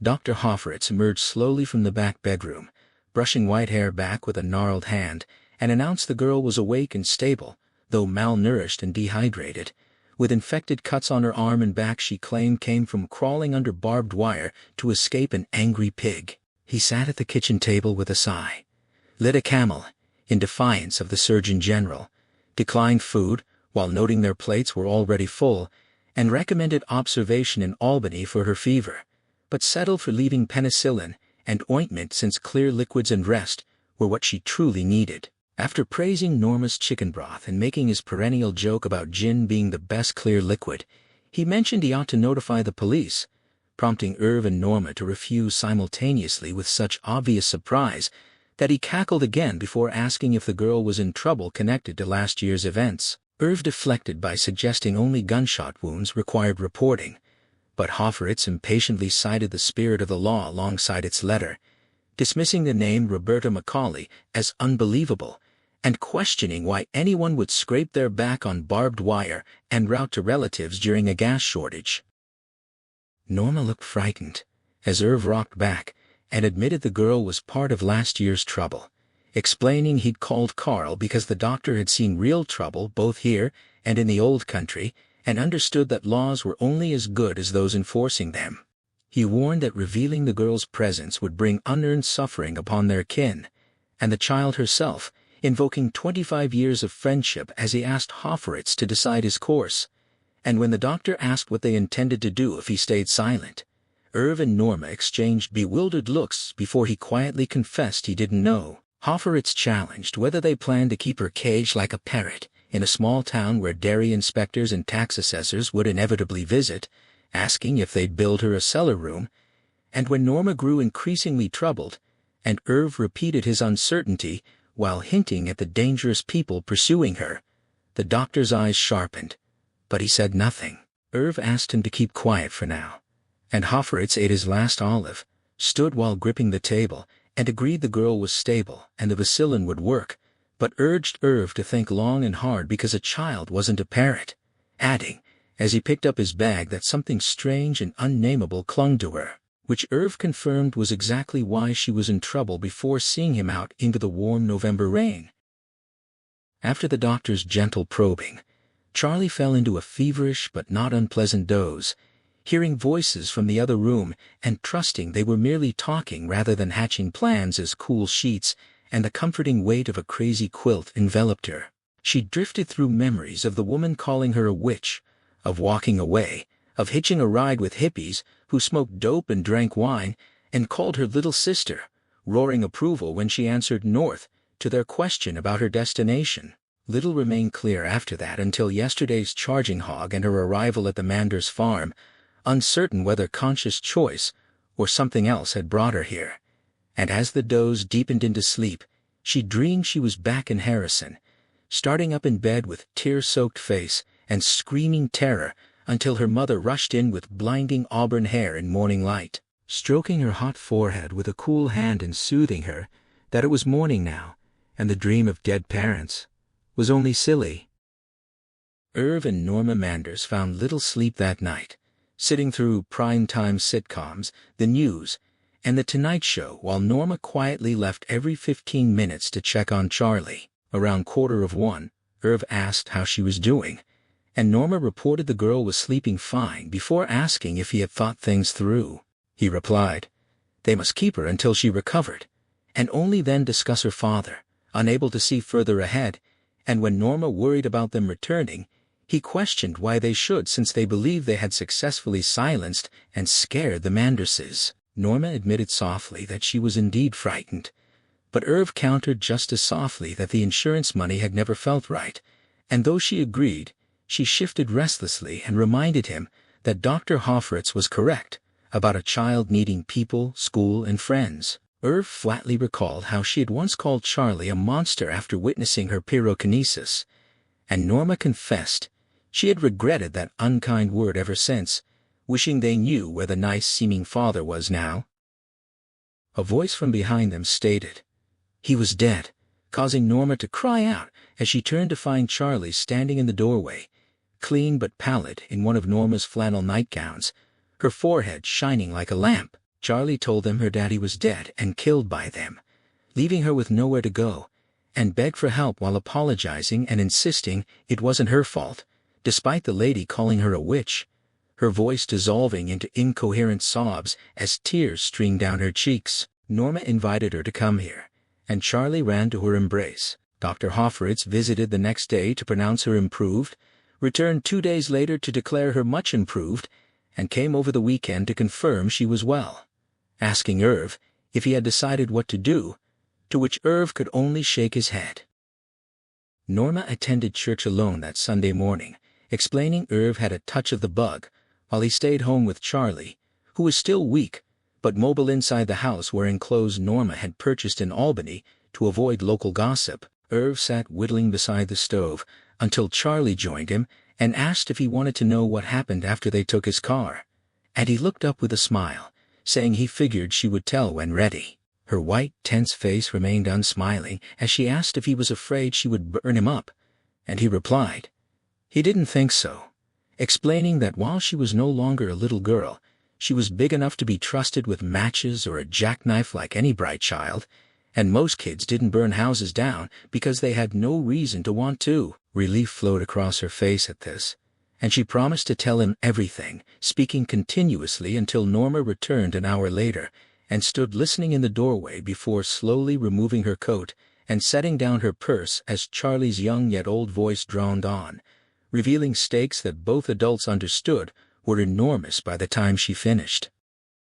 Winter passed without firm decision as Irv and Norma resumed church attendance, leaving Charlie alone with strict instructions to ignore the phone and hide in the cellar if anyone arrived, while Hofritz's warning about keeping a parrot in a cage haunted Irv as he bought school books in Albany and attempted to teach her himself. Though Charlie was quick, neither adult was particularly skilled at instruction, and sometimes Norma would look up from history or geography texts with questions in her eyes for which Irv had no answers. The new year gave way to February and March, bringing Charlie's birthday and presents bought in Albany, and though Irv reasoned during sleepless nights that this slow winter healing might be the best thing for her, he still did not know what came next. On a damp early April day after drenching rains, Irv could not get the kitchen stove lit until Charlie told him to stand back, and he obeyed automatically, feeling something tight and hot pass in mid-air before the kindling blazed nicely. He stared wide-eyed at Charlie, whose face held nervous, guilty hope as she asked in an unsteady voice if she had helped, and if it was really bad, and he assured her it was not as long as she could control it. She explained she could manage the little ones, and he warned her not to do it around Norma lest she drop her teddies, prompting a small smile from Charlie. Irv hesitated before telling Charlie she could help him with the kindling any time, admitting he had never been good at it, and she smiled more broadly as she promised to be careful. He assured her she would be. But for just a moment his mind superimposed the image of men on a porch beating at flaming hair over the present scene. Charlie's healing quickened, though bad dreams persisted, and her appetite remained poor, leaving her what Norma called peckish nightmares. Sometimes ejected her from sleep with shuddering suddenness, as happened one night in mid-April, when she woke sweat-coated in her narrow bed after dreaming of sapping maples with Irv, only to see John Rainbird flitting between trees with his baleful eye and a gun that had killed her father. Mercifully, the vivid terror slipped away quickly, and she rarely screamed anymore upon waking, sparing Irv and Norma the fright of rushing to her room. Fumbling for the Big Ben clock in the darkness, Charlie saw it was 10 o'clock, and realized she had slept only an hour and a half before hearing voices in the kitchen. She knew eavesdropping was wrong but could not resist since they were discussing her, and when Norma asked what they would do and mentioned the paper, Charlie remembered her father saying talking to the papers would make everything all right. Irv questioned whether they should use the local bugle alongside grocery ads, noting it was what her father had planned, but then voiced his fear of taking her to the New York Times only to face armed men in the lobby. Charlie listened intently, as Norma's footsteps crossed the kitchen and water ran, partially obscuring her reply, before Irv admitted such violence might occur, and confessed his greater terror that Charlie herself might get the drop on attackers and lose control in a city of 8 million people, feeling too old to risk such catastrophe. Norma returned to the table, the old floorboards creaking comfortably beneath her feet, as she spoke carefully and slowly about how even small weekly papers were connected to app tickers, citing a Southern California publication with under 1,500 subscribers that had won a Pulitzer Prize. Irv laughed and took her hand across the table, realizing she had been studying this seriously, and she insisted there was no reason to laugh because they were trapped in a box and could not keep Charlie hidden forever, especially after he had taken her sapping in the woods that very afternoon. He protested. He hadn't been laughing at her, and acknowledged the child needed fresh air and exercise to combat her paleness and poor appetite, expressing relief that nothing had gone wrong today, but Norma countered that luck couldn't last, and Johnny Gordon or Ray Parks might wander over next time. Her footsteps crossed the kitchen again as tea poured, and Irv agreed. They had been lucky, thanking her as she sat back down and warned that it would take only 1 or 2 people to spread word of the girl, which could reach them. In the dark back room, goosebumps rash out across Charlie's arms as Irv slowly answered that they must act, but a small paper wasn't reliable enough to make Charlie safe for life. Many people needed to know she existed, and what she could do. Norma stirred restlessly without speaking as Irv pressed on, insisting they must do right by both Charlie and themselves, because their own lives were at stake. He had already been shot once, loved her like his own, but had to be realistic about the danger she posed to them. Charlie's face burned with shame and terror, not for herself but for the Manderses, wondering what she had brought upon their house as Irv reminded Norma of Tarkington's threats against her brother, his nephew Fred, Shelley, and relatives in Poland. Norma grimly noted they had already proven capable of great lowness, and Irv conceded the dirty bastards would follow through, making it essential that any move they made served a real purpose rather than being squashed by a country weekly. When Norma asked what options remained, Irv replied heavily that he kept trying to find a nationwide honest publication without ties to the government or the shop, sipping his tea as Charlie lay listening and waiting. His earlier words echoed in her mind that their lives were at stake, that he'd been shot, that she could get them killed, and internal pleas to stop thinking such things gave way to devastating connections. She could get them killed like she had gotten her mother killed, like she had gotten her daddy killed. Tears rolled across her turned face, catching in her ears and wetting the pillowcase, as Norma finally said they would think more, and that an answer existed somewhere, adding excitedly that perhaps a lawyer could help. Irv deferred until tomorrow, exhausted but reassured that no one knew Charlie was there yet, unaware that someone did, and the news had already begun to spread. Dr. Hofferitz, an inveterate bachelor who had shared a deepening platonic friendship with his longtime housekeeper Shirley Mackenzie after their sexual relationship faded 14 years prior, held the secret of the Manderses' border for over 3 months before confessing it to her one February night over wine after swearing her to silence. Secrets proved less stable than U-235, and Shirley kept hers for nearly a month before telling her best friend Hortense Barclay, who lasted 10 days before confiding in Christine Traeger, who immediately told her husband and 3 best friends. By the April night Charlie overheard Irv and Norma's conversation. Much of Hastings Glen knew about the mysterious girl. Curiosity ran high, tongues wagged, and eventually the wrong ears heard, prompting a scrambled telephone call. Shop agents closed in on the Manders farm at dawn on the last day of April, advancing through spring mist in flame-resistant suits like invaders from another planet, while a confused National Guard unit backed them up. Finding Irv and Norma stunned at their kitchen table with a note Irv had discovered at 5 o'clock that read simply, "I think I know what to do now. Love, Charlie." Charlie had eluded the shop once more, but wherever she was now, she was entirely alone, finding only the small consolation that this time her hitchhiking distance had been shorter. Inside the New York Public Library, a young, bearded librarian with long hair stood at his desk regarding a woefully thin little girl in a green blouse and blue jeans who clutched a paper shopping bag, wondering what her parents could possibly have been feeding her.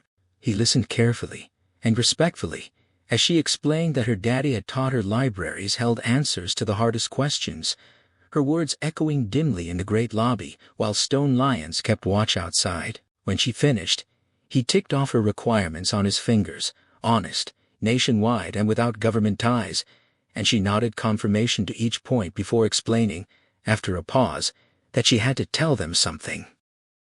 The young man considered her request for several moments, nearly speaking before holding up a finger to confer with another librarian, then returned to speak 2 words that prompted her to ask for an address. He found it, and printed it carefully on yellow paper, and when she thanked him and turned to leave, he asked when she had last eaten and offered money for lunch. She smiled with amazing sweetness and gentleness, making him almost fall in love for a moment, and assured him she had money before opening her sack to reveal it filled with quarters. Before he could ask if she had smashed a piggy bank or question her further, she was gone.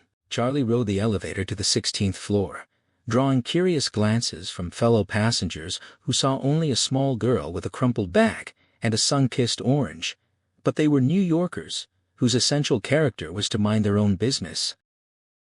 She stepped off, read the signs, and turned left toward double-glass doors opening onto a handsome reception area where, beneath the name the librarian had given her, the motto, "All the news that fits," was displayed. Charlie paused outside to whisper that she was doing it for her daddy, and hoped she was doing it right before tugging open the door and entering the offices of Rolling Stone. A receptionist with clear gray eyes studied her in silence for several seconds, taking in the crumpled shop and save bag, the orange in the girl's emaciated slenderness offset by her height and serene glow, thinking how beautiful she would become. When the receptionist smiled and asked what she could do for her, calling her little sister, Charlie replied in a low, clear, firm voice that she needed to see a writer because she had a story to tell and something to show. The receptionist compared it to school show and tell, and Charlie responded with that same dazzling smile, confirming the comparison and adding that she had been waiting for a very long time.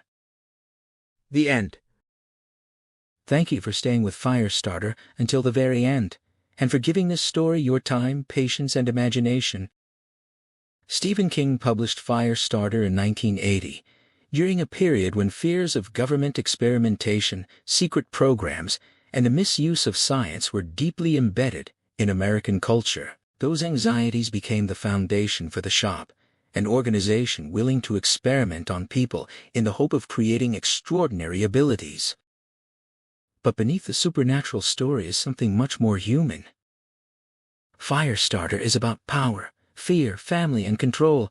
Charlie may possess the ability to create fire, but the real danger comes from people who believe that her abilities give them the right to control her. That idea connects Firestarter with many of King's other works, where ordinary people are forced to confront extraordinary circumstances. The story eventually moved beyond the page. The first major film adaptation arrived in 1984, directed by Mark L. Lester and starring Drew Barrymore as Charlie. The film preserved the novel's central conflict and family relationship, but, like most adaptations, it had to simplify characters, events, and internal thoughts to fit a limited running time. Barrymore's performance became one of the most memorable elements of the film, particularly because such a young actor was asked to portray both vulnerability and terrifying power. Then in 2022, Firestarter was reimagined for a new generation, with Ryan Kiera Armstrong as Charlie and Zac Efron as Andy. This version changed several characters and story elements, offering a different interpretation rather than simply recreating the earlier film. And there's an unusual connection behind that adaptation. Its music was composed by John Carpenter, Cody Carpenter, and Daniel Davies, bringing together another important name from the history of horror cinema with Stephen King's story. That is part of what makes a story's afterlife so fascinating. A novel becomes a film. A performance becomes memorable. A character gets reinterpreted. And eventually, different generations discover the same story in completely different ways. But if you've only seen the movies, the original novel is still worth experiencing. The book gives King's characters more room to breathe, explores their thoughts more deeply, and allows the tension to build in ways that a film cannot completely reproduce. And if Firestarter left you with questions, that's a good thing. Was Charlie dangerous because of what she could do or because others wanted to control her? How much can love protect us from fear?